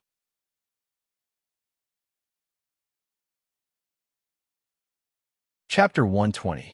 What was a big shot? As long as he appeared, no matter how complicated things were, they would become incomparably simple. When Odin personally came to Warnerheim, the chaotic Warnerheim immediately returned to its original order. Warner Protoss returned to its original territory without a word, and the peace agreement signed thousands of years ago came into effect again. Except for the soldiers who died in battle and the people who were displaced due to the war, everything returned to its original state. In less than 2 days, Asgard took care of all the things in Warnerheim, and the troops began to return to Asgard. Before returning to Asgard, Rob went to see Vigdigny again and returned Vigdigny's wrath of Hurricane to her. Then, he left Warnerheim like a scumbag who didn't recognize anyone after pulling up his pants. After returning to Asgard through the Bifrost, Rog suddenly found that Asgard was obviously different from when he left. In other words, he finally felt the magic of Asgard. The natural energy was so rich that it was unreasonable.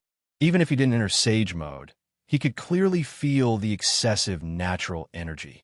Living in this environment, even an ordinary Earthling could be strengthened to the point of superhuman. In the next few days, the whole of Asgard celebrated the victory of the troops who went out to battle. As for the soldiers who had contributed to the war effort, they had also received their due rewards. Except for Rog. Is this military merit list serious? Hogan and the others got a reward, but I didn't? Rog looked at the military merit list that had just been released in his hand and asked in confusion. To be precise, you're not the only one who didn't get a reward. Thor's name won't appear on it either. Sif casually explained. He is him, and I am me. He's the heir to the throne, and the whole of Asgard will be his in the future. But I'm not. Although he didn't fight for the military merit, Odin's way of doing things was still very disappointing. The reward wasn't important, but it was meaningless if he didn't even show some appreciation. By the way, His Majesty wants you to go see him after the banquet. Tonight? If Rog remembered correctly, Asgard's banquets usually lasted until the wee hours of the morning. Yes, tonight. After receiving Sif confirmation, Rog suddenly had a bad feeling. Odin was so old it shouldn't be. After the banquet ended, Rog was led by the royal guards to the highest observation platform of the Golden Palace. Apart from Odin, there was no one else on the huge platform. At this moment, Odin was clad in golden armor, and the tip of the Gungnir emitted strands of electricity from time to time. You're here. Odin was the first to speak. Yes, I'm here. Rog replied simply.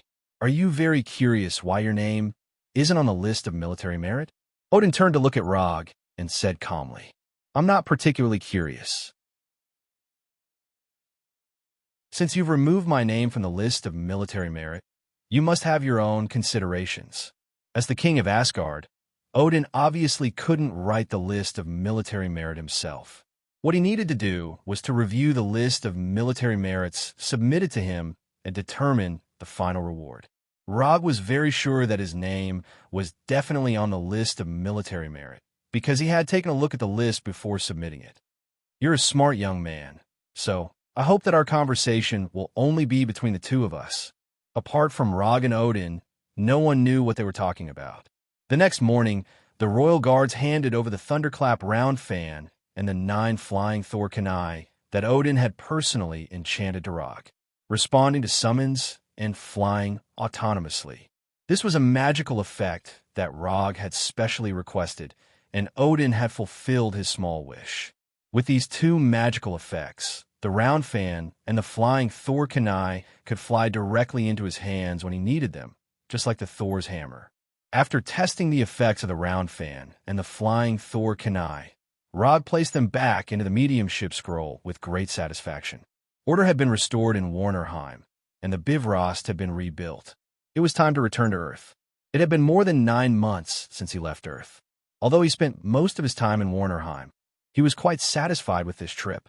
He increased the amount of chakra, mastered Sage Mode, and learned new ninjutsu. He also got hundreds of kilograms of URU metal. The round fan and the flying Thor kunai were also enchanted. In conclusion, the past 9 months have been quite meaningful. Okay, don't send me off. If there's a chance, I'll see you on Earth. After saying goodbye to Thor and the 3 warriors of Sengoku, Rog's figure directly disappeared in the brilliant light of the Bifrost. Because there was no specific request for the teleportation location, Heimdall directly set the teleportation location in the original city of Anacaput. I'm finally back. Glancing at the blue sky, Rog sighed silently, and then began to perceive the flying Thor technique in New York. The next second, his figure completely disappeared. Rog did not directly return to the office, but directly teleported to his secret nest. But when he returned to this long-lost home, his face became a little ugly. After more than 9 months of vacancy, the originally clean house was covered with dust, and the turbid air irritated his nose all the time. Shadow clone technique. With a thought, a total of 30 shadow clones appeared in front of him. It was absolutely impossible to clean by himself, and it was not appropriate to contact a housekeeping company, so he immediately thought of the shadow clone technique. A shadow clone technique that only knows how to fight is definitely not a good shadow clone technique. After handing over the cleaning job to the shadow clone technique, Rog once again used the flying thunder god and teleported directly to the office. However, when he teleported back to his office, he saw a woman with dark brown curly hair who looked to be in her early 20s. "Who are you?" Rog and the young woman asked at the same time. "You first." After hearing Rog's question, the young woman did not answer his question, but trotted out of the office. Within a few seconds, the woman returned to the office, and Rog's assistant, Erica, came back with her. "Rog, you're back." After seeing Rog, a look of excitement appeared on Erica's face. But she quickly calmed down and then said to Rog, "Her name is Sky, a hacker in the hacker organization Rising Tide."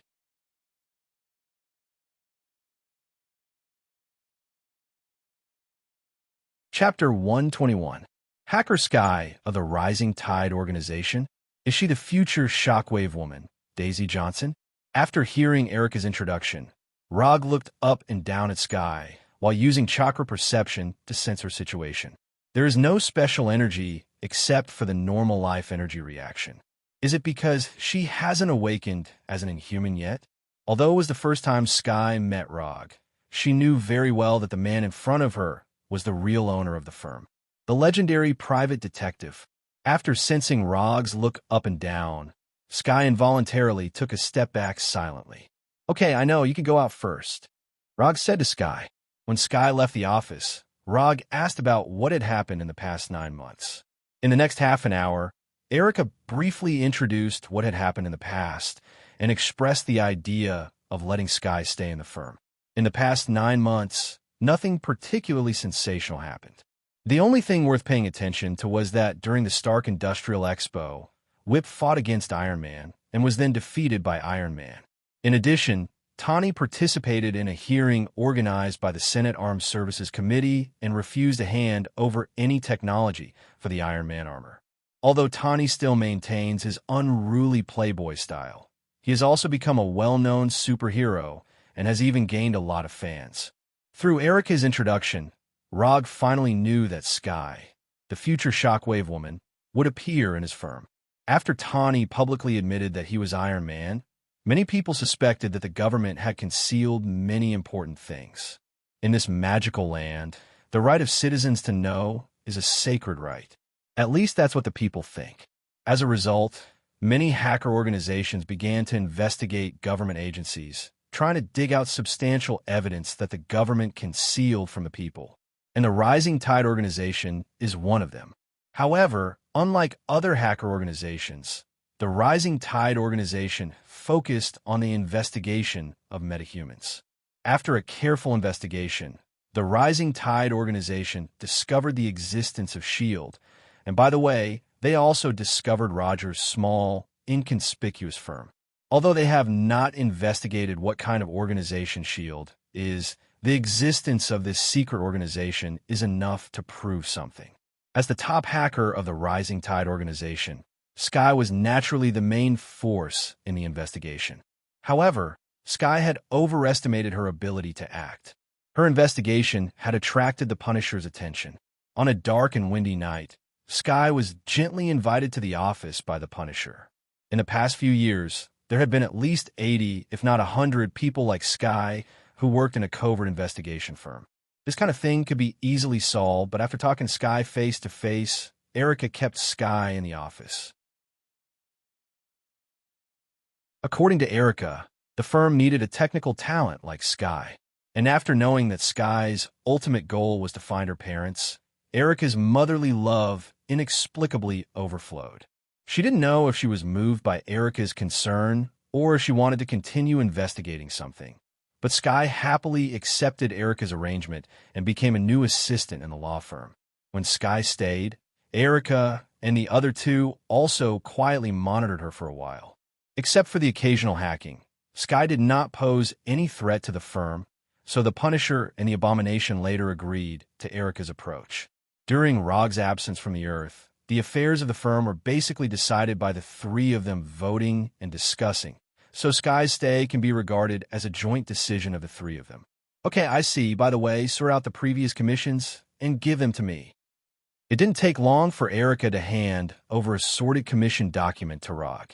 Although he left the Earth, the work of the firm did not stop completely because of his departure. Erica is responsible for receiving commissions, and the Punisher and the Abomination are responsible for completing them. Of course, sometimes Erica herself will complete some commissions, but most of the commissions are completed by the Punisher and the Abomination. Also, unlike him who accepted random commissions, Erica and the others were obviously more focused when they accepted commissions. They were not as confusing as he was. After reading the commission document in his hand, Rog suddenly found that it doesn't seem to make much difference whether he's in the firm or not.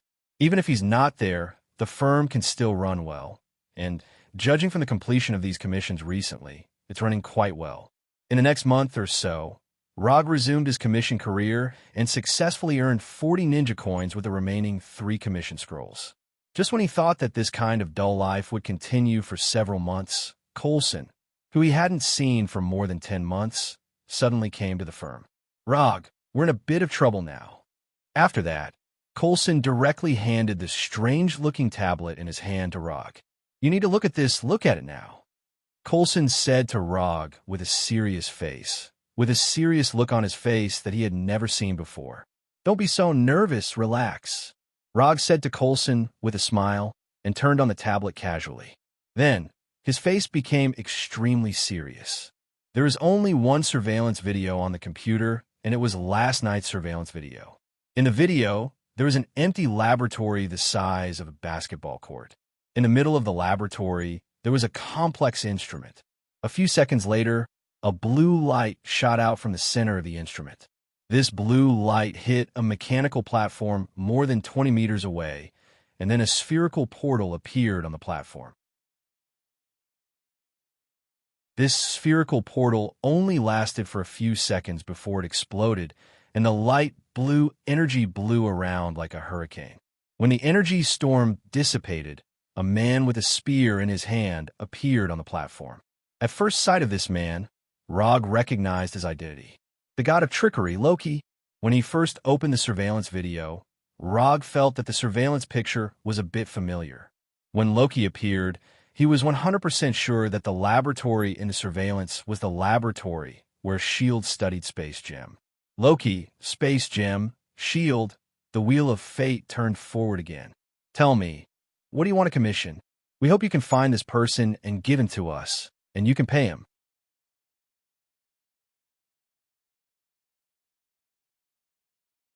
Chapter 122. 500 million US dollars.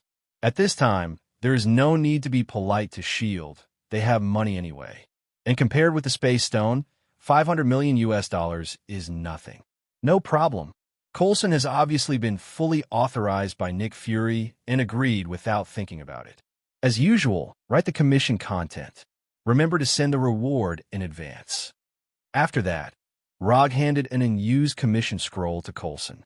Judging from the system's previous performance, the possibility of this commission passing the judgment is extremely high, and if nothing unexpected happens, the commission reward given will also be amazing. Although he was mentally prepared, Rog couldn't help but take a deep breath after seeing the commission information that appeared on the system commission page. Commission content: capture Loki and hand him over to S.H.I.E.L.D. Commission status: incomplete. Commission reward: 200 ninja coins. A full 200 ninja coins. The reward given by the system has once again refreshed the record, and it is double the previous record. The last time he captured Hulk, the system only gave a reward of 100 ninja coins. After seeing the commission reward this time, Rog felt that he suddenly liked Loki. Loki, you are really too good. What is prestige? What is status? This is it. You can take this kunai with you. When you are ready, just let me know. After taking the flying Thor kunai from Rog, Coulson quickly left the office and began to go to Stark Building.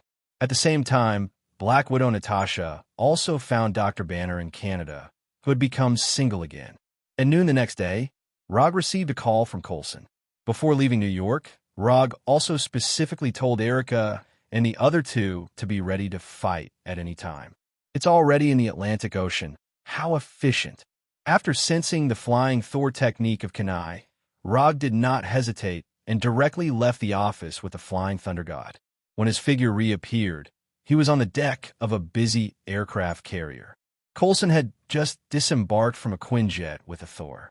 Beside him, there was a blond man with perfect proportions and an American-style perky butt.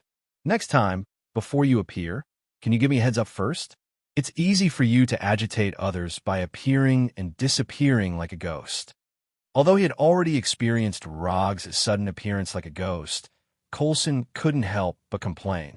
Then, he introduced him to the vigilant Rog. This is Rog, a private detective, a very famous one. He is Captain America, Steve Rogers, the first superhero in American history. Coulson added silently, and when he introduced Rogers, his tone was obviously much more excited. It was normal for fans to be excited when they met their idol. Hello. Rog took the initiative to greet him and extended his right hand to Rog. Hello. This is the legendary Captain America. Rog also reached out his right hand and shook hands with Rogers. It felt good. Why did Fury ask you to come here? As soon as Rog shook hands with Rogers, Black Widow Natasha came over and asked in confusion. He's very willing to pay, and I happen to be interested in this commission. Rog answered casually. Pay. After hearing Rog's answer, Rogers froze for a moment. He received the information specially prepared by Nick Fury yesterday, but there was no record of Rog in the information. It wasn't until now that he understood why Coulson just said that Rog was a private detective. Is it really good to let a private detective participate in this kind of mission? Rogers didn't look down on private detectives, but as a soldier, he instinctively felt that private detectives were just civilians and not suitable for this kind of battle. Natasha didn't expect that Nick Fury would take the initiative to find Rog. However, after considering Rog's strength, she felt that Nick Fury's choice was quite wise. The bridge is looking for you. They have already started facial recognition tracking. Natasha didn't pay any more attention to this issue and turned to Coulson and said, See you later. When Coulson left the deck, Rog and the others met Dr. Banner, who was a little restrained. Before Rog had time to say hello to Banner, Rogers took the initiative to greet him. Hello, Dr. Banner. Rogers shook hands with Dr. Banner and then continued. I heard that you can find a magic cube. Haven't you heard of anything else? I don't care about anything else. Roger's answer made Dr. Banner a little more relaxed. Dr. Banner looked around and then said, "You must think all this is strange, right? To be honest, I have a feeling that I haven't felt in a long time." While Rog was talking to Dr. Banner, Natasha came to Rog's side and whispered, "Did Fury really just ask you to find a magic cube? Why do I feel like he might have used you as some kind of safety device? Strictly speaking, I'm not here to find the magic cube. I'm just here to capture Loki. As for the safety device, I don't think Fury needs an outsider like me as the final insurance." Rog knew exactly what Natasha meant by a safety device. Although Dr. Banner is now gentle, once he gets angry, he will be crazier than the craziest beast.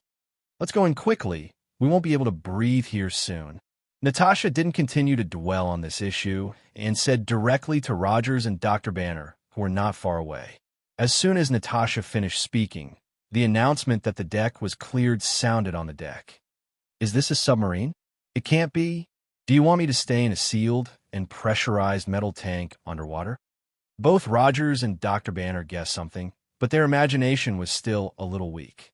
When they came to the edge of the deck, they saw the turbo-type flight engine that was slowly rising. This is not an aircraft carrier, but a helicarrier.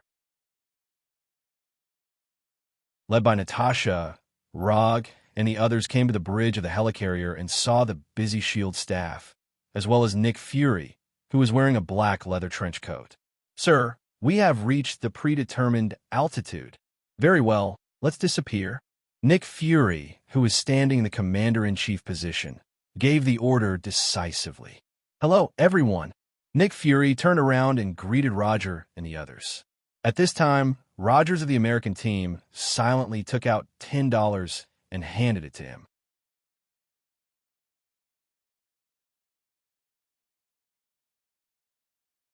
Chapter 123. Seeing Rog handing $10 to Nick Fury, and Nick Fury was very happy to accept it, Rog suddenly thought of the $500 million that S.H.I.E.L.D. had sent last night. This is called noble character.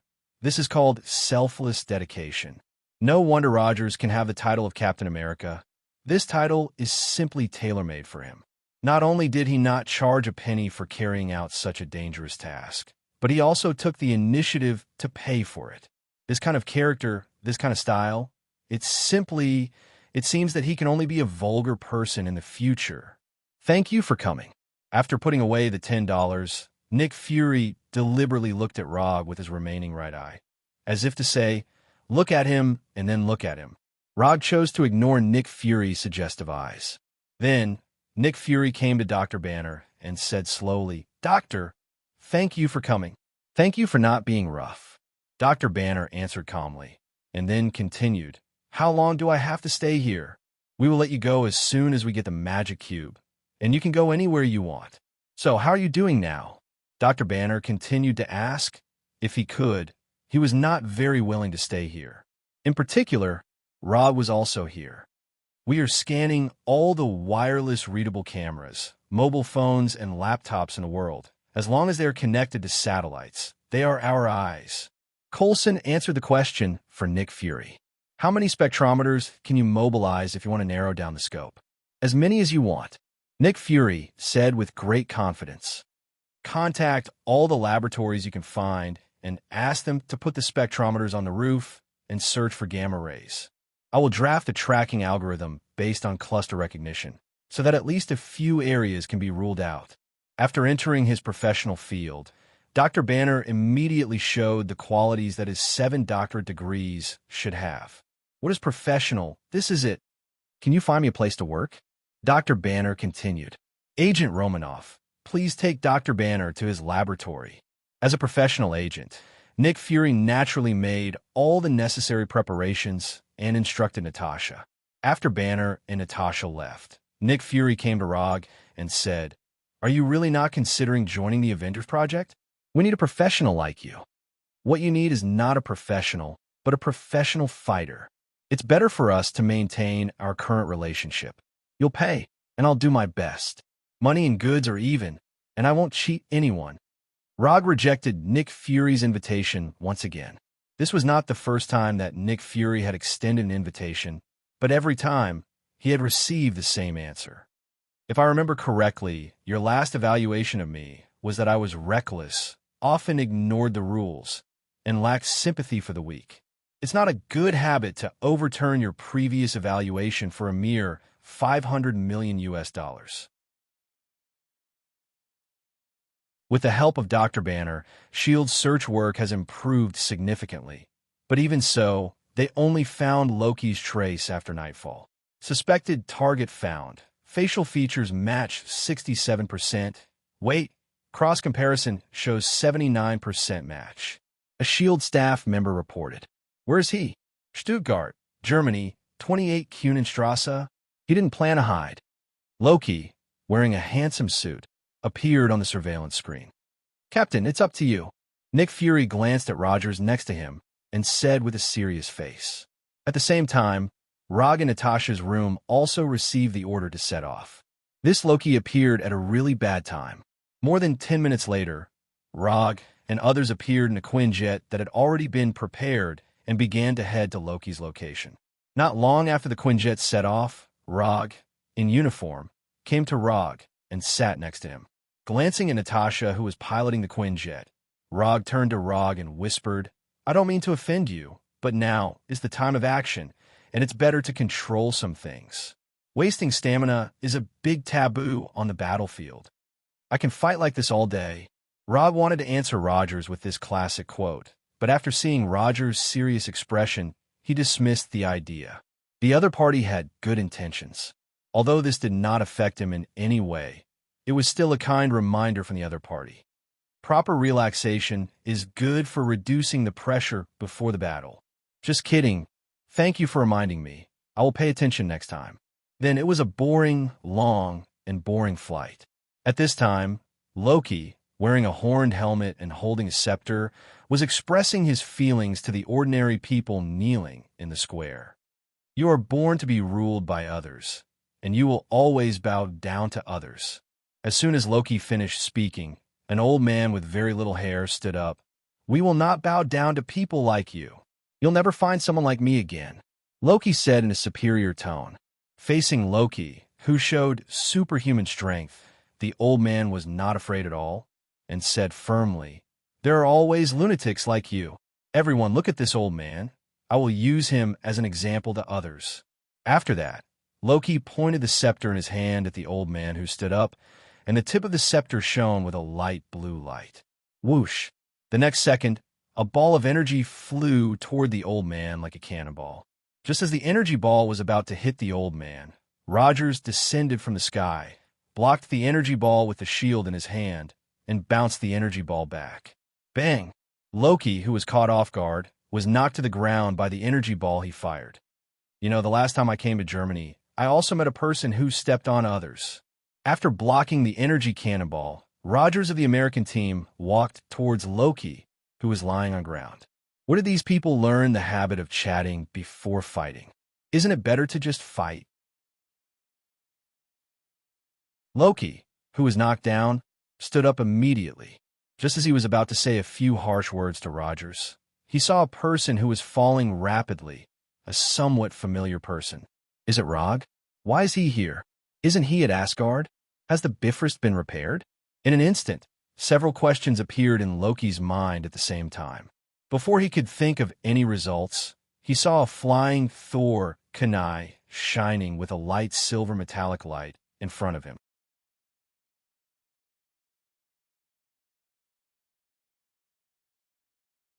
Chapter 124. Although Loki is not a professional melee player, it doesn't mean that he is not good at dodging. Not to mention the flying Thor kunai thrown by Rog. Even if it's an arrow shot by Hawkeye, he can easily catch it. But now, he obviously doesn't have the idea of catching the kunai with his bare hands. Rog is very dangerous, and the weapon he throws is also very dangerous. With this in mind, Loki slightly tilted his head and avoided the flying Thor kunai that flew directly toward his handsome face. That's it. After avoiding the attack of the flying Thor kunai, Loki's face showed a look of disdain. However, in the next second, his disdain turned into shock. Rog, who was still falling rapidly in the air, instantly flashed in front of him, and his left hand grabbed the flying Thor kunai that just flew over his head. In Rog's right hand, there is a palm-sized light blue ball. Rasengan. Rog didn't give Loki any time to react. The Rasengan in his right hand directly pressed on Loki's chest. Boom! At the moment of contact with the Rasengan, Loki felt a strong, twisting, and tearing force. Then his whole body was sent flying, and he crashed heavily into the house behind him. Leave him to me. I have a personal friendship with his brother. You are responsible for evacuating the crowd. Rog said to Rogers without looking back, but he soon found that his words just now were a little superfluous. The onlookers kneeling in the square didn't need anyone to remind them. After seeing Loki flying out, they scattered like a nest of frightened mice. How'd you do that just now? Rogers of the American team came to Rogers' side with his shield and asked in confusion. You can simply understand that these are my superpowers. Rog didn't intend to explain to Rogers what ninjutsu is. This kind of thing will only be more complicated. Just as Rogers was about to continue to ask something, Loki, who was hit, came out of the broken wall. Although the power of the Rasengan is not bad, it depends on who it hits. For Loki, a frost giant, although the Rasengan hurts a little, it's not enough to knock him down with one blow. At this time, Loki has completely lost his previous arrogance and disdain. The appearance of Rog can be said to have completely disrupted his plan. Rog's appearance means that Bifrost is repaired, and Bifrost repair means that Thor will come at any time. Should I change the plan? Just as Loki was considering whether or not to change himself, Rog once again appeared in front of him. Body flicker technique.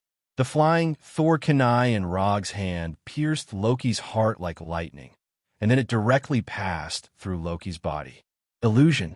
The reappeared Loki was just an illusion. As a sorcerer, heeses. S, TSS, heeses, TSST. 3 Tomo Sharingan open. In an instant, Rog's eyes turned blood red, and then he quickly glanced around.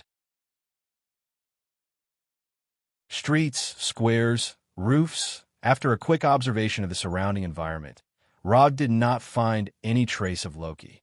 Since he can't see him with his eyes, he'll use another way. Chakra perception. Loki can use magic to change his figure and create illusions to mislead the enemy. But his life strength and energy intensity are not so easy to change. Especially in a place like the Earth, his frost giant's life strength is as obvious as the moon in the night sky. He's running really fast. At this time, Loki had run out of several streets, decisively like an Olympic athlete in a 100-meter sprint. However, Loki didn't expect that at this time, a man in a red Iron Man armor would fly towards him, and without thinking, he gave him 2 energy cannons. Boom! Loki, who was running wildly, was hit by Iron Man Tani's 2 art pulse cannons, and he flew out in an extremely embarrassing manner. Make a move, Bambi. Loki, who was hit, just sat up, and Iron Man Tani opened all the weapons on his armor and pointed them at him. Under Tani's naked threat, Loki decisively lifted the magic on his body.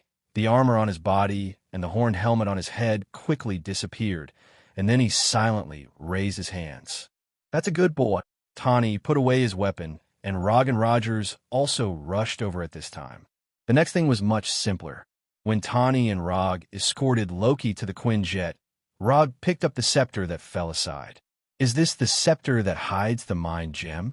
Mind Gem, the embodiment of the universal consciousness, can dominate the mind of all creatures, can read, modify, manipulate, and create the spirit of life.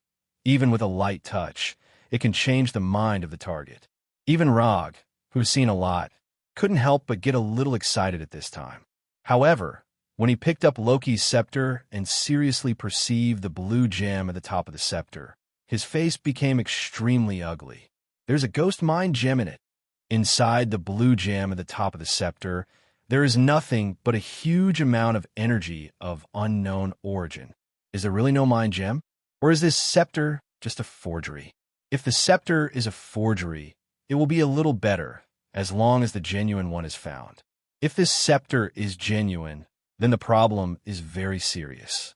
This means that in the future, he will no longer be the one he knows, and he will lose an extremely powerful, invisible golden finger. After a helpless sigh, Rog boarded the Quinjet with a scepter that he didn't know if it was genuine or not. Did he speak? After knowing that Loki was successfully arrested, Nick immediately asked Natasha, who was piloting the Quinjet. He didn't say a word. Bring him back, we don't have much time.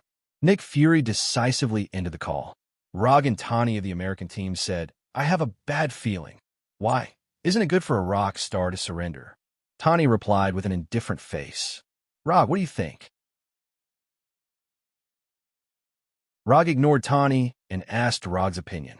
At this time, Rog didn't care why Loki surrendered. He just wanted to know if this scepter is genuine. It's okay, nothing special. Rog's answer was equally casual. With his skill, he shouldn't surrender so easily. Looking at the indifferent expressions of his two teammates, Rog's face became a little ugly. Just as Rog was about to say something, a few violent lightning flashed in the night sky. Loki, who didn't say a word, involuntarily turned his head and looked outside.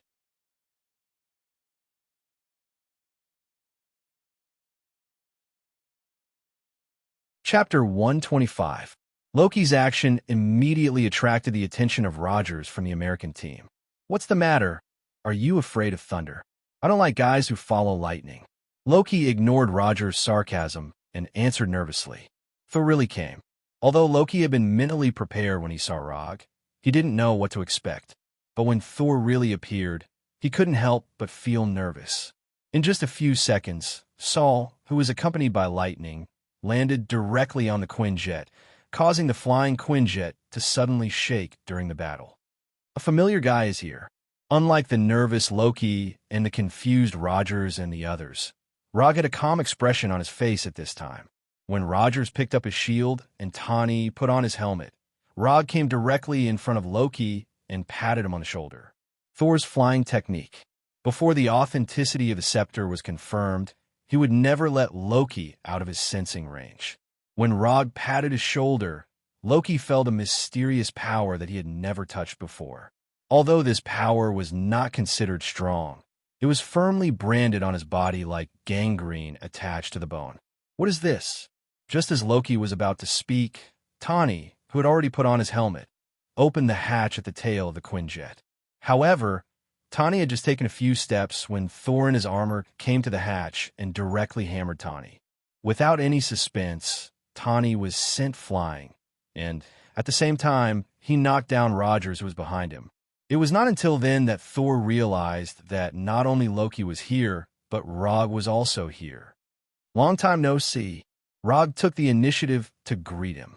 Long time no see. Thor replied subconsciously, and then he remembered the real purpose of his trip. I still have some things to take care of. As soon as he finished speaking, Saul grabbed Loki and pinched his neck like he was pinching a cat's neck.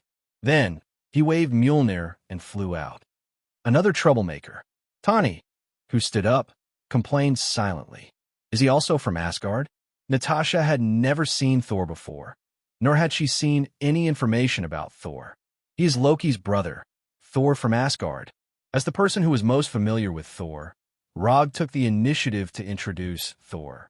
Then is he on our side? Rogers of the American team immediately asked Roger. It doesn't matter whether he releases Loki or kills him, we can't find the Tesseract. Before Rog could answer, Tani spoke first and then walked in the direction of the cabin door. Stark, we need a battle plan. Rogers said quickly. I have a plan, and that is to attack. Tani turned his head and replied to Rogers, and then flew out directly. Watching Tony leave on his own, the captain of the American team, Rogers, was displeased. He picked up a parachute. Captain, don't get involved in this mess. They are all legends, almost equivalent to gods. Natasha, who was piloting the fighter, turned back and said to Captain America, Madam, there is only one god, and he will definitely not dress like that. After putting on the parachute, Rogers picked up a shield and jumped out of the fighter without looking back. Although in name, everyone is a member of the same team. But obviously, every member of this team has their own ideas and is very individualistic. Teamwork. Was that even edible? Aren't you going? In desperation, Natasha could only ask Rog, who was still in the fighter. Don't worry, Loki can't run away. Rog did not chase after Loki because the flying Thor technique on Loki is now in a state of rapid flight. When Loki lands or stops moving, he will naturally teleport over. Are you familiar with Thor? He seemed surprised when he saw you just now. After closing the door of the fighter, Natasha asked Rog again. I should be quite familiar with him. After all, I fought with him on an alien planet for 9 months. Hearing Rog's answer, Natasha's first reaction was that Rog was joking. But when she remembered that Rog had secretly disappeared for 9 months some time ago, she suddenly felt that what Rog said seemed to be true. Which planet? Why did you fight together? How did you get to that planet? After realizing that Rog was telling the truth, Natasha immediately asked. This is exclusive information, and it's first-hand exclusive information. As a professional agent, Natasha immediately realized the value of this information. I'll tell you next time. In Rog's perception, Loki had stopped flying and was staying on an unknown mountaintop. Without any hesitation, Rog picked up Loki's scepter and directly left the fighter with the flying thunder god. At this time, Loki was sitting on a rock on the top of the mountain, looking at Thor and Tani fighting in the forest with a satisfied expression. However, in the next second, he saw the person he didn't want to see the most at this time. What's the matter with the scepter? After teleporting in front of Loki, Rog directly threw the scepter in his hand to Loki and asked with a serious expression. What do you mean, what's the matter? Loki casually took the scepter thrown by Rog and stood up with a puzzled expression. I'm not in the mood to joke with you right now. I'll ask again, what's the matter with the scepter? As soon as his voice fell, a ball of lightning visible to the naked eye appeared in Rog's right hand, and at the same time, there was the sound of 1,000 birds chirping. I really don't know what you're talking about. Loki still looked like he didn't understand anything. Asgard has already held a funeral for you, so I don't mind sending a dead person back to where he should be. As soon as his voice fell, Rog flashed in front of Loki, and the Chidori in his right hand directly pierced Loki's heart. Wait, just as the Chidori was about to pierce Loki's chest, Loki spoke again.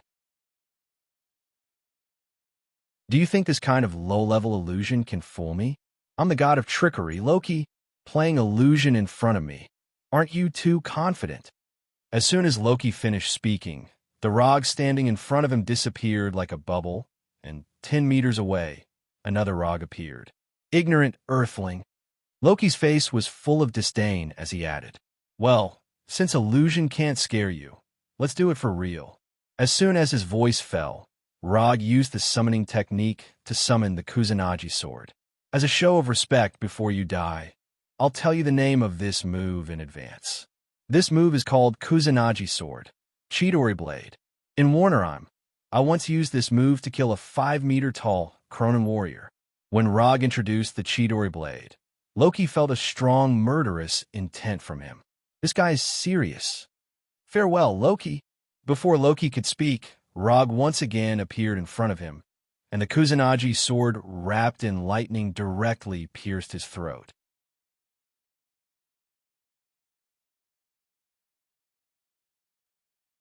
Chapter 126. The scepter was given to me by Thanos. Just as the Kusanagi sword was about to pierce Loki's throat, Loki spoke in an unprecedented speed. However, he was still too slow. The Kusanagi sword in Rog's hand did not slow down and directly pierced Loki's throat. Madman, this guy is a madman.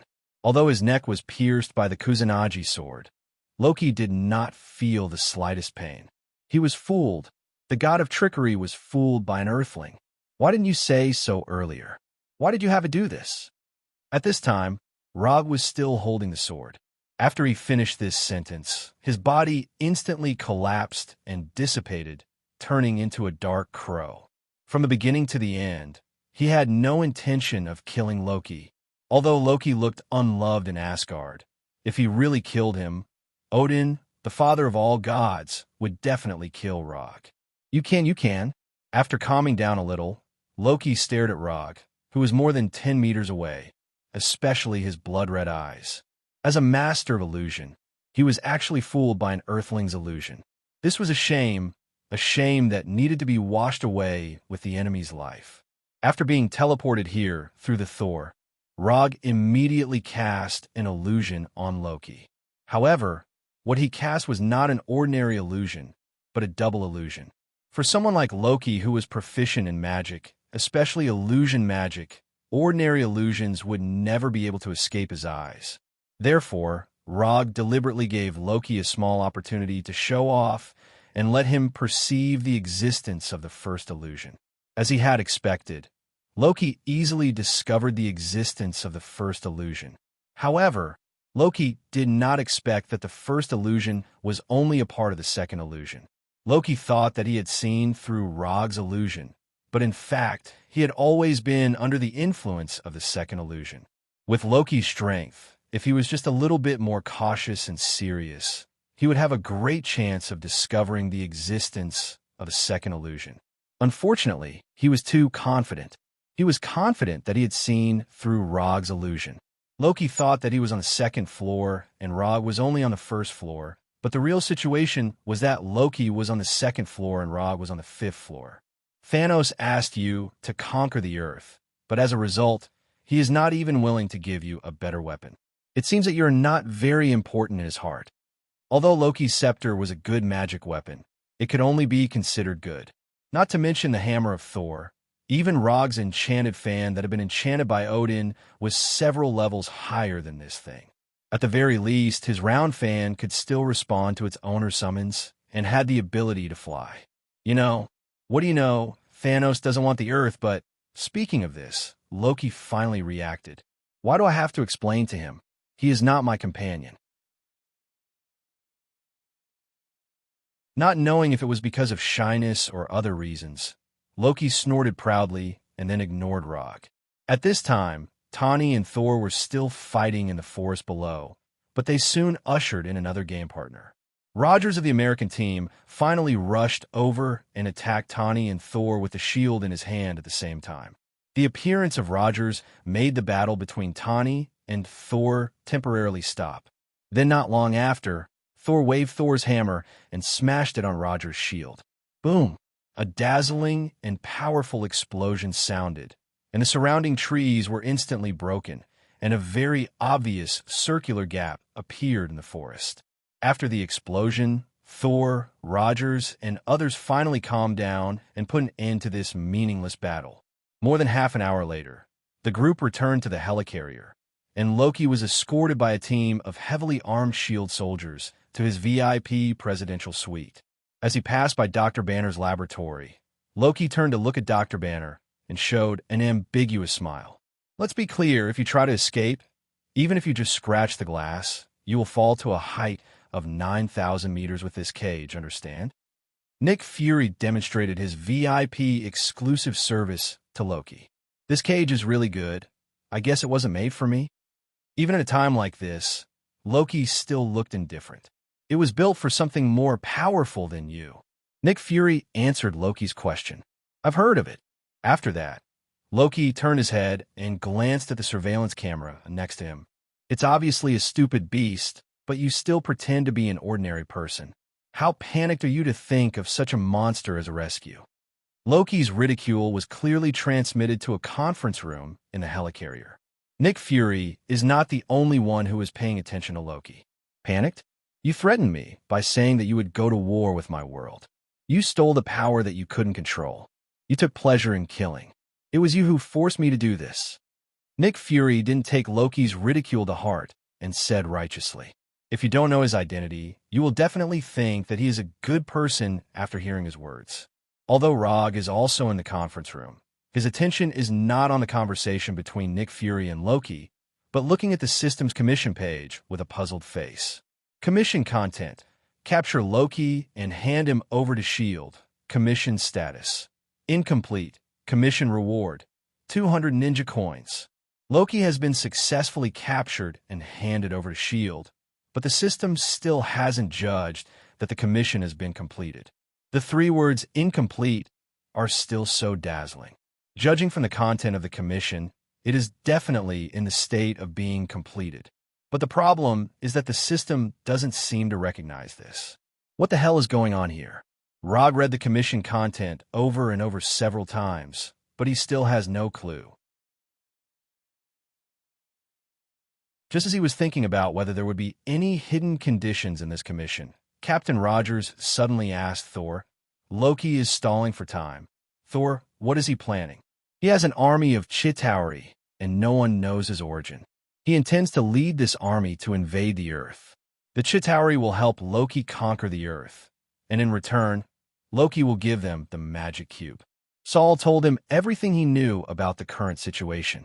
An army or an army from outer space? Roger's tone became serious. However, when she heard the word outer space, Natasha, who was sitting opposite Rog, silently looked back at Rog.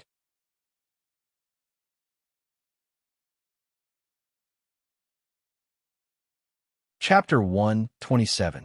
Why are you looking at me? I don't know anything about Chitauri. Because of Natasha's turn back, Rogers, Dr. Banner, and others also turned to look at her. If Loki has an army from outer space, then he also needs a stable space portal. That's why he kidnapped Dr. Selvig. Since meeting Rog on the helicarrier, Dr. Banner has deliberately avoided dealing with Rog, so he pulled the topic back to the main topic. Selvig, Thor suddenly asked. He's a Ph.D. in astrophysics. Dr. Banner explained. He's my friend. I don't know what method Loki used to control him and one of our agents. Natasha added in her mind. I want to know why Loki surrendered so easily. He can't command the army if he's locked up here. Rogers always felt that something was wrong with Loki's choice to surrender so easily. On the Quinjet, he asked Rog and Tani about it, but they obviously didn't care about it. I don't think we should focus on Loki. This guy is a madman. You can see at a glance. Dr. Banner expressed his opinion. Until now, he felt that Loki's meaningful smile was a bit scary. Pay attention to what you say. No matter how rude and unreasonable Loki is, he is still Asgard. He is my brother. After hearing Dr. Banner's evaluation of Loki, Thor couldn't help but defend Loki. He killed 80 people in 2 days. Natasha added silently again. He was adopted. Thor immediately explained. Rog did not participate in the discussion between them. His mind was now full of why the commission was not completed and why there was no Mind Stone in the scepter given by Thanos. How about throwing Loki out and then catching him back? A crazy idea began to take shape in his mind. Just as he was considering the feasibility of this plan, Tani and Coulson came to the bridge and said to Dr. Banner at the same time, Iridium can be used as a stabilizer to prevent the portal from collapsing on itself, just like S.H.I.E.L.D.'s previous one. Big guy, don't hold a grudge. Your 2 hammers are very powerful. When he passed by Thor, Tani patted Thor's muscular shoulder and continued to walk towards the Commander-in-Chief's position on the bridge. Iridium allows Loki to expand the portal as he pleases and maintain it for a very long time.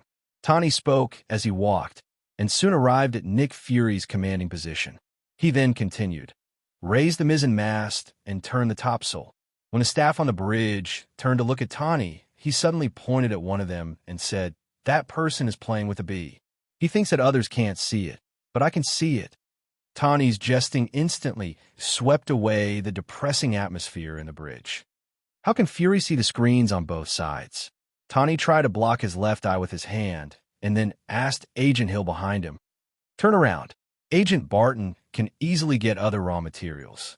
He only lacks one main component, which is energy. Some kind of high-density energy is used to activate the magic cube.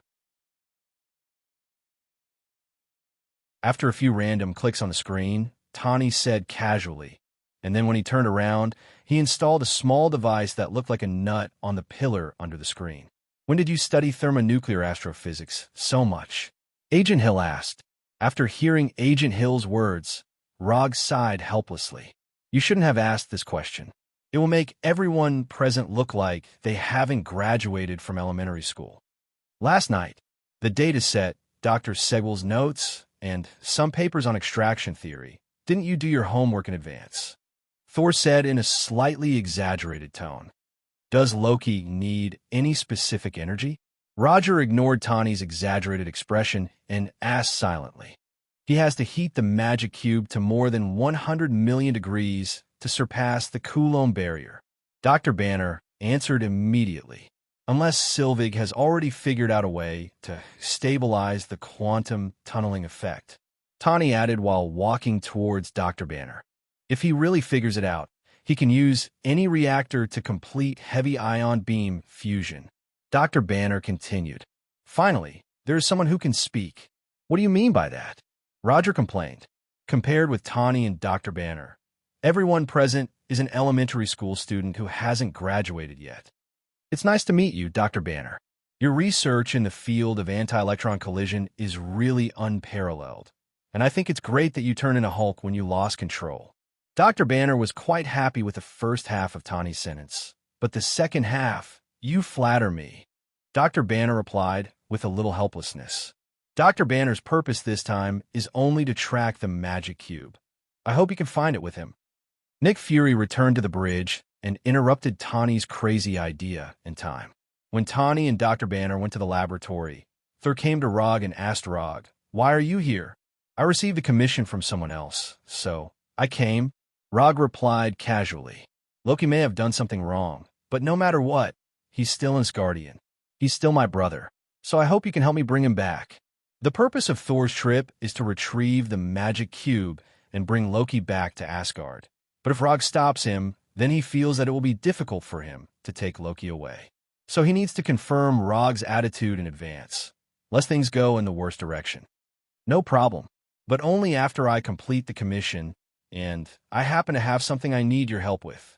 The commission, Rog said, is, of course, not the commission of S.H.I.E.L.D. If it was the commission of S.H.I.E.L.D., it would have been completed from the moment Loki boarded the helicarrier. What he is talking about now is the commission of the system. He will not let anyone take Loki away until the status of the system's commission becomes completed. That's 200 ninja coins, and he has never had the habit of giving up commissions. What's the matter?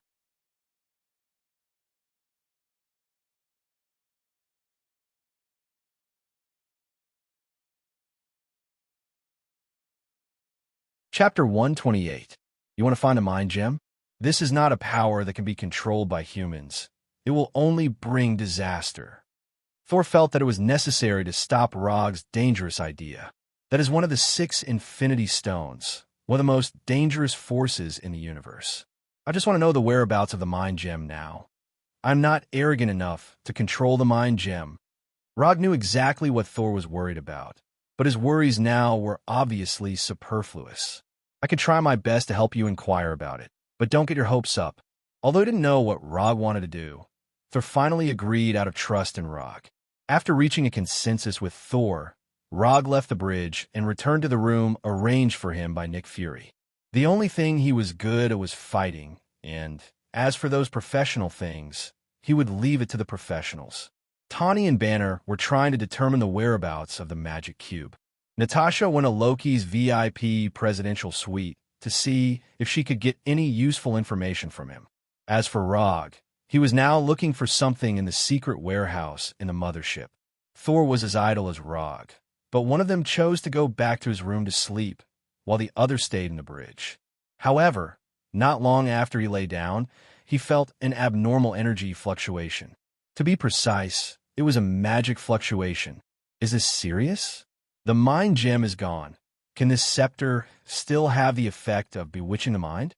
After sensing this sudden energy fluctuation, Rog could only end his rest time helplessly and walk towards Dr. Banner's laboratory.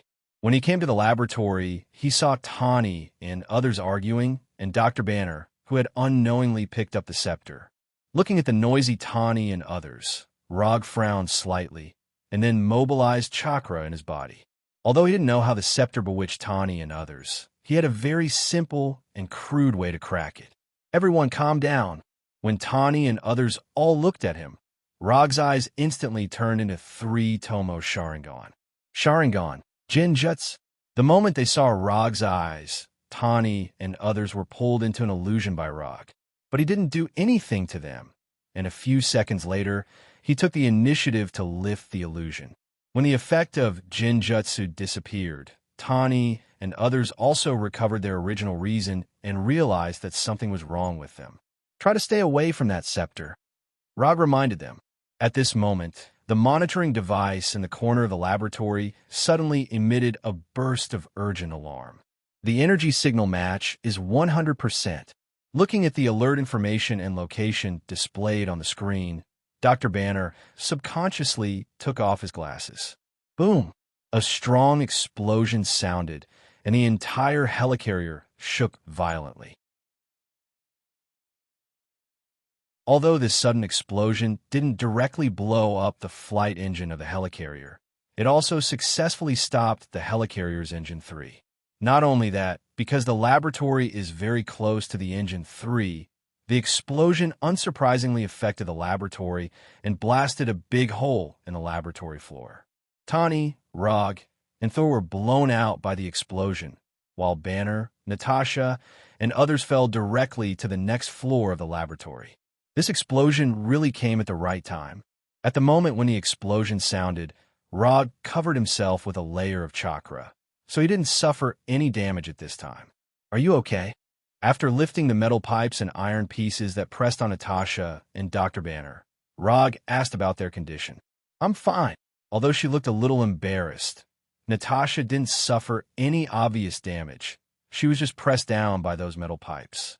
Compared to Natasha, Dr. Banner was a lot unluckier. Not only did he suffer more damage, but what's more troublesome is that he can't control his emotions now. You leave here first. I'll take care of Banner. Dr. Banner's skin began to rapidly turn green. His body size skyrocketed, and the clothes on his body were directly stretched into rags by his skyrocketing body. Looking at Dr. Banner, who was transforming, Natasha didn't hesitate and immediately left. Rog didn't stop Banner's transformation, and for him, even if Banner transformed into Hulk, the result wouldn't change at all. Ouch! After a painful howl, Dr. Banner disappeared completely and was replaced by the muscular and strong Hulk. I didn't expect us to meet again in this situation. Rog silently looked at Hulk, who had completely lost his mind in front of him, and sighed helplessly. If he could, he would like to meet the Hulk who could communicate with him. When Rog looked at Hulk, Hulk also noticed the little guy in front of him. Although Hulk has completely lost his mind now, when he saw Rog, he seemed to remember something. Then in the next second, Hulk rushed towards Rog. Odama Rasengan. When Hulk rushed in front of him, Rog didn't hesitate and directly condensed the Odama Rasengan in his right hand. Boom! The Odama Rasengan and Hulk's right fist collided fiercely, and a strong explosion sounded. Hulk smashed Rog's Odama Rasengan, but Hulk himself was also blown out by the Odama Rasengan. It wasn't until he crashed through several layers of walls that Hulk finally stopped. Big guy, calm down, I don't want to hit you with the wooden man anymore. Before Hulk, who was knocked out, stood up, Rog used the body flicker technique to appear in front of him. For Rog's persuasion, Hulk gave his own answer.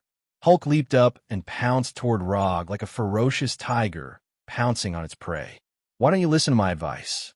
With just a body flicker technique, Rog avoided Hulk's attack. After avoiding Hulk's attack, Rog extended his right hand toward Hulk.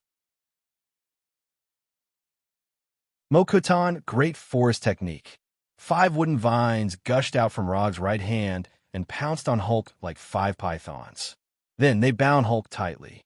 Although the Great Forest Technique doesn't have the effect of absorbing the physical strength and energy of the target like the Wood Dragon Technique, the Great Forest Technique's binding effect is better and more flexible than the Wood Dragon Technique. In just a moment, Hulk was tightly wrapped by the wooden vines like an oversized green dumpling. Big guy, I'll say for the last time, calm down.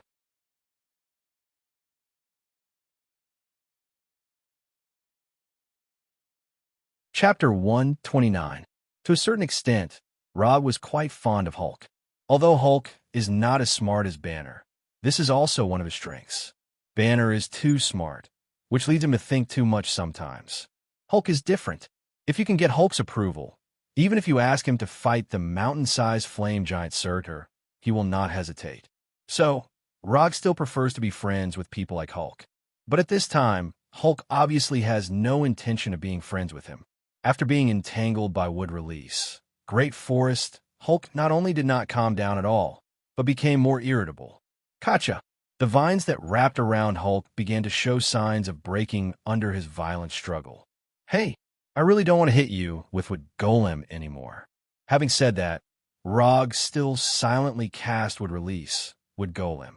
Because he is on the helicarrier, he can't directly summon wood Arhut from the ground like before. But this does not affect his use of wood golem. If there is no way to use wood release after leaving the ground, then wood release would be too unimpressive. Under Rog's control, a piece of wood as thick as an arm grew out of his left shoulder. Under the nourishment of chakra, this piece of wood began to grow rapidly. In just a second or two, this piece of wood grew into a 3-meter-tall wood Arhut. When this wood Arhut with a long hook-nosed wood dragon wrapped around his body appeared, Rog lifted wood release, Great Forest, and let his right hand return to its original state, and at the same time, let Hulk regain his freedom. Hulk finally got rid of the wooden vines, but in the next second, wood Arhut had already rushed in front of him and gave him a beautiful and powerful uppercut. Boom! Caught off guard, Hulk was sent flying by wood Arhut's punch, and his whole body soared 1 meter into the air. However, wood Arhut's attack was not limited to this. Before the airborne Hulk landed on the ground, the wooden Arhut used the Gatling physical transcendence fist technique he was best at. Yula Yula Yula Yula Yula. Hulk was like an oversized green sandbag, enduring Arhut's attacks. The muffled sound of impact resounded throughout the entire area. While controlling the wooden Arhut, Rog also used chakra to sense the situation on the mothership. Rogers and Tawny of the American team were repairing the number 3 engine that was on strike. Nick Fury and Agent Hill were fighting the intruders on the bridge. Thor was in Loki's VIP presidential suite. Wait, how did Thor get into Loki's room? Although Thor and Loki were in the same area, their positions have been reversed. Thor was in the presidential suite, while Loki was outside. Although he didn't know what Thor and Loki had done before, judging from the current situation, Thor had obviously fallen into Loki's trap again. If it was just once, then it would be fine. But in Thor's situation, it was obvious that he had fallen into the same trap again and again. He didn't know if Loki had any hidden passive skills that caused Thor to involuntarily lower his IQ every time he saw him. After a helpless sigh, Rog turned his attention to Natasha. At this time, Natasha wasn't idle either. She was now fighting with Hawkeye Barton. Although Barton didn't have any superpowers and was an archer who was good at long-range attacks. But this didn't mean that he wasn't good at close combat. How could someone who could become a top agent not be good at close combat? After confirming the situation on the mothership, Rog turned his attention back to Hulk. Because he lost his mind, Hulk didn't attack Rog. Instead, he vented all his anger on Arhut. Bang, bang, bang, bang, bang. Looking at Hulk and Arhut, who were passionately fighting each other like two barbarians, Rog stretched out his right hand again. With Hulk's physical strength, this level of fighting wouldn't be a problem even if it lasted for a day. But Rog didn't intend to waste so much time on Hulk. Wood release, wood dragon technique. Wood grew out of Rog's right hand again, but this time it was no longer a wooden vine, but a long hook-nosed wood dragon. When this long hook-nosed wood dragon first appeared, it was only as thick as Rog's arm. But as its body lengthened, the long hook-nosed wood dragon's body also grew rapidly. When the wood dragon came in front of Hulk, the wood dragon's body had soared to 30 or 40 centimeters thick. Hulk, who was attracted by Arhut, didn't notice the arrival of the wood dragon, and in his current state of insanity, even if he found the wood dragon, he might not necessarily avoid it. Without any suspense, the long hook-nosed wood dragon wrapped tightly around Hulk like a python, and then began to absorb Hulk's physical strength. At the same time, Arhut didn't stop his attack. Hulk's body had been entangled by the wood dragon, so the target of Arhut's attack became Hulk's big green head. Bang, bang, bang, bang. After controlling Arhut to hit Hulk's head a few times, Rog lifted the wood puppet technique. Although Hulk's skin was rough and his recovery was good, it was still a bit cruel to hit someone's head so hard. Although he had lost his mind now, Rog still couldn't bear it. After being entangled by the wood dragon, there was only one end for Hulk, and that was to be drained of all his physical strength without any resistance. Although Hulk was still struggling hard, Rog turned around and left, completely ignoring Hulk's situation. Anyway, Hulk's end was doomed, and it was the same whether he stayed or not. And he had more important things to deal with now. At this time, next to Loki's presidential suite, Coulson was holding a frightening-looking energy weapon and pointing it at Loki on the console. If Loki pressed the button, Thor, who was locked in a cage, would enjoy a new experience of falling from 9,000 meters vertically. Do you like this? Because of the destroyer you sent, we developed this prototype. I don't know its power. Do you want to try it? Coulson pointed the huge energy gun at Loki and said with a serious face. Under Coulson's threat, Loki left the console slightly, and the next second he disappeared. It was an illusion again. Loki didn't know when he came behind Coulson, and the scepter in his hand stabbed directly at Coulson's back. Just as the scythe-like blade at the top of the scepter was about to stab Coulson's back, the scepter suddenly stopped. You have guts. You actually want to stab my former customer to death in front of me. Through Thor's coordinates on Loki, Rog immediately teleported over and grabbed the scepter in Loki's hand.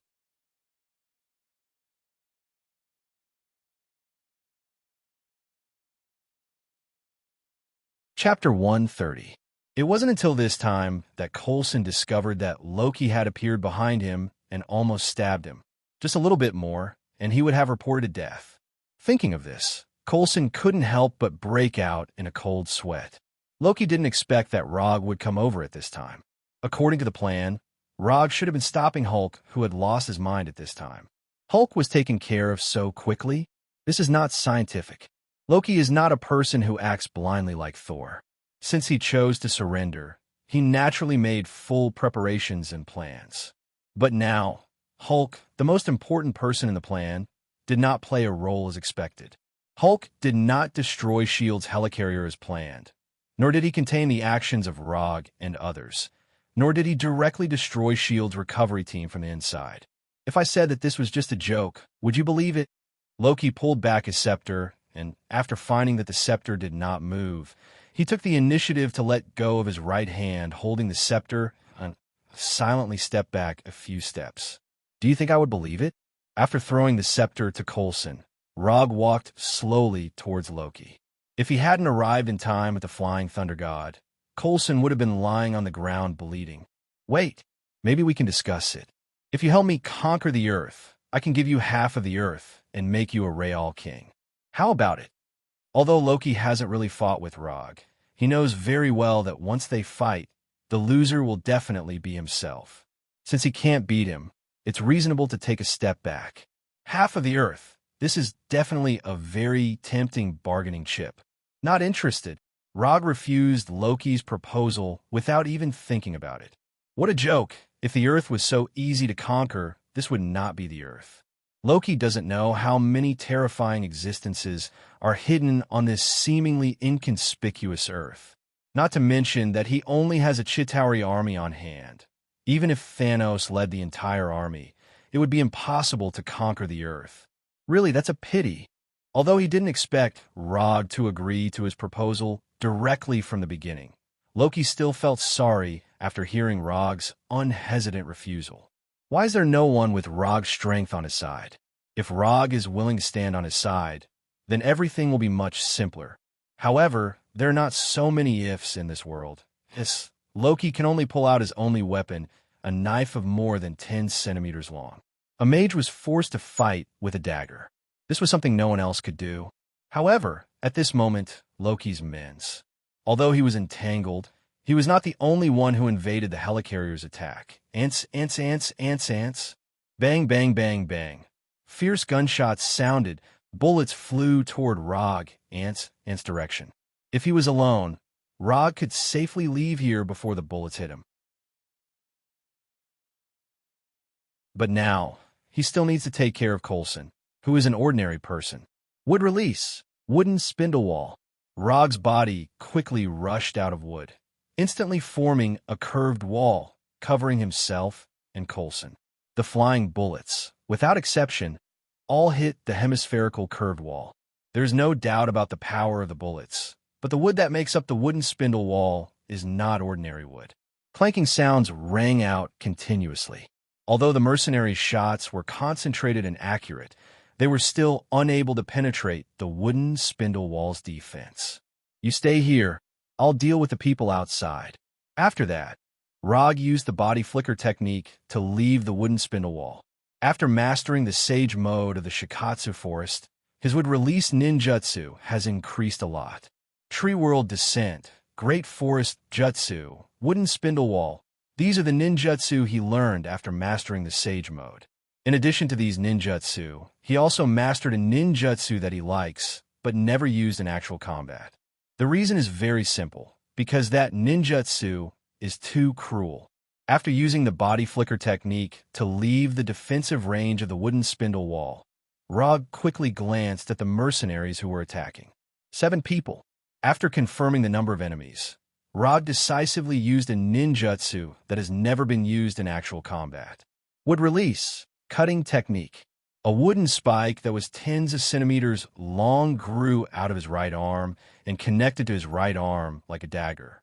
Then, Rog flashed in front of these mercenaries like a ghost. Chi! The wooden spike of Rog's right arm pierced a mercenary's chest like lightning. At the same time, more than 10 wooden spikes as thick as an arm rushed out of the mercenary's body, instantly ending his life. For mercenaries, death is not a rare thing. But the scene in front of them is beyond their imagination. Being completely pierced by wooden spikes, this kind of death is cruel and shocking. Not only were these mercenaries scared, but even Loki and Thor couldn't help but take a deep breath when they saw this scene. Although they didn't personally experience the feeling of more than 10 wooden spikes growing out of the body, they can imagine the extreme pain just by looking at the hedgehog-like mercenary. After killing the first target, Rog didn't stop his footsteps and continued to attack the remaining 6 mercenaries. The 6 mercenaries only lasted for 6 seconds.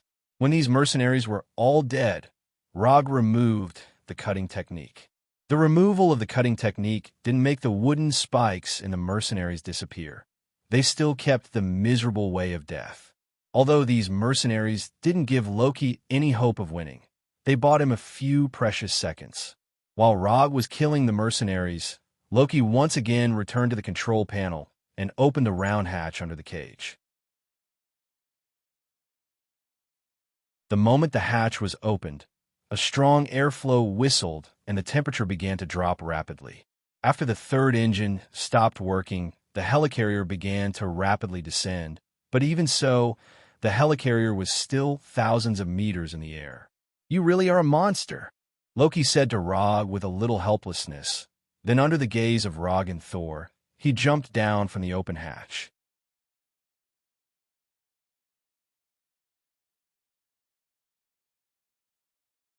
Chapter 131. Is this guy addicted to jumping? Last time he jumped to the Bifrost, this time he jumped to the helicarrier. It has to be said that Loki's move was very decisive and surprising. Looking at Loki, who was falling rapidly and getting smaller and smaller, Rog used chakra perception for a few seconds, then came to the console and closed the hatch directly. After being teleported in front of Rog twice in a row, even if Loki's reaction was slow, he realized that something was wrong. Although he couldn't directly erase the flying Thor technique on his body, it wasn't difficult to interfere with the space coordinates transmitted by the flying Thor technique. If he was given enough time, he could even directly create a small space barrier to completely isolate the flying Thor technique. Loki finally showed a little of his sorcerer nature, putting an end to the possibility of Rog's teleportation again. Not long after Loki jumped off the ship, the other intruders on the helicarrier were also eliminated by S.H.I.E.L.D. one by one, and the helicarrier regained its calm again. There are some things that if you don't hurry up, you may never have another chance in the future. Go ask Rogers for an autograph. Coulson is a loyal fan of Rogers, and for this reason, he spent several years collecting a set of out-of-print Team America cards. In the eyes of others, it is very naive for a man in his 40s or 50s to collect this kind of hero card. But in Rog's view, this is not naive. This is a man's original intention and a dream worthy of respect. Thank you. After hearing Rog's words, Coulson was stunned for a moment, and then thanked Rog very seriously. When Coulson left with the prototype weapon and scepter, Rog released Thor from the special cell. How many times has this happened? You can't be like this every time you see Loki. Rog was helpless about Thor's constant falling for Loki's tricks. He's my brother, Thor replied silently. Half an hour later, Rog and Thor returned to the bridge. Except for Dr. Banner, who didn't appear because he was in a coma, everyone else was present. Even Hawkeye Barton, who had just regained his self-consciousness, was present. Loki managed to escape, but the Tesseract is still missing. The mothership's engine is damaged. Communication is cut off. 28 agents were killed, 15 maintenance personnel were killed, and many parts of the mothership were damaged. Nick Fury's face was as pale as his skin. We are indeed using the Rubik's Cube to develop weapons, but I'm not placing all my hopes on this because I have an even bolder plan. I have an idea, the Avenger plan. Both Stark and Rog know about it. I want to gather some people with outstanding abilities and see if their team can be stronger. I want to see if they can fight side by side in critical moments and win those wars that we can't win. Now, it seems that this idea is outdated. We have lost all the opportunities, and we can only watch Loki start a war. After that, Nick Fury left the bridge directly, and the atmosphere in the bridge became more and more depressing. Although Loki's plan did not achieve the expected effect, it was not a complete failure. He successfully bought himself some time. Loki should be in New York now. He is a performer. He needs an audience. He needs a monument towering into the clouds. It's best if his name is engraved on it. Looking at the silent crowd, Rog reminded them while glancing at Tawny. Although Tawny is not a typical performer, Rog is sure that he knows what he is talking about. Arc reactor. Loki needs a powerful enough energy source to open the Tesseract smoothly. If Tawny still can't hear Rog's reminder, then he is not Tawny. New York. Stark Building. Although Loki may also start the Tesseract in other places, as far as the current situation is concerned, Stark Building is still Loki's first choice. Tawny, repair the battle suit as soon as possible. The others will set off with me in the Quinjet and bring Dr. Banner. We need his power. Rogers instinctively began to arrange tasks, and then he saw the eyes looking at him one by one. I have a more convenient way. If you don't mind, I can take you there. Although the flying speed of the Quinjet is not slow, compared to the flying Thor, the Quinjet is nothing. More than 10 minutes later, the prepared people came to the hangar. At Rog's gesture, Rogers and others held the hands of the people next to them and then looked at Rog with a puzzled look. Don't blink. This kind of experience is not common.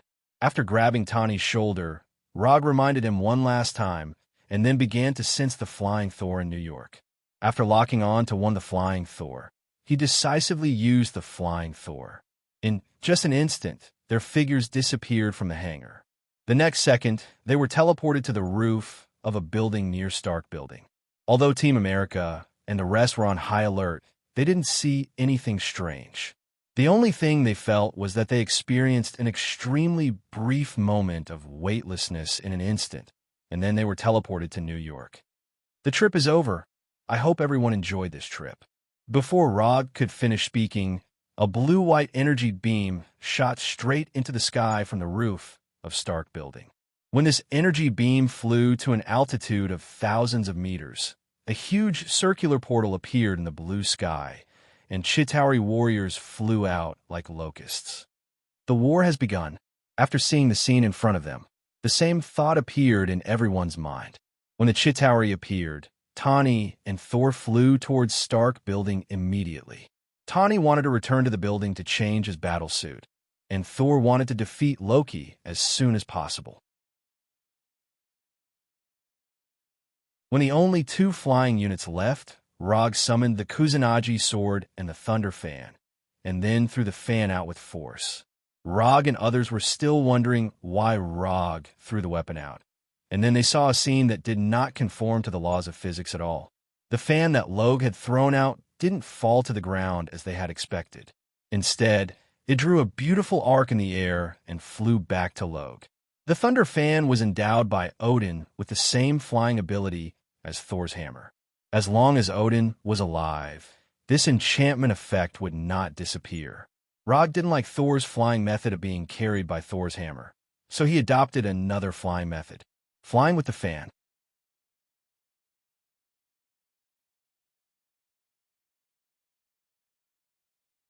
Chapter 132. Under the gaze of Rog and the others, Rog stepped on the Thunder Fan and flew straight to Stark Building. Although it looked a little strange to fly on the fan, one had to admit that it was a very cool feeling. When Rog arrived at Stark Building, the first thing he saw was Thor beating up Loki. That's right, it was a real beating. At this time, Thor had no intention of holding back at all. Thor's hammer kept smashing at Loki. Although Loki only had 2 mini daggers in his hands, he showed excellent fighting skills. With those mysterious magic, Loki even suppressed Saul in close combat for a time. Doppelganger, illusion, invisibility, blinding, slow, one magic after another was thrown out by Loki, neutralizing Thor's thunderous attacks.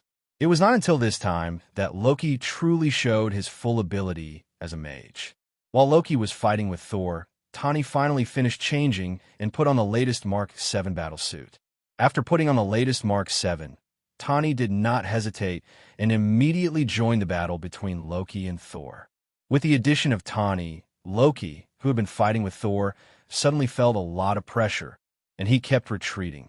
Rog didn't join them in the battle. Instead, he flew to the Space Gem. Now that the Soul Gem was missing, the Space Gem was undoubtedly the most valuable target on the entire battlefield, and it was also the key to determining when the war would end. As long as the portal opened by the Space Gem was closed, Chitauri's army would not be able to invade Earth from distant outer space, and the war would come to an end in advance. Turn it off, Dr. Selvig. After activating the Space Gem, Dr. Selvig did not leave, but looked at the Space Gem in front of him with a longing look. It's too late. There's no way to stop it now. It has something to show us, a new universe. Dr. Selvig ignored Rog's request, and his eyes were still shining with a strange light blue light. Up to you. Although he had interacted with Dr. Selvig before, now was not the time to reminisce about old times. Since Dr. Selvig was unwilling to do it, he would do it himself. Rog pulled out the Kusanagi sword from his waist and used Chidori blade. When the Kusanagi sword was wrapped in lightning, Rog jumped down from the fan and stabbed the Space Gem with the Kusanagi sword. The invincible Kusanagi sword did not pierce the Space Gem as expected. A layer of energy barrier blocked the tip of the Kusanagi sword. It couldn't pierce through. The moment the Kusanagi sword touched the energy barrier, Rog came to a conclusion. This spatial barrier looked only a few centimeters thick, but contained an incomparably abundant amount of spatial energy. To put it simply, this barrier was a spatial enchantment created by a spatial gem. Moreover, it was an extremely sturdy one. Unless there was a high-grade energy source of the same nature as the Space Gem, the only way to break this barrier was to use brute force.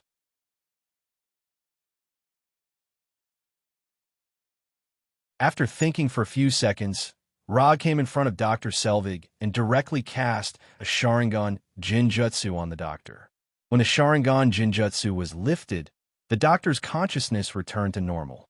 Using the Sharingan Jinjutsu to forcefully cover or erase the influence exerted by Loki. After regaining his true self-consciousness, Dr. Selvig first glanced at New York, which had fallen into the flames of war, and then said with annoyance, "Scepter, Loki's scepter can break through the energy barrier of the magic cube. I installed a safety device that can cut off the energy of the Space Gem." Impossible, Loki's scepter can't do that. Although the scepter also contains a strong energy, that energy can't compete with the energy of the barrier. It wasn't that Rog didn't believe Dr. Selvig. He had carefully sensed the energy in the scepter before, so he was very sure that the scepter couldn't break through the barrier. You should be talking about one of Loki's scepters. He has 2 scepters. 2 scepters? Rog found that he had overlooked something. The last time he used Jinjutsu to get information from Loki that the scepter came from Thanos. Judging from Loki's performance at that time, this information was true. It was true that the scepter came from Thanos, but Thanos didn't give him one scepter, but two. Habitual thinking is not good. He always thought that there was only one scepter, so he only considered whether the scepter was real and whether it was forged by Loki. So he didn't think that Thanos might have given him more than one scepter. If he could travel to this world, then it's not impossible for Thanos to give Loki two scepters. Thinking of this, he sighed helplessly and then looked at Loki, who was fighting two people. This is not a game, nor a movie. There is no so-called fixed plot here. Even if there is some kind of fate here, it can be changed. Doctor, you stay here. If someone comes with a scepter, you tell him how to close it.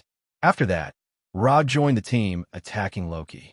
Although Loki used all his skills and threw out magic as if it was free, he still inevitably fell into a situation where he could be defeated at any time.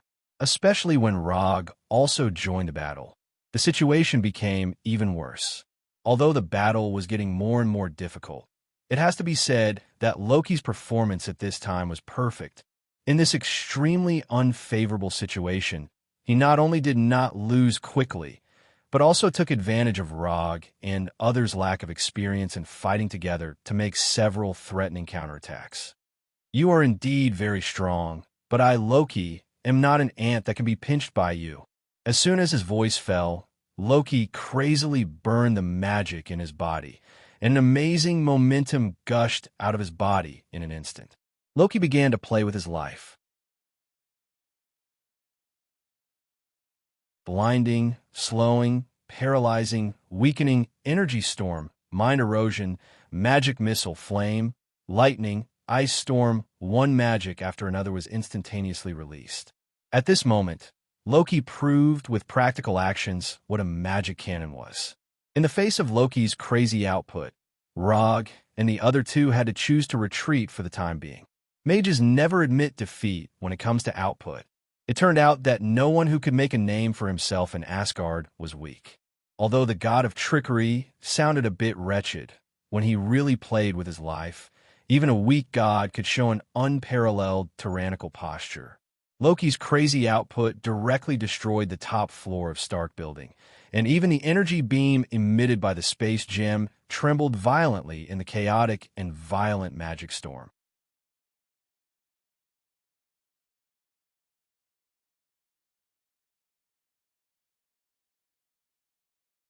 Chapter 133. When a sorcerer attacks recklessly, the scene will be extremely gorgeous, and the power will be beyond imagination.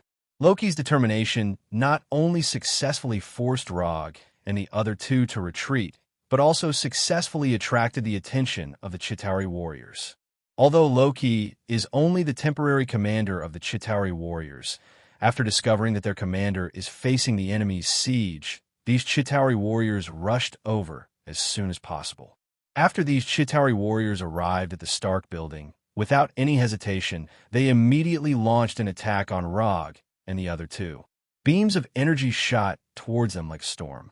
Facing the attack of the Chitauri warriors, Rog and the other two each chose different ways to deal with it. Tawny flew away from the Stark Building at the first time, and then fought back with the mini missiles on his shoulder and the arc pulse cannon in his hands. Compared with Tawny, Thor's counterattack was much more violent. Thor didn't retreat, but moved forward, flying directly in front of these Chitauri warriors, and the Thor's hammer in his hand violently smashed these Chitauri warriors. In addition to letting these Chitauri warriors feel the physical attack of Thor's hammer, Thor also summoned lightning from time to time to clear a large area. Among the three, Rod was the only one who stayed in the Stark Building. When these energy beams flew towards him, he waved his Kusanagi sword wrapped in lightning and blocked these energy beams one by one. Although this scene looked very unscientific, with the incredible dynamic vision of Sharingan, Rog turned this slightly fantasy scene into reality. It is said that someone can block all the bullets fired by a Gatling gun by just waving a sword. Although Rog hasn't seen this scene with his own eyes, he doesn't think it's impossible. As long as the speed is fast enough, not to mention waving a sword to block bullets, it's not difficult to even catch bullets with bare hands. After blocking all the energy beams shot at him, Rog decisively used the body flicker technique and arrived in front of Loki like lightning. In an instant, the Kusanagi sword in Rog's hand directly pierced Loki's chest. It's an illusion again. After being pierced by the Kusanagi sword, this lifelike illusion quickly collapsed and turned into pure energy dissipating in the air.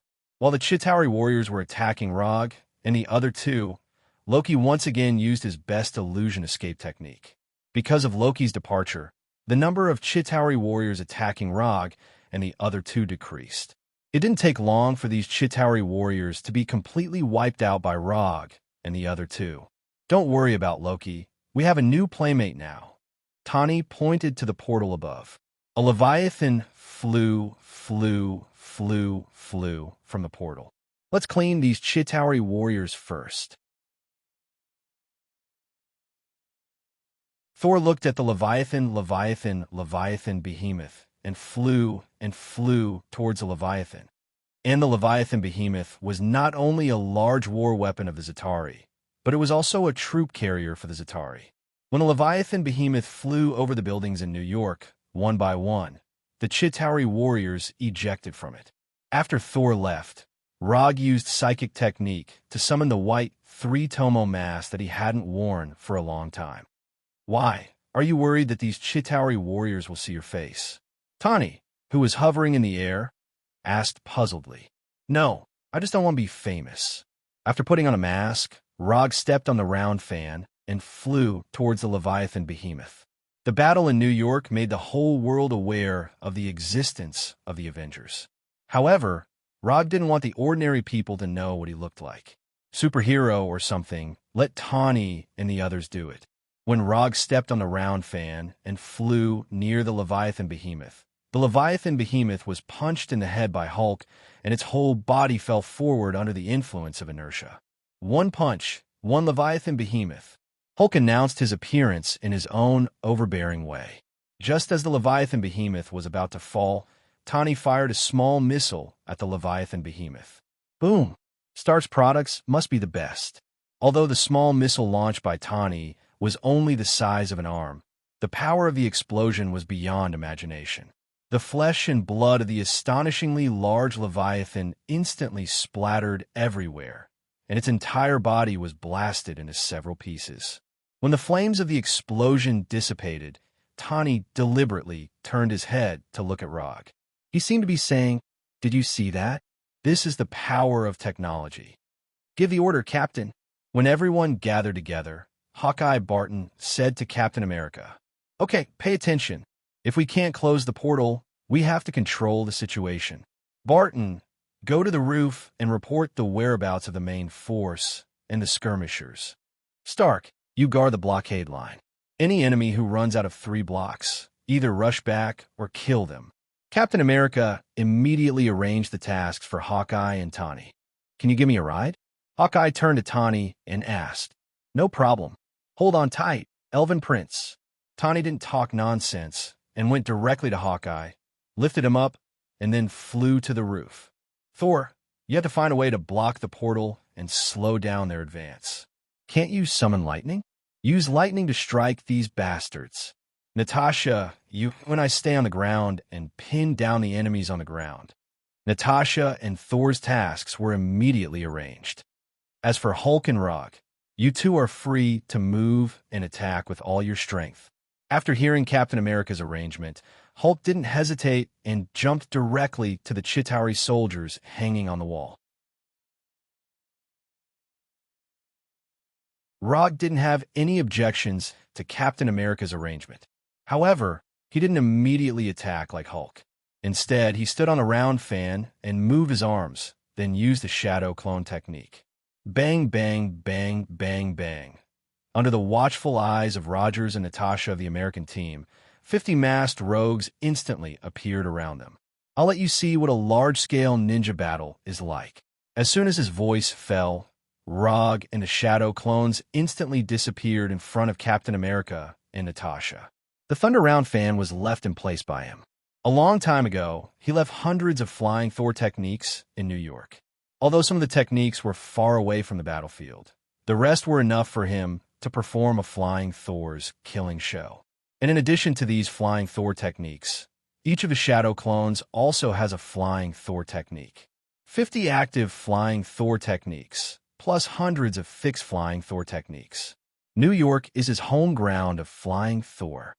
You're tuning in to the Romance Rendezvous YouTube channel. We're so grateful for your support, and don't forget to subscribe to join us on this incredible journey through captivating stories. Your generosity through donations truly makes a world of difference, as it's the primary source of revenue that allows me to expand and enhance this channel for you. Thank you from the bottom of my heart for being a part of this adventure.